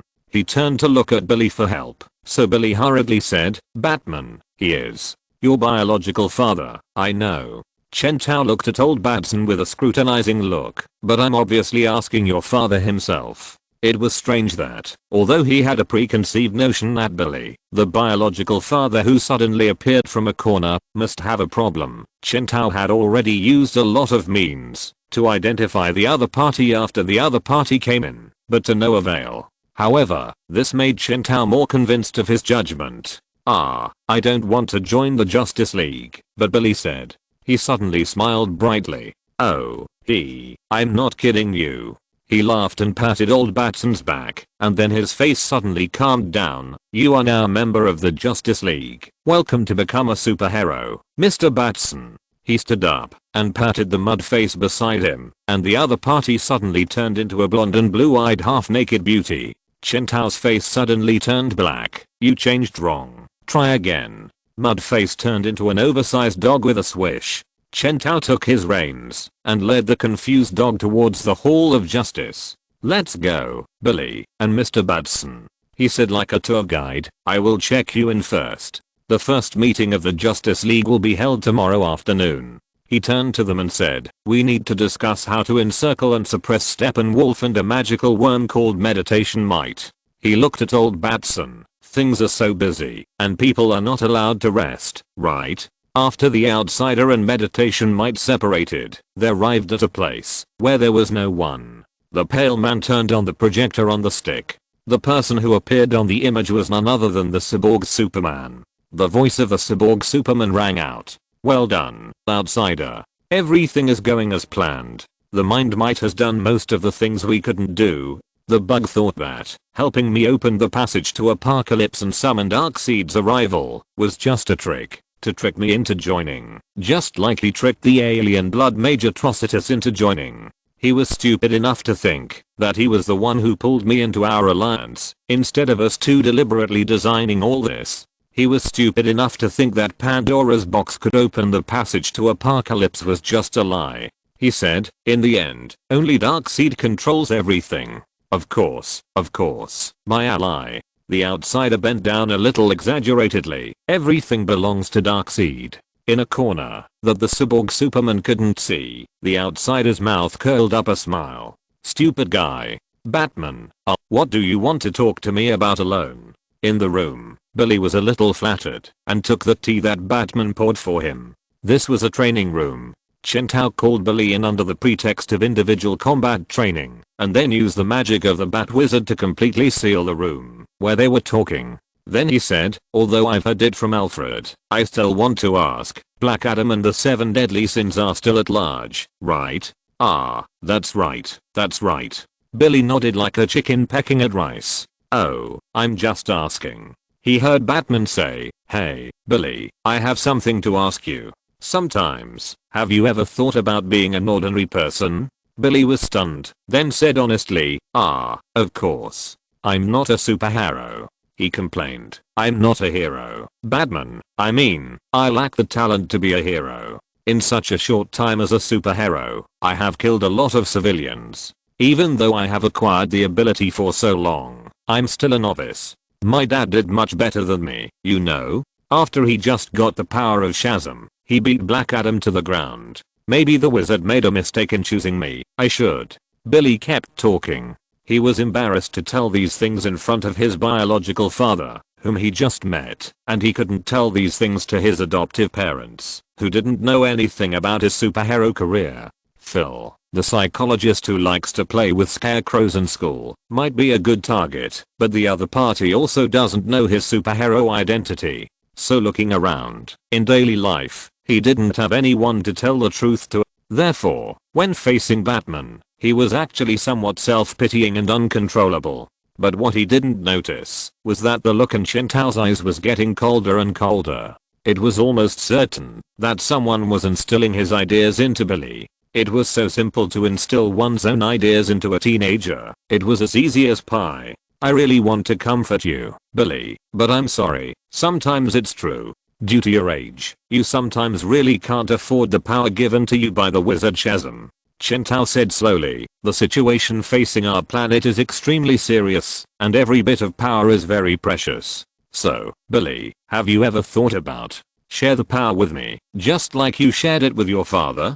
Chapter 245. A traitor has emerged among us. Additional updates. Please read later. 615 updates are owed.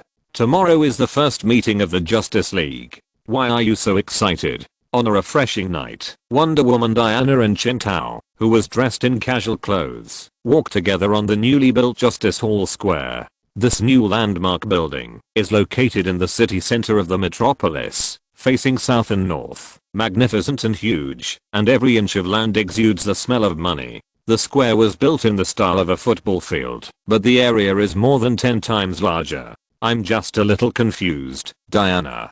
Chen Tao kicked the newly planted grass on the ground and said, about myself. Oh. Chen Tao saw Diana turn around and walk backwards. I didn't think that Batman, who is busy like a spinning top all day, would feel confused. This is not what I want.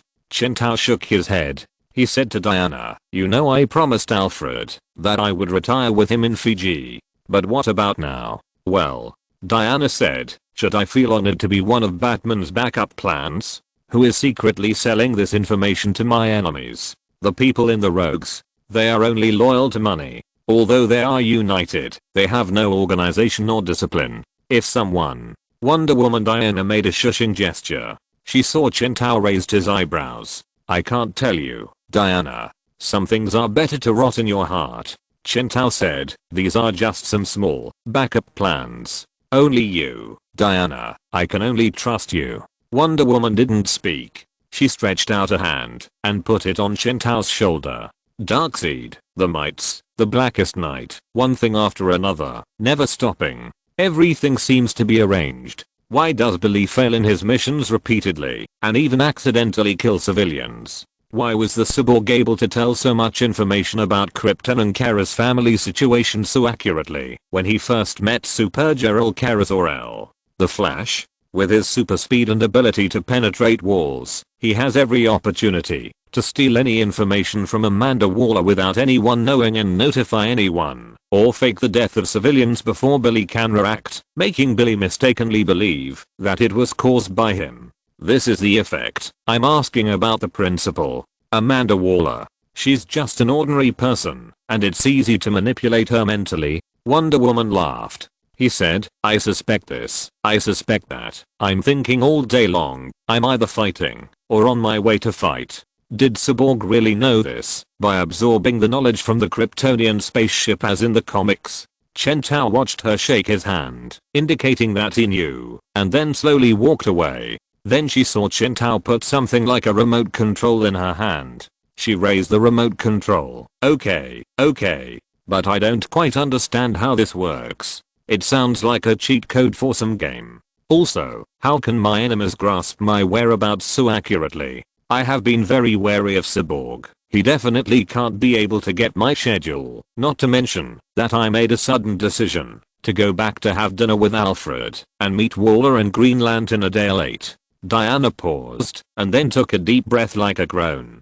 You don't have to explain this to me, Batman, she said. Alfred? If someone manipulates his mind to be your backup plan, I'm really honored. Green Lantern Hal. He knows I decided to come to him the next day, and Amanda Waller will definitely inform him. You just need to press it, and they will tremble and become weak, losing their fighting power. What is this? Is this kind of life really what I want? Shh. But before he could finish his words, he was blocked by a green finger. Why can the meditation might create such a time difference when I go to deal with Green Lantern affairs and lead Billy into the trap so accurately? She asked. Don't tell anyone that I gave you this remote control. I only gave it to you, and I only trust you. Chen Tao said. Poison Ivy, my personal scientist Lucius. Chen Tao muttered silently. Or Wonder Woman Diana. Although demigods are difficult to be controlled by minds, they are not impossible. Martian Manhunter. Although he is a master of mental manipulation, people who play with minds are often controlled in reverse, and his suspicion cannot be ruled out. I'm sorry, Diana, but I can't tell you anything. I suspect there is a traitor among us, not Billy's father, nor Cyborg, but a third party hidden among us. I have every reason to suspect anyone except myself. I don't think it's extreme to prepare for the worst. A military operation requires multiple backup plans, Chen Tao said. Only by considering the worst outcome can we ensure that the team will not be defeated. We need magic props. Chen Tao told her, with this thing, you can almost counter most of the people in the Justice League. Just press this button lightly. When Chen Tao turned his head, Wonder Woman had already walked away with a gust of fragrance. Did I know the game by accident? The Princess of Paradise Island said. Don't treat me as an old antique. I'm no different from an ordinary modern person now. Killer Croc? Or someone invaded Clayface and other parts of his body and controlled him? All kinds of doubts and thoughts came one after another, stirring up the waves in Chen Tao's heart. Chen Tao made another phone call. Not long after, with a burst of yellow light, the Flash appeared in the square. Batman, what do you want to talk to me about? Then he saw Batman take out a remote control from his pocket that was exactly the same as the one he gave to Wonder Woman just now. Just press it, and they will tremble and become weak, and lose their fighting power. These are just some small backup plans. Only you, Barry Allen, I can only trust you. Woo woo woo. Barry was so moved that he was about to cry. Batman, I will never let you down. I will definitely be your best backup plan. You can absolutely trust me. Chen Tao watched the Flash leave with great emotion and then dialed the next number. Hello, Martian Manhunter? Yes, come to the square.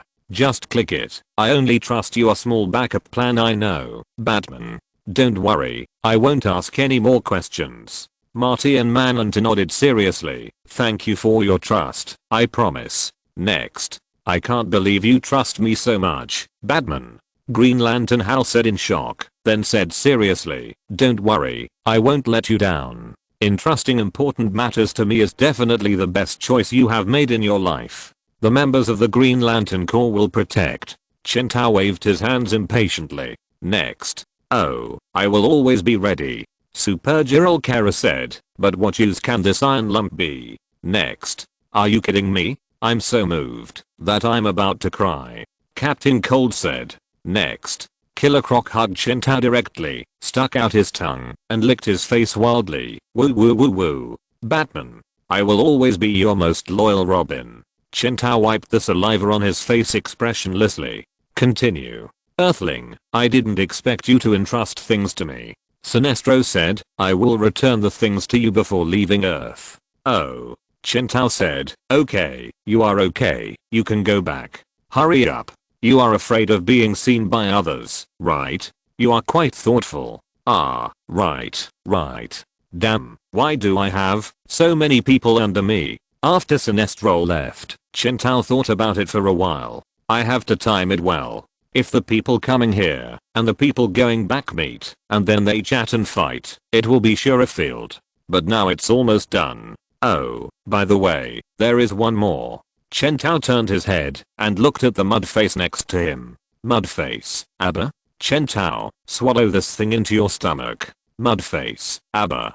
Gulp. This is the easiest. It was late at night, the moon was high in the sky, and Chen Tao, who had just finished perfunctorily dealing with everyone, let out a long sigh. He was finally done. Tomorrow would be the first meeting of the Justice League. He took out a small remote control from his arms, and then slowly flew into the sky, to a height where no one else could hear the sound. Under the control of the metal spirit, the small remote control seemed to come alive, boiling unsteadily under the moonlight. Shazam! Chen Tao roared, and then a bolt of lightning struck him, causing his entire body to change color. The lightning symbol wrapped in lightning merged with the Batman symbol and appeared on his chest, and the mask that originally covered half of his face turned into a cloak with two pointed ears. The thief of lightning power stood thousands of meters high, looking down at the whole land. Then, the remote control in Chen Tao's hand suddenly reacted to the lightning and turned into countless tiny black sands in an instant, merging with the lightning wrapped around Chen Tao. The lightning on his body not only did not help him resist the restraint of the so-called remote control, but joined in with joy and tied himself up tightly. Chen Tao groaned and dispersed the power of the metal spirit. For most of DC's magic, power is like a real cake. When you share it with others, it is absolutely impossible to take it back, just as the red of all living things cannot take back the superpowers of Animal Man out of thin air, but can only catch him, break him into pieces, and then extract his power bit by bit. But this law is a special case for Billy, unlike the direct seizure that Black Adam wants. When Billy takes the initiative to share his magic, it is essentially a borrowing. Billy himself is the real host of the power of Thunder Shazam, and even the wizard Shazam who gave him this power cannot take it away. It seems that Billy can recapture the power he shared at will, but the problem is that this sharing comes from the love for his family. This is also the reason why the meditation might chose to control Billy's father, no matter how angry Billy was, because old Batson abandoned him. Billy would love him after all, and Billy would always be connected with him, because he is Billy's father, and Billy can't do anything about it. So why can't we try to change our thinking? Using the power of the Bat Mage's irony magic, Chen Tao can make Billy share his magic power with him, even if he doesn't regard him as a family member. The necessary price is that, as long as Billy wants, he can take back the power of Shazam that he lent to Chen Tao at any time. But no matter what, Chen Tao has become Shazam, and there is a lot of room for operation. For example, it can mix the power of the metal spirit into Billy's Shazam power and share it with others, just like a liquor distributor.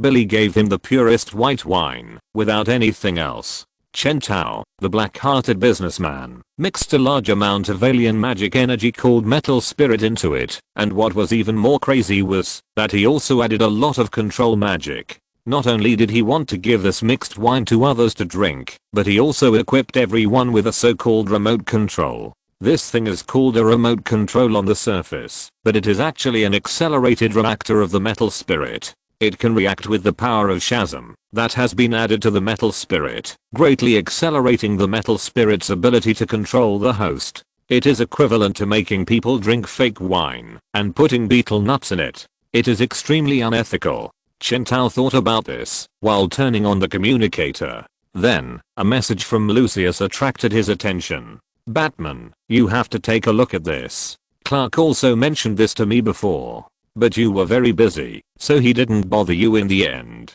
Chen Tao clicked on the email and entered the news link in it. The reporter who reported it was Lois Lane, as expected. Lex Luthor Group launches a new Superman, but people prefer to call him Superboy. Superboy stays over at the bar. Superboy says Batman is garbage. There is a hot word next to this entry. EMM. Chen Tao touched his chin. "I didn't pay attention, and Luthor really brought out little Superman. I have to deal with this matter too." He held his head with a headache. "There are so many things to do. I can't stop for a moment. I want to retire." Then he was like a deflated ball. "Never mind all that, Lucius." He replied to Lucius. "How are you doing with the Batman superhero movie? I asked you to find a way to shoot for me." Chen Tao wrote, "I must let everyone know about Batman and expand the influence of this name as much as possible." Chapter 246, The Invincible Devil in the Cage, Superboy Supreme.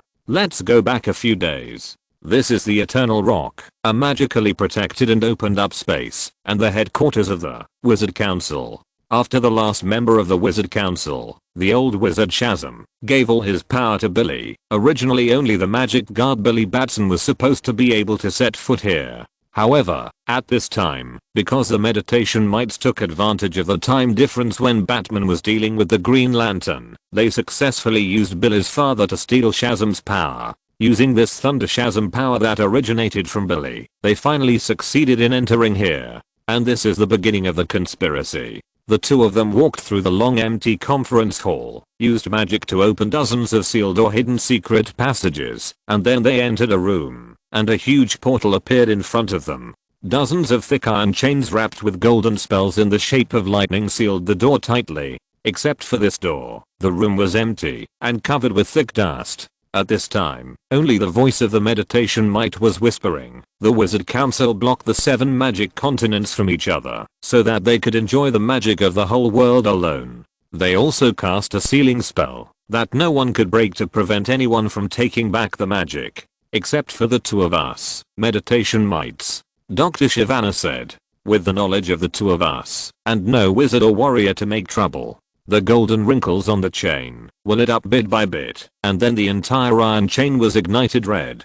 Click. Shyvana chanted in a low voice, "This is the Eternal Cellar. Open it, Shyvana. Open it. Won't you go with us?"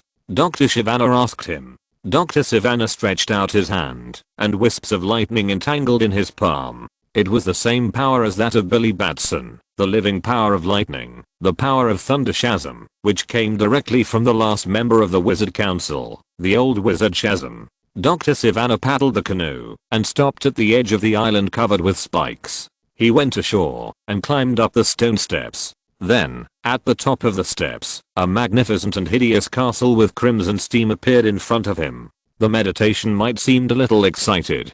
Dr. Shyvana looked up at the moon-like thing in the sky, but he was sure that it would never be the real moon. Great, finally Dr. Shyvana answered him. At this time, the world was like a dark night, with stars all over the sky. That's right. Meditation mite said. So, if there is a monster that can only be imprisoned by sticking it on the wall of origin, it only means that the monster is definitely not something we can deal with. Some of them are even terrifying existences that have escaped the restart of the timeline. We don't think we are good people, Shyvana, but we will never release such a horrible demon. The Eternal Cellar is where the Wizard Council imprisons monsters that are against them. There are countless powerful monsters imprisoned in it, but at the same time, the Eternal Cellar is also a transit station connected to the multiverse cage. Wizards use this transit station to throw some monsters that they can't seal to places where they can never return. "That boat will take you away,"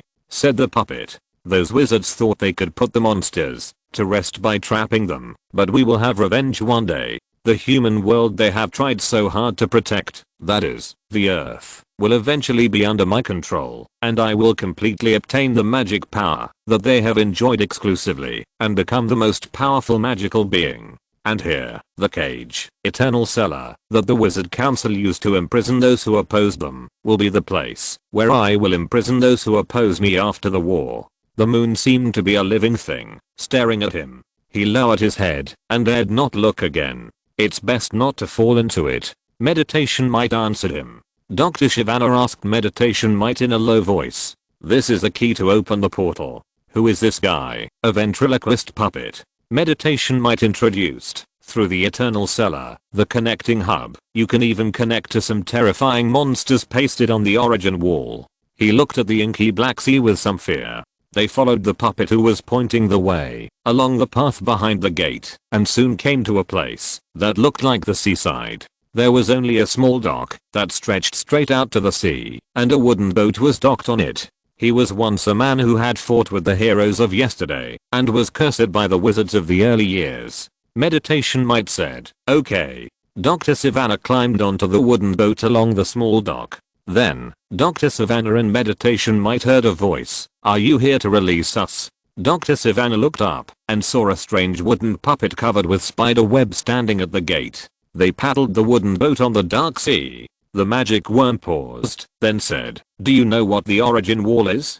Pat Tibbs. The origin wall is the edge of the multiverse, the end of the world. My duty is just to lead the way, and I'm made of wood, so I dare not get close to the water. Are there any dangerous things in the water? I saw it in the magic book. He asked. I'm Doll Exile number 413, and I will lead you to the eternal cellar. The door to the land of monsters is open. Magic. So much magic. Just opened. So much magic leaked out. They all belong to us. He said, let's go. We will only take what we need. That's right, Shyvana. Now, Meditation Might said, no one can keep this door closed again. Creaky creaky creaky creaky creaky. As the door was opened heavily, Dr. Shyvana also walked slowly into the hall of the castle. Who are the people imprisoned here? If you don't count the monsters imprisoned in other dimensions through the connection here, Meditation Might said, they are just some monsters who dared to resist the Wizard Council for thousands of years. The prisoners here come from all corners of the 7 magical continents, including this one. Let's go. He said, we need to release them to serve as our fighting force. But at this moment, a violent wave filled the entire stone fortress, as if a giant beast was desperately hitting the iron door of the cage. Hey, I can hear you outside. You stupid little worm. A voice echoed throughout the space. Dr. Shyvana turned his head and saw a small door suddenly appeared in the middle of the hall. A voice roared in it, don't think I don't know who you are. At that moment, Dr. Shyvana subconsciously looked at the monster in the cage. The scholar eyes drained all the courage in his body in an instant. He trembled all over and then took a step back, using all his strength to prevent himself from collapsing on the ground. It doesn't matter whether you are from Venus or the wilderness, I can see you. Meditation Might, let me out, let me out. Who is in there? Shyvana asked Meditation Might in a low voice. He is terrible. Someone we will not invite to travel with us. This person's wishes are contrary to ours and have nothing to do with magic. Meditation Might explained in a low voice. He is the monster I mentioned before that was pasted on the wall of origin. Meditation Might said, let's go, Shyvana. Release those monsters we can control. Don't worry about this guy. Let me out. Meditation Might. Let me out. Hearing this, the monster in the cage lost his mind more and more. He jumped up and down frantically and roared with all his might. The light from the furnace in the eternal cellar shone through the cage mouth and onto the monster's chest. Dr. Shyvana's heart stopped when he saw that on the smooth chest there was an S-shaped scar that was dug out by fingers. I'll let you see how I deal with those bastards of the Justice League. I must tear off that smug smile from their stupid faces. Don't look at him anymore. Go away, Shyvana, said the Meditation Might. They bypassed the cell and walked to the depths of the eternal cellar.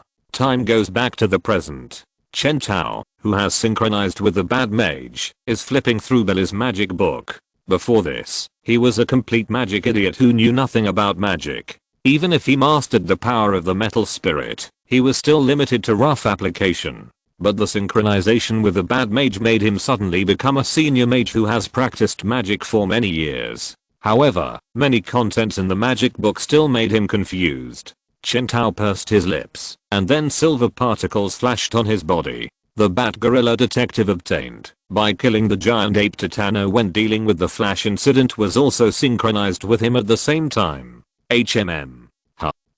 That's it. Chen Tao kept shaking his head while reading the magic book. Great. Batman, have you finished reading the book? I'm almost exhausted.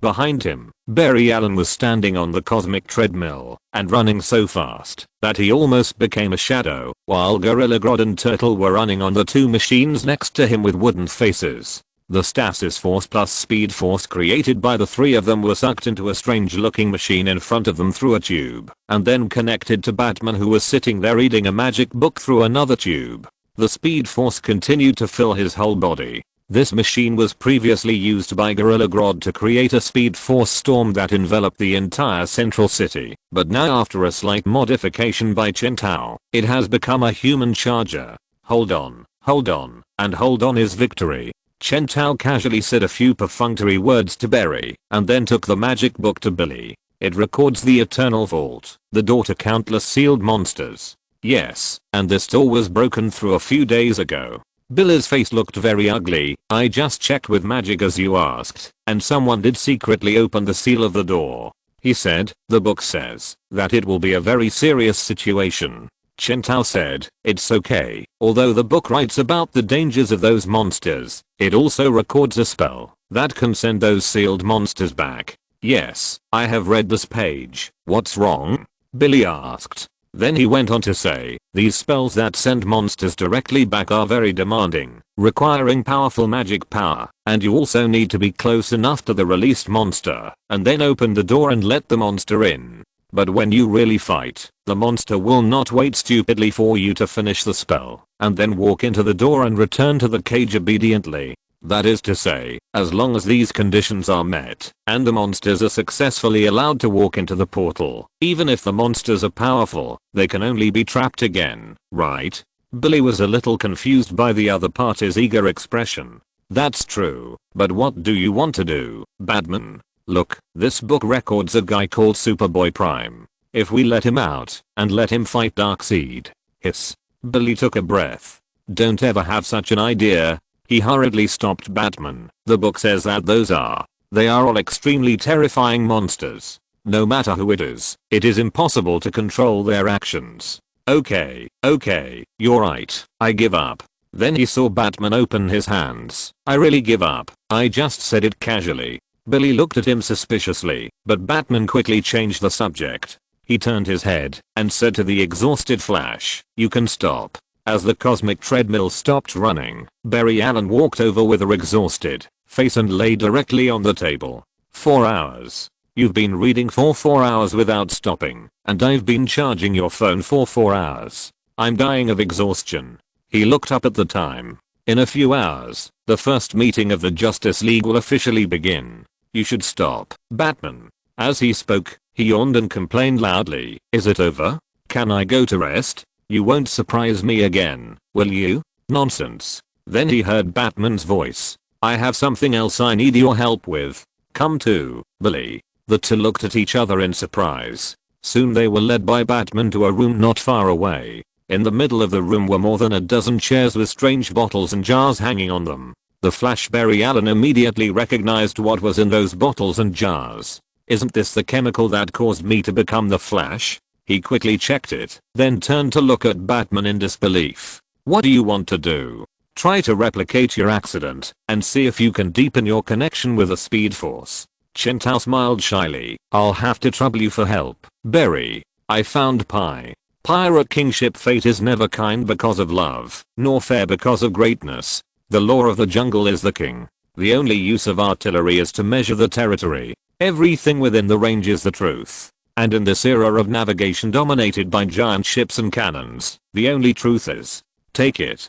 Chapter 247 Danger Level D, The Birth of the Golden Death Demon. My name is Albert Swan. You may be familiar with my other name, Reverse Flash. Okay, about the Speed Force. I don't like people calling it a power, because it's much more than that. The way the Flash uses the Speed Force to become a hero proves that it is a gift. The Speed Force is not just a power, it is a wish come true. But in the multiverse, all good things have a price, and the burden that comes with it, its opposite, its negative effects, its reverse effect, that's it. Reverse Flash caressed intoxicatedly, the blood red lightning jumping and surging in his palm, with black. You are my creation, baby, Anti-Speed Force. This is the name I gave you, just as Barry Allen created the Speed Force. It can contaminate speedsters, and once any speedster comes into contact with it, the anti-speed force will devour them like cancer. Using the connection between the anti-speed force and the speed force, I can use the anti-speed force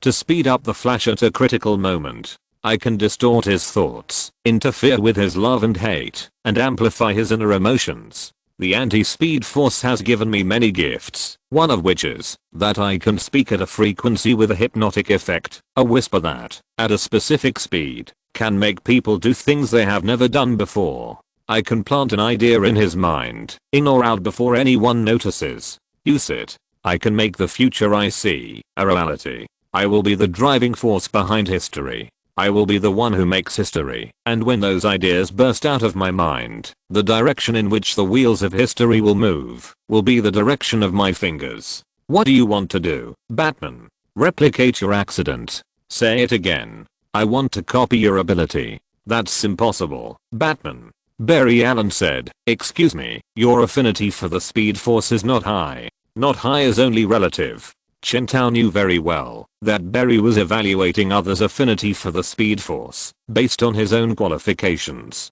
In fact, Chen Tao's connection with the Speed Force was already very close, but it was still not enough for him to become a Speed Force user. And Barry knew this. So he said, so I don't understand why you still want to make such an attempt. At this time, they were in a giant indoor laboratory square that was specially decorated to an area comparable to a football field. The Flash turned his head and looked at the dozens of electric chairs prepared by Batman in advance, which were placed in rows and rows, occupying the middle of the entire square. Behind the soundproof glass on the high platform not far away, the Weather Wizard was chatting with Shazam's friend Billy Batson, and Green Lantern Hal Jordan and another Green Lantern Sinestro were standing next to him. Flash swallowed his saliva. Weather Wizard and Thunder Shazam were almost the two heroes in the Justice League, who were best at playing with lightning, and the Green Lantern rings controlled by the two Green Lanterns were almost the strongest defensive weapons in the universe.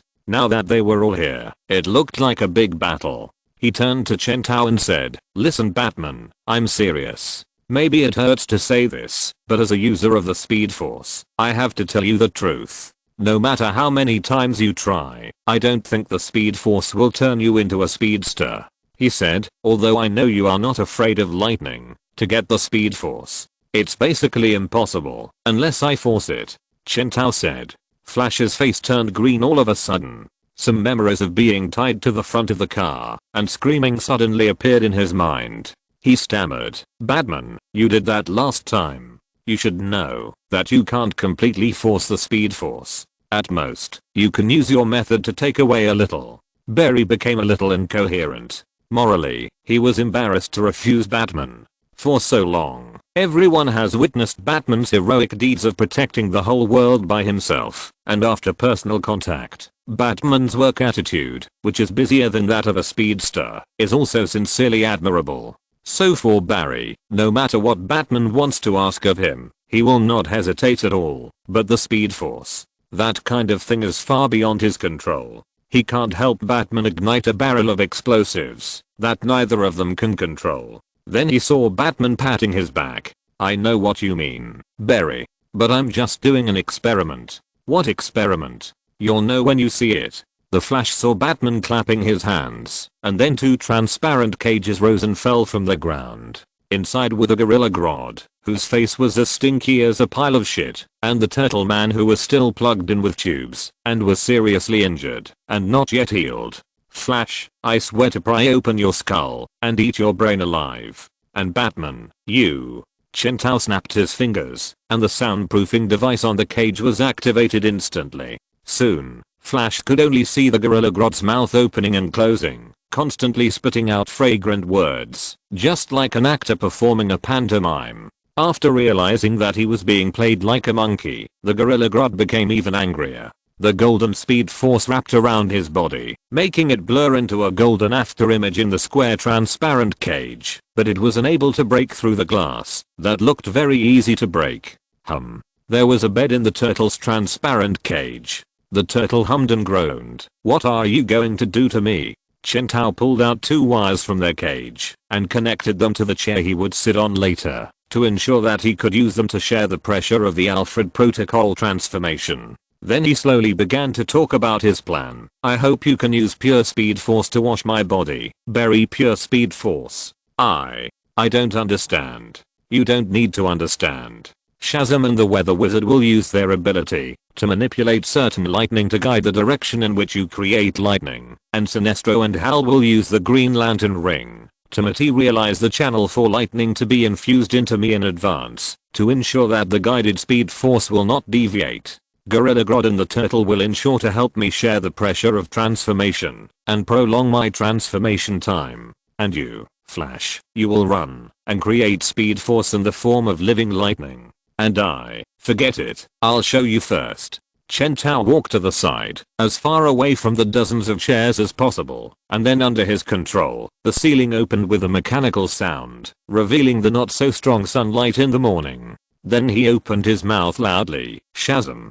Boom. A bolt of lightning struck him, and then the Flash was shocked to see that Batman had completely changed. He had a magic cloak on his body, and a lightning symbol was added to the Batman logo on his chest. He raised his foot, and then suddenly flashed into a residual image, running quickly in the room for more than 10 laps like a speed force user, and then returned to the original place. This made the Flash dumbfounded. You also have the speed force. Mercury's speed," Chen Tao said, tilting his head and nodding his chin at Shazam. Billy Batson, who was still behind the soundproof glass not far away. "Shazam shared some of his power with me, the power of Zeus, the power of Hercules, and so on. What he shared with me was the speed of Mercury, not the wisdom of the zombie Solomon Grundy. So do you understand? When you join forces with Green Lantern Hal and the Weather Wizard to throw the pure speed force at me, I will shout at Shazam to transform at the same time, and synchronize with the Red Death at the first time." The Flash tried his best to understand what the other party said. "I need to test how the Red Death will react after encountering a large amount of homogeneous power," Chen Tao said. "Before you got involved, I tried to feed the speed force from Grodd to the Red Death, but he had no reaction to these speed forces, maybe because the amount was too small." "Okay," the Flash agreed. A few minutes later. "Are you ready?" "Yes." Swish. With every step the Flash took, a huge speed force was born in his footsteps. Barry Allen had turned into a shadow, creating a golden speed force feast in the entire square. "Ready." As the countdown continued, Barry stopped in place and kept throwing. A speed force that turned into lightning burst out from his fingertips and bombarded Chen Tao directly. The Weather Wizard, who had been ready for a long time, stretched out his hands and guided the lightning together with Shazam, who was using magic, trying his best to disperse the living speed force that was completely condensed into a point.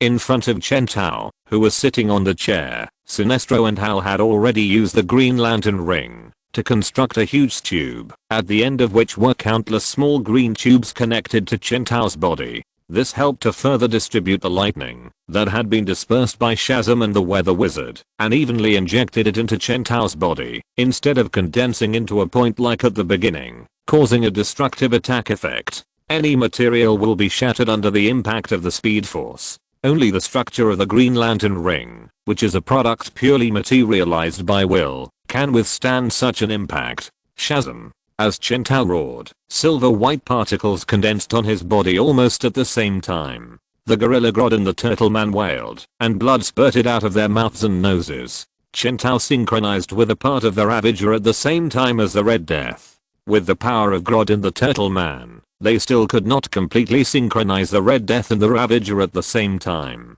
Chen Tao only grew some bone spurs and cuticles that only the Ravager had, but he could still rely on his super hard biological stance to ensure that there would be no accidents in the experiment. Boom. The violent sound shook the earth. The golden speed force electric snake and the black and red speed force belonging to the Red Death were entangled with each other. The bats surrounding the black and red speed force screamed on Chen Tao's body in an instant. They exploded and kissed each other and let out hysterical wails. What happened to me? Chen Tao lowered his head, and the stratum corneum belonging to the Ravager was actively dispersed by him, and the Gorilla God and the Turtle Man couldn't help but relax. He saw his palms. One was deep red, with black and red bats wrapped around it. That was the power that the Red Death gained after forcing the speed force. It could accelerate the aging of others, and possessed the dark power that normal speed force could not do. And the other hand was pure gold. It was golden, as if it was painted with a layer of shiny gold paint. Just one hand made people want to get close to it from the bottom of their hearts. What have I become? Swish. Before Chen Tao could react, he almost hit the wall, while taking into account Mercury's speed and two speed forces. Originally, if it was just pure speed force, it would not cause such a mistake, because speed force will speed up the mind when speeding up the body, making the whole world slow down in the eyes. However, due to one of Shazam's powers, Mercury's speed, the speed of the whole set, was a little faster, and there was a certain error between the thinking speed and the actual speed. But Chen Tao soon became familiar with this delay. With a burst of afterimages, a life-size mirror appeared in his hand. Chen Tao appeared in front of the mirror, and then saw that he was wearing an orange and green vest inside, the same color as the Mirror Master, holding toothpaste and a toothbrush in his hand. Bah, isn't this the Mirror Master? Exclamation mark. Chen Tao roughly pulled the Mirror Master, who had just woken up from a sleep, and brushed his teeth, and had not figured out what was going on, out of the mirror. Finally, he saw what he looked like now. He still maintained the appearance of the Red Death, but one side of his body was golden and the other side was red. The pure golden speed force and the red and black bad speed force were wrapped around his half of the body respectively. Batman. Ho. Barry Allen wanted to come over to help him, but as soon as he touched Chen Tao's body, his whole body twitched non-stop. First, the pure speed force of the Golden Death Demon's body merged with the speed force of the Flash, but in an instant, the black and red bat-shaped bat speed force came along with the pure speed force. This force instantly wrapped around Barry's body, making his eyes suddenly turn red. Hehehe. Barry laughed an evil laugh that was not like his usual laugh, and his whole body exuded a gloomy temperament, and then Chen Tao reacted, and he hurriedly thought about withdrawing the influence on Barry, and then in an instant, the red and black bad speed force obediently faded from Barry's body quickly, making Barry's eyes return to their original stupidity and clarity. Chen Tao looked at the other party's situation, thinking, in other words, with those pure speed forces as a link, can he share the bat speed force with other speedsters? Although Barry didn't take long to accept it, from the short 10 seconds, it can be seen that the bat speed force will distort the will of the speedster and make it easier for the other party to burst out negative emotions. Hiss. But if we use the bat speed force as a link to transmit and share the pure speed force, what will happen? Chen Tao thought so, while trying to cancel the transformation of the Red Death. Yes, the next step is the specific content of his experiment. He has used the bat speed force to successfully retain the pure speed force in his body. So if he cancels the transformation at this time, will the speed force abandon him and leave? Or will they continue to stay in his body? But as the silver white particles devoured Chen Tao's body, the Red Death's shell was peeled off, revealing the real Batman inside. The pure golden speed force seemed to be a little confused. Hey, where is I, a big living person who is friendly with the speed force? I took so much effort to wash and reverse the bad speed force that was stained by the dark will in his body. I had already filled half of his body. Question mark, question mark, question mark. It felt like a show of strength between the seller and the buyer, but the golden speed force hesitated for a long time and finally entered Chen Tao's body and then stood still as if angry. Success. I finally got the speed force. Chen Tao lowered his head and saw the golden speed force in his palm jumping and surging. There is nothing wrong with my idea. He raised his legs, and then he moved at a high speed like teleportation, and suddenly hit the wall at the edge of the square. He got up from the ground and hugged his head. The speed force did not accelerate my thinking, or it accelerated very little. I still need to practice more.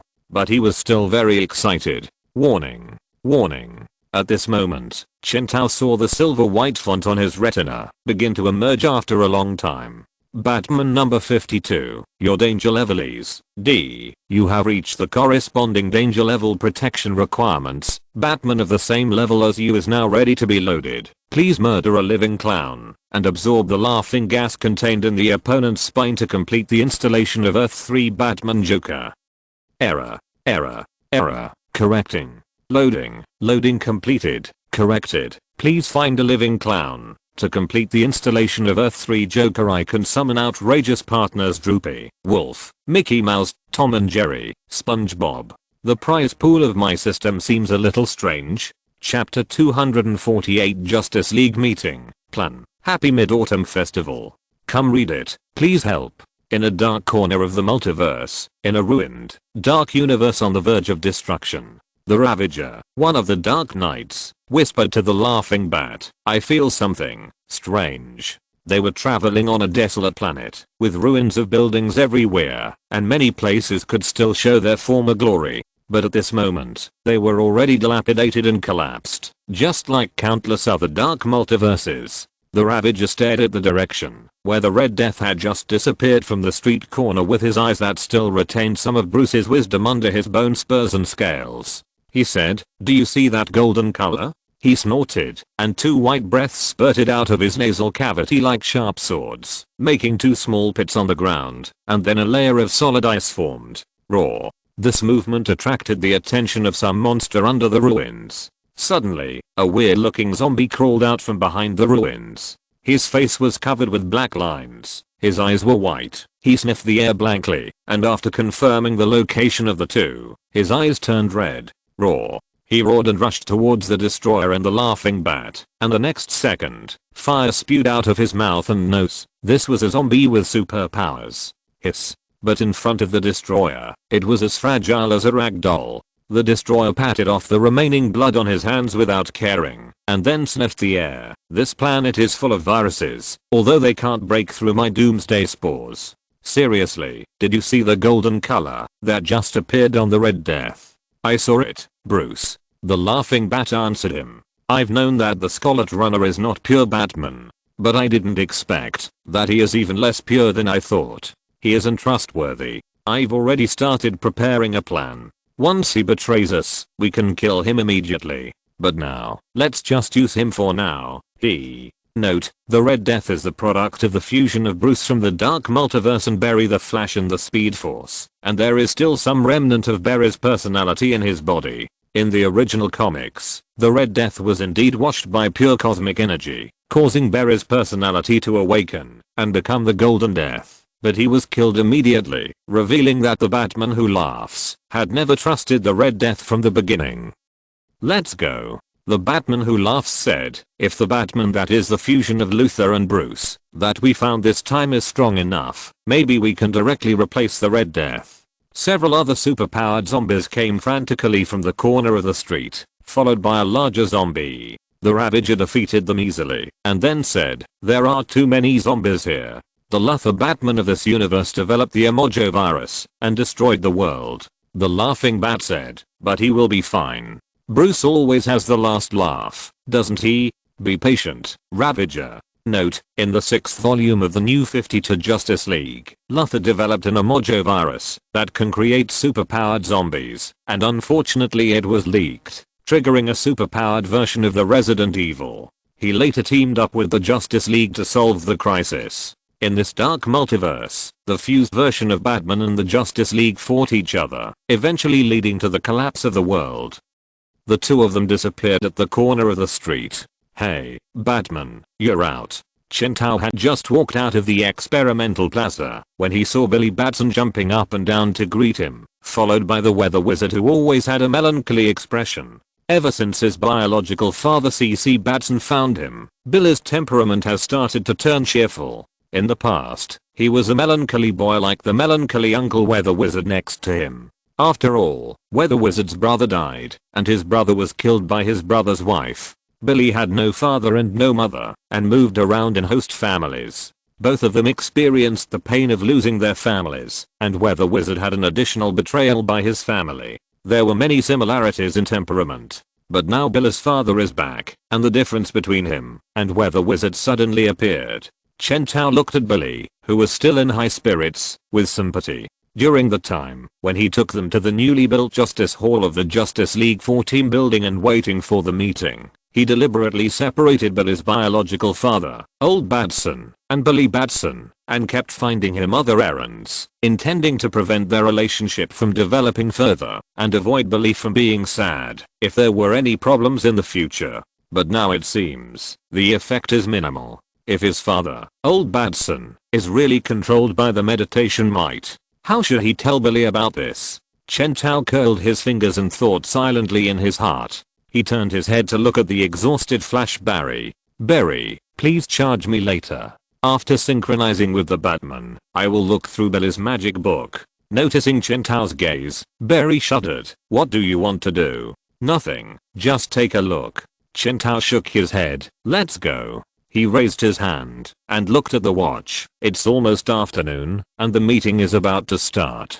Green Lantern Hal flew over from the side. Is the work done? Is it over like this? Sinestro followed closely behind, adhering to the principle of not talking too much nonsense. The group walked through the corridor and walked around in the huge base for a while, and finally came to a huge conference room. In the center of the conference room, a huge U-shaped circular table came into view. When designing the table, Chen Tao referred to the small round table of the 7 giants of the Justice League in the comics, but changed it to a ring shape, so that someone could stand in the middle to give a speech, and more seats could be added. In fact, he did consider building a platform for the 7 giants to sit on the top, facing the others below, but at this time, the composition of the Justice League was not a pure alliance of heroes in the comics. A large number of villains who were pardoned by the government were also in the United Forces, such as Killer Croc, Poison Ivy, and the most typical rogues. Although most of them did not commit any particularly cruel crimes, or caused any huge destruction with piles of corpses and rivers of blood, and now they have turned over a newly funded Chen Tao's operation, and obtained the government's pardon, it is difficult to get rid of the influence of their past grey criminal careers.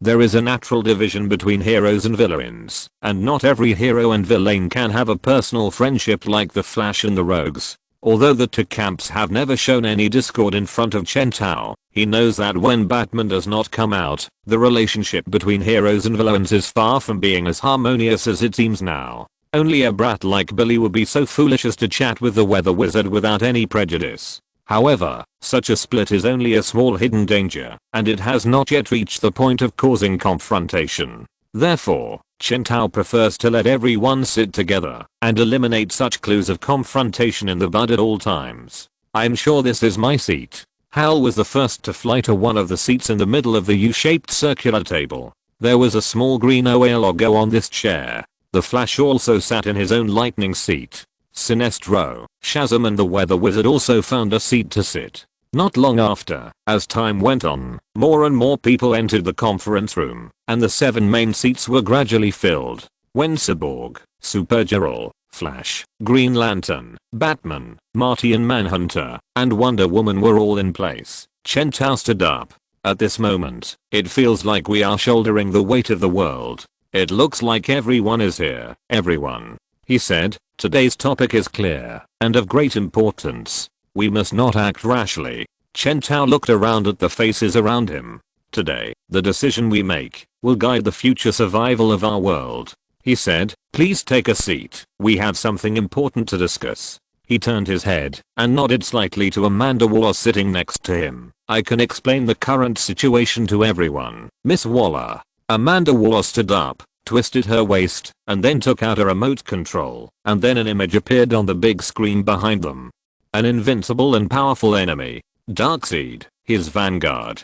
Steppenwolf. 3 mother boxes. One of them is now in our hands. It's 2 of them. Chen Tao said. He turned to Diana and nodded slightly, then said, Diana has handed over the mother box guarded by the Amazons to the Justice League, which means that we are still missing the mother box in the hands of the Atlanteans. Chen Tao observed the expressions of everyone present with his peripheral vision. This time, the cyborg was very abnormal. He did not jump out to do anything extra. He was silent from beginning to end, which made Chen Tao more suspicious. There must be a third spy planted between them by Darkseid.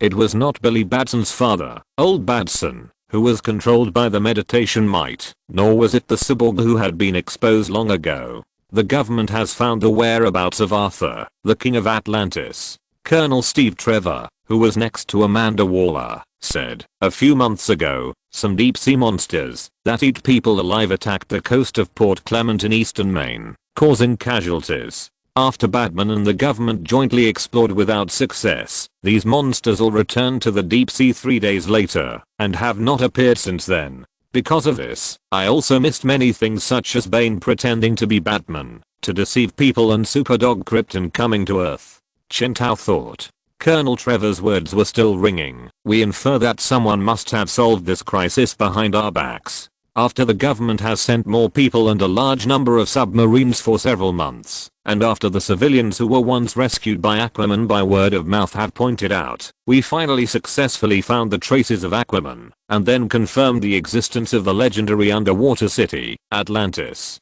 Chen Tao said, we will make the interests clear with Aquaman, and then obtain the last mother box from Atlantis, and take all 3 mother boxes into our hands. Amanda Waller added, next, we will take the initiative to activate the 3 mother boxes and use the energy released by the mother boxes to attract the arrival of Steppenwolf. And once Steppenwolf appears, he will face the encirclement of the entire Justice League. Chen Tao said, he will never have the opportunity to activate the mother box again, nor will he have the opportunity to summon Darkseid to come. The Justice League will not let him escape, and will completely end the crisis he brings to the Earth. This is the simplest method and the method that requires the highest teamwork. This is why I brought everyone together. We must find a chance to win by working together. In a few days, we will set off for Atlantis to collect the last mother box. Chen Tao said, and everyone, under the guidance of the Rogue Gang, needs to properly learn how to use your abilities and cooperate with others.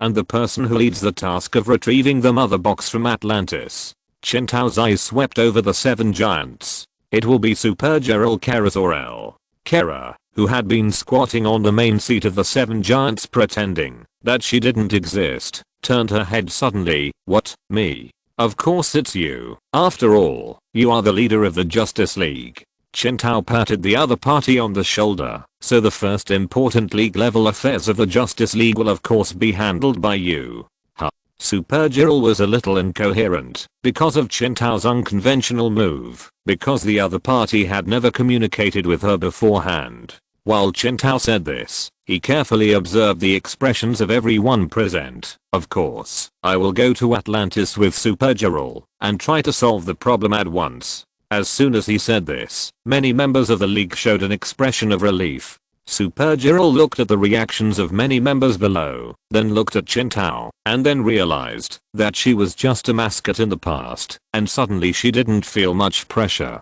Yes, yes, yes.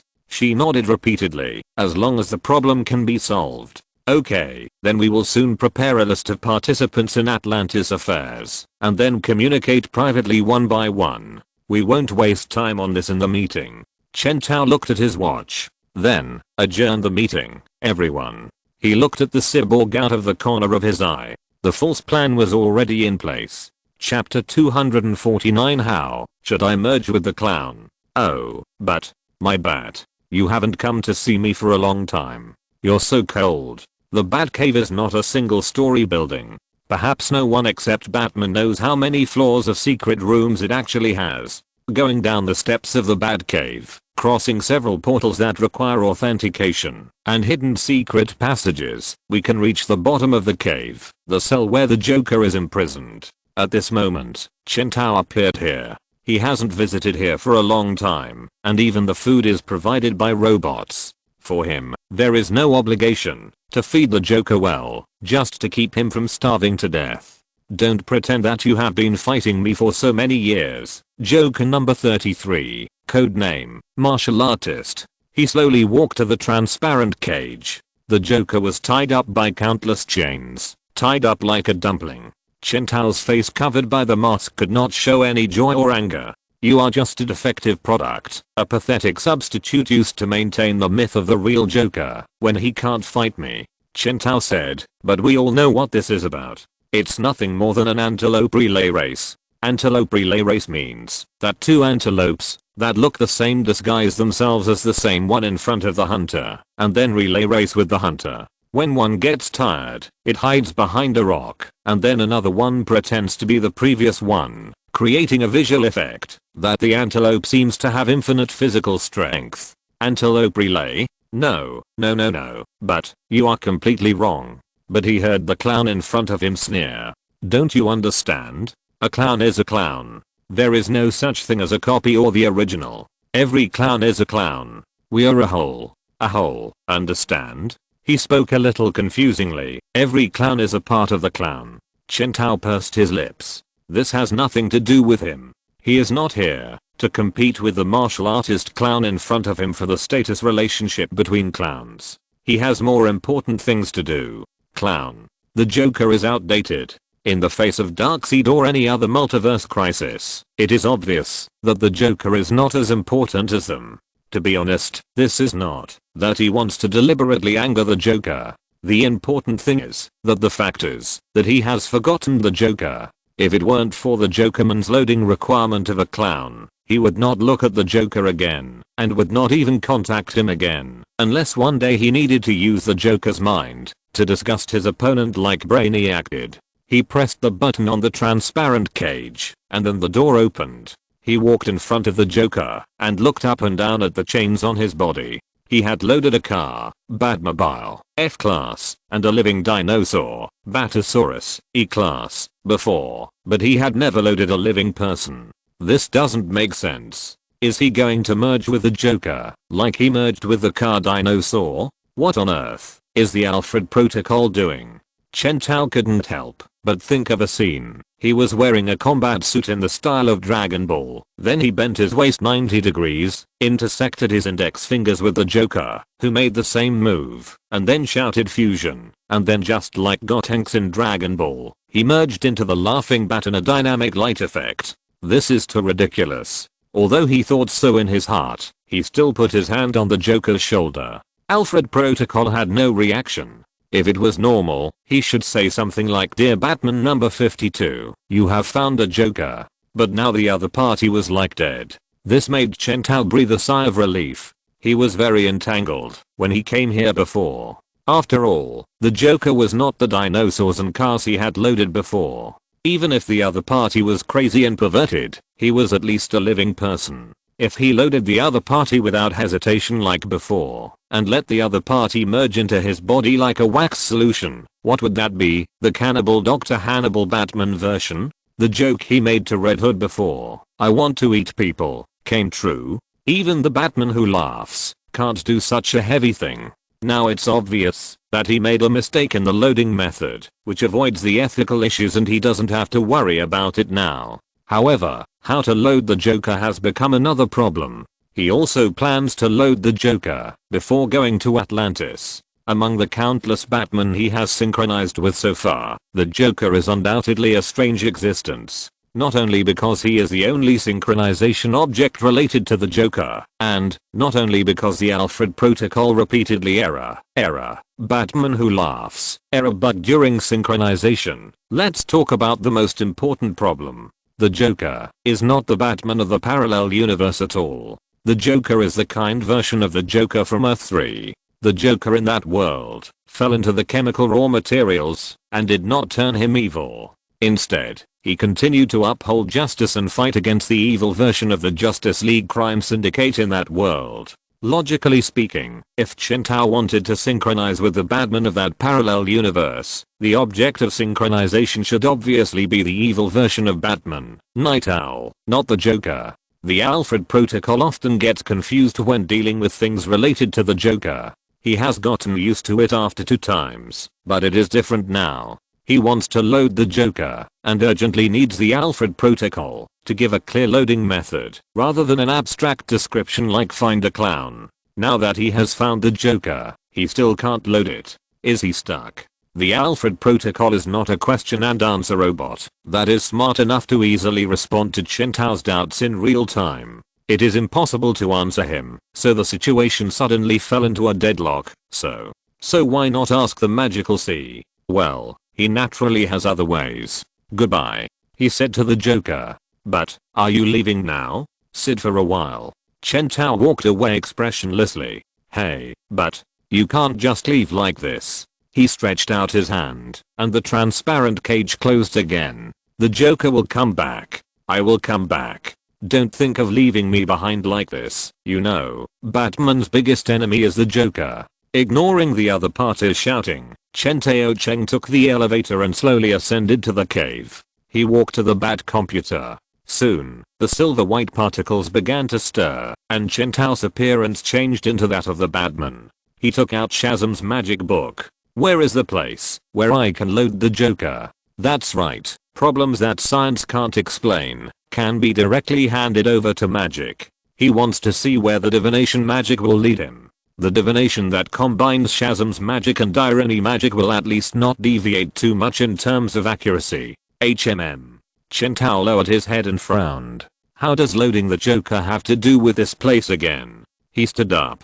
On Shazam's magic book, there were a few big words written. Eternal Seller. I am Supreme Little Superman. I was born in the origin universe. It was an era that was extremely far away from the present, which is often referred to as a long time ago in many stories. At that time, the timeline had not been restarted as many times as it is now. It was a golden age with many heroes and a flourishing and glorious history. I was raised by my adoptive parents Naomi, Kent and Jerry. In the universe I live in, heroes are just characters in comics, and I was an ordinary person before I was 15 years old, mediocre and inactive. But when I was 15 years old, the Infinite Earth Crisis happened. An unprecedentedly powerful villain, Anti-Monitor, relied on the anti-life equation he mastered to devour one positive matter universe after another until only 5 positive matter universes were left. The Anti-Monitor recruited the heroes and villains of the last 5 universes to fight the Anti-Monitor.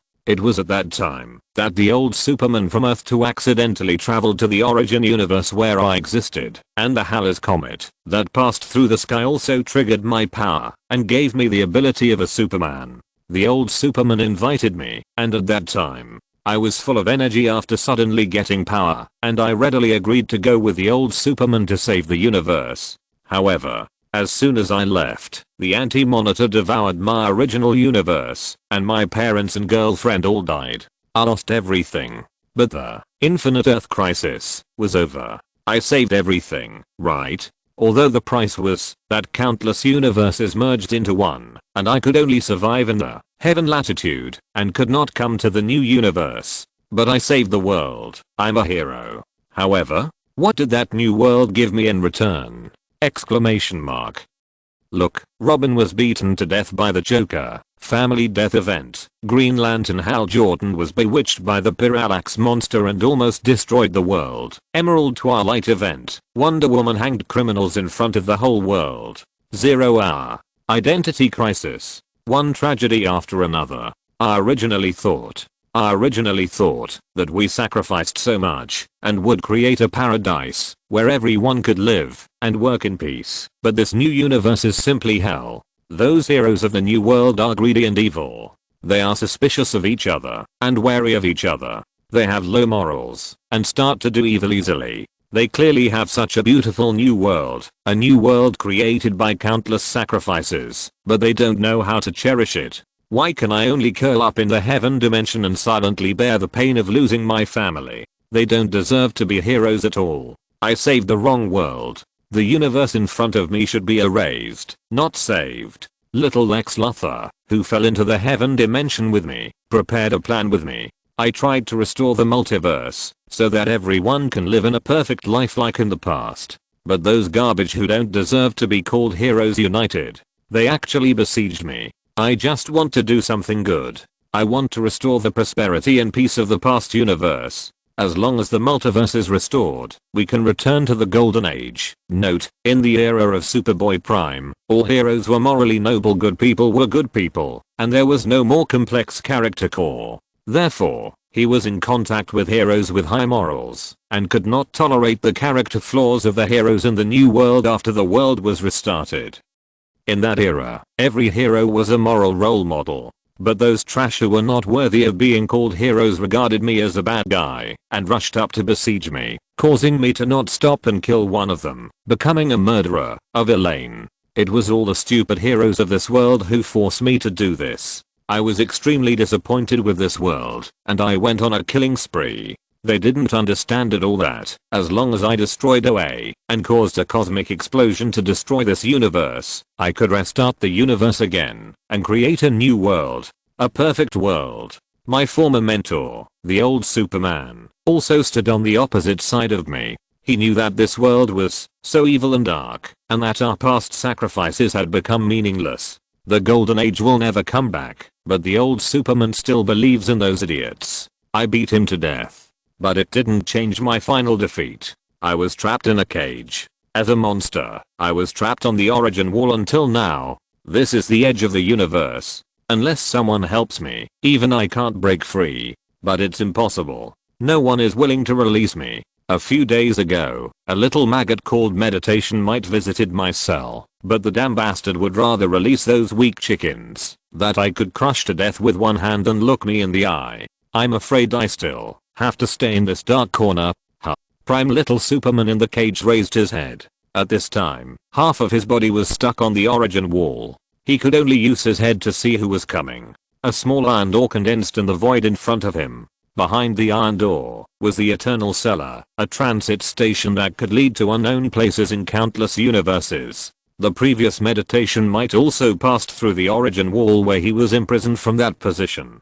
Batman. The other person was dressed strangely, wearing a wizard's cape, but Superboy Prime could still recognize him. Seeing a living person again made him excited. Although he knew that the other person would not release him, it still did not stop him from yelling at the other person, "Let me go. Let me go. You hateful, stupid Be patient." However, Batman was not like the Meditation Might who ignored him before. He saw Batman turned his head and said to him in a kind voice, "Now is not the time to release you. Wait a little longer, Superboy Prime. I promise that you will be free one day, but can you be quiet now? I have other things to do. After I finish my work, we can talk about releasing you." The other person said so seriously that Superboy Prime was stunned for a moment. But Batman ignored him. Through the door, connected to the Eternal Cellar, Superboy Prime saw the other person standing by a wall and muttering to himself, "The door is open.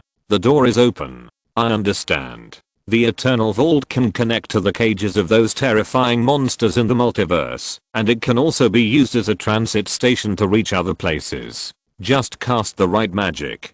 Found it. Then Superboy Prime watched Batman lift his foot and walk directly into a door that appeared on the wall. Haha, this is also a pit that has been buried for a long time. When I was writing the Joker, many readers asked, "Hey, this is not Batman at all. Why did such a guy appear among a bunch of Batman?" In fact, everyone should realize it now, except for the first volume. The protagonist is synchronizing a nightmare Batman of the Dark Knights in each volume. After all, one volume will be synchronized to the head of the Batman who laughs. Chapter 250, The Legacy of the Joker. TikTok. In the dark cave, a drop of water dripped from the stalactites on the ceiling. A mouse sniffed with its nose and crawled across the wet ground. It had planned to continue looking for food in this deserted cave as usual, but at this moment, a strange sound from a stone door in the center of the cave made it hesitate. Buzz buzz buzz buzz buzz. The stone door trembled in the darkness, and a deep red magic circle spread out from the bottom of the stone door, illuminating the surrounding ground bit by bit. Ha ha ha. Ha ha ha ha ha. Squeak squeak squeak. The ethereal and distant low laughter came from all directions of the cave, making people shudder. The mouse was frightened and froze. It desperately flapped its short legs to try to escape, but it just fell on the ground with its 4 legs up in the air. The low humming sound continued to ring, and after a long time, it finally stopped, and the deep red magic circle disappeared into thin air. Squeak. The mouse trembled and climbed up from the ground. Squeak. The door opened. Squeak. Chen Tao stepped out of the portal formed by magic, and stepped on the ground with both feet. It was originally dark here, without any light source, but just when Chen Tao took the second step, the electric light hidden in this cave suddenly lit up, revealing the decoration in the cave. Various colorful and meaningless circus props were neatly placed in a corner of the space in front of him, and occupying a larger space was a computer with a huge display screen like the Bat computer in Chen Tao's Bat cave. Chen Tao didn't know how to describe it. A clown computer? Completely opposite to the Bat computer's appearance, full of metallic colors and surrealist Bat style. Every button of the computer in front of him was painted in colorful colors, and some key buttons were even embossed with clown faces, and even the display screen was decorated with some strong acid corsages and throwing knives. Not far away, various weapons were displayed. The clown's classic explosive hammer, pumpkin bomb. Chen Tao even saw some strange things that he couldn't describe. A round dart with a clown smiling face? What should this be called? A clown dart? In the middle of the display was a blood-stained Harley Quinn uniform, which looked no different from the one Harley Quinn had worn. But if you look closely, you can tell that it is the opposite of Harley's uniform. There was a line of words written in marker on the uniform. Chen Tao guessed that the reason why the person who wrote this line of words did not use blood was because the owner of this uniform was beaten so hard that he bled too much, soaking the clothes. He whispered the words in his mind. What you did is useless, Joker. The night owl will find you, and your end will be 10,000 times more miserable than your woman. Sizzle. With a muffled sound, Chen Tao turned his head and saw that in a puff of smoke, a metal cabin suddenly lifted up from the ground and opened. Inside was a body that had long been rotten, without any clothes. Zizzy. Zizzy. He turned his head and saw the clown computer next to him automatically running, and soon, a clown's face appeared on the screen. His face was pale, not like a living person, with red lips and purple hair, wearing the most common yellow and green costume in the circus. In the camera, he smiled before speaking, and the smile from ear to ear seemed to be welded on his face, but it did not make people feel very scary or distorted, but it was like a very sad person forcing a smile. Chen Tao realized who he was. He had synchronized with this person countless times, and this was the first time he saw him in reality, even if it was a video left behind. As you can see, no matter who you are, please introduce yourself first. I'm Jackie, the clown-like man said, but if you have been to my Earth, you may be more familiar with my other name, Clown Man. He stretched out his hand and pointed to the side. Chen Tao looked over along his finger. The skeleton was still lying there quietly, gnawed by maggots. You should have seen the life support pod that popped out from the side. If my clone successfully withstands my memory infusion, it means that I have been reborn in a body. Then, unknown visitor, you can turn off this video and have a good chat with my clone. He paused, then continued, but if my plan fails. Note, Batman in the main world also has a similar plan, which is to infuse Batman's memory into his clone when he dies unexpectedly, so that the name of Batman will never disappear. But the result is also failure, because no clone can withstand Batman's memory.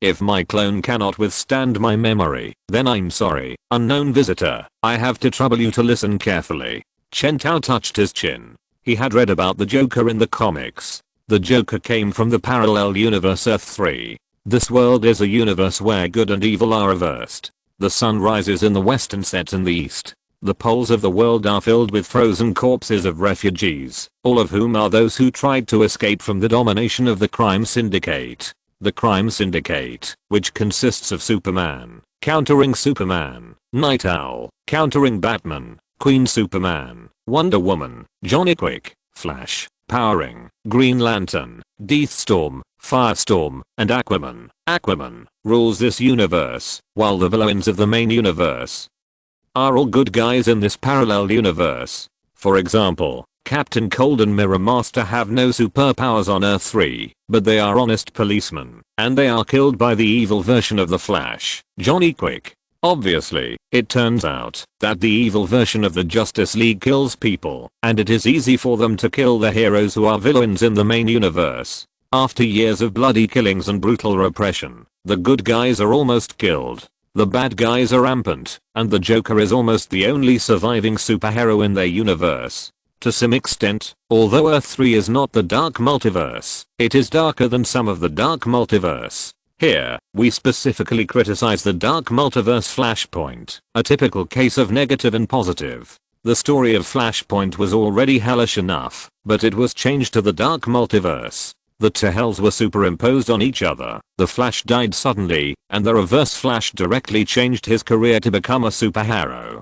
Suddenly, it became dead in the world of the living. Is it worthy of being called the dark multiverse? Before the New 52 reboot, the Joker had the righteous version of Luthor as a teammate. After the reboot, he directly became a lone warrior. I guess you are most likely from another universe. The Joker on the screen said, when Faust and Circe were still alive, they helped me build this magic portal and opened up this different dimension space where you are now as my last hiding fortress. Faust and the witch Circe were the villains of Zatanna and Wonder Woman, the anti-speech magic users in the main universe, respectively, but they became superheroes in Earth 3, but it is obvious that they also died at the hands of the crime syndicate. Chen Tao could not help but mourn. Unlike the Superman of the main universe who is not good at dealing with magic, Superman has extremely high magic resistance, which basically defeats these mages. Let's make a long story short. Chen Tao heard the Joker on the screen say, I found that the crime syndicate is plotting to go to another new universe.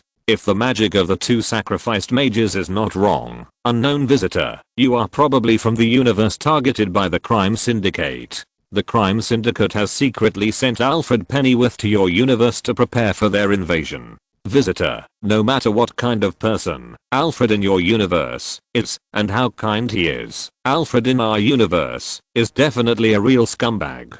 He is loyal to the Night Owl of the crime syndicate, nicknamed Outsider. X2 Chen Tao silently recited in his heart along with the voice of the Joker. Another new crisis. Terrible. He has read the comics. Isn't this the prelude to the big event Evil Forever? But he didn't need to worry about these things now. If Darkseid destroyed the Earth directly, what was there to worry about the invasion of the evil version of the Justice League in the parallel universe? He listened to the Joker continue to speak. Listen to me, visitor. When you see this video, I'm already dead. Night Owl killed my lover Harley Quinn, and the Joker gang almost collapsed. Everything is over. Although I can hide in this different dimension and be a turtle forever, I won't do that.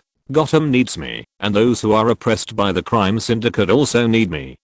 I can't escape. I decided to murder Night Owl's assistant Eagle Claudic Grayson as my last resort. This is a risky action, and I may not be able to come back. But before I die, I still leave you 3 legacies. They may be able to help your world fight against the crime syndicate. The first legacy is detailed intelligence about the crime syndicate. I put it in a USB drive and plugged it into the computer. I also reserved a paper version in the 3rd drawer on the left hand side. Chen Tao took them out. Although he had read the comics and his understanding of the crime syndicate was perhaps more thorough than that of the Joker, he still carefully put the information away. He always felt that the information was heavy, as if it was soaked in blood. The Joker on the screen continued, the second and third inheritances are actually the same thing. They are the formulas of the chemical that turned me into the Joker. You can find them in the 2nd drawer on the left. Chen Tao was immediately refreshed. He quickly walked to the side of the drawer, opened it, and took out the things. Behind him, the voice of the Joker continued to ring. Although this chemical agent can change a person's appearance, it can give me extraordinary physical strength and agility, as well as a weak self-healing ability. Most importantly, it will not affect your sense of justice. The Joker said, in the years of dealing with the crime syndicate, I have seen too many enhancement methods with hidden dangers. Some methods seem to be very effective, but the sequelae are bigger than each other. Only the chemical agent that transformed me at the beginning can basically be said to have no side effects. Based on this chemical agent that transformed me, I developed some byproducts, which I named enhanced laughing gas. I injected my members of the Joker gang and successfully gave them physical fitness that was weaker than mine, but far beyond that of ordinary people. What's more, the drug of enhanced laughing gas can make me and the members of the Joker gang have some weak telepathy and even interfere with their actions to a certain extent. This byproduct is my second legacy, and the third legacy is a bit interesting. I named it Justice Venom. The effect is also very simple, that is, it makes the people who are hit laugh uncontrollably and begin to reflect on their mistakes from the bottom of their hearts. Haha, isn't this the real poison for the bastards of the crime syndicate who have done so much evil and never think they are wrong? The only drawback is that this effect cannot last too long, not even more than an hour, but it is still deadly enough. Chen Tao listened to the Joker and said suddenly, in order to prepare for emergencies, I also left some finished products in the Joker cave. In the first drawer on the left, you can try it first. Chen Tao opened the drawer, and several various potions appeared in his eyes. Almost at the same time, the voice of Alfred Protocol rang in his ears. Dear Batman number 52, you have found a clown error. Correcting the description, you have found Joker's laughing potion. As the only known laugher without any evil in the multiverse, Joker's laughing potion is the only weapon that is harmless to Batman and can fight against the laughing bat. Chen Tao closed his eyes and looked at a large row of silver white handwriting, which repeatedly jumped on his retina. Do you want to load the Joker from the parallel universe Earth 3? Chen Tao took a deep breath. This was why he came. Load now loading. Alfred Protocol in effect. Chen Tao stared at the potions in the drawer. Unlike the confusion when he loaded the Batmobile and Bat-Dragon before, this time he stared at the finished products in the drawer that were pre-made by the Joker. He saw the intangible power rolling up the potions, making them jump happily, as if they had life. Several bottles shattered in the air. Several different potions made by the Joker were mixed together, from the most original compound that created the Joker, to the righteous venom and enhanced laughing gas. All of them were mixed together, arranged and combined directly, and merged into Chen Tao's body like a moth to a flame. Then, the laughter rang out again in the clown cave. Ha ha ha ha, ha ha ha ha, ha ha ha ha ha ha ha ha ha ha, ha ha ha ha ha. End of this chapter. Thank you very much for reaching the end. Don't forget to like. Looking for more exclusive content and immediate access? Subscribe to our Patreon. Remember, every like, subscription, or donation encourages us to continue. Thanks to everyone. See you in the next video.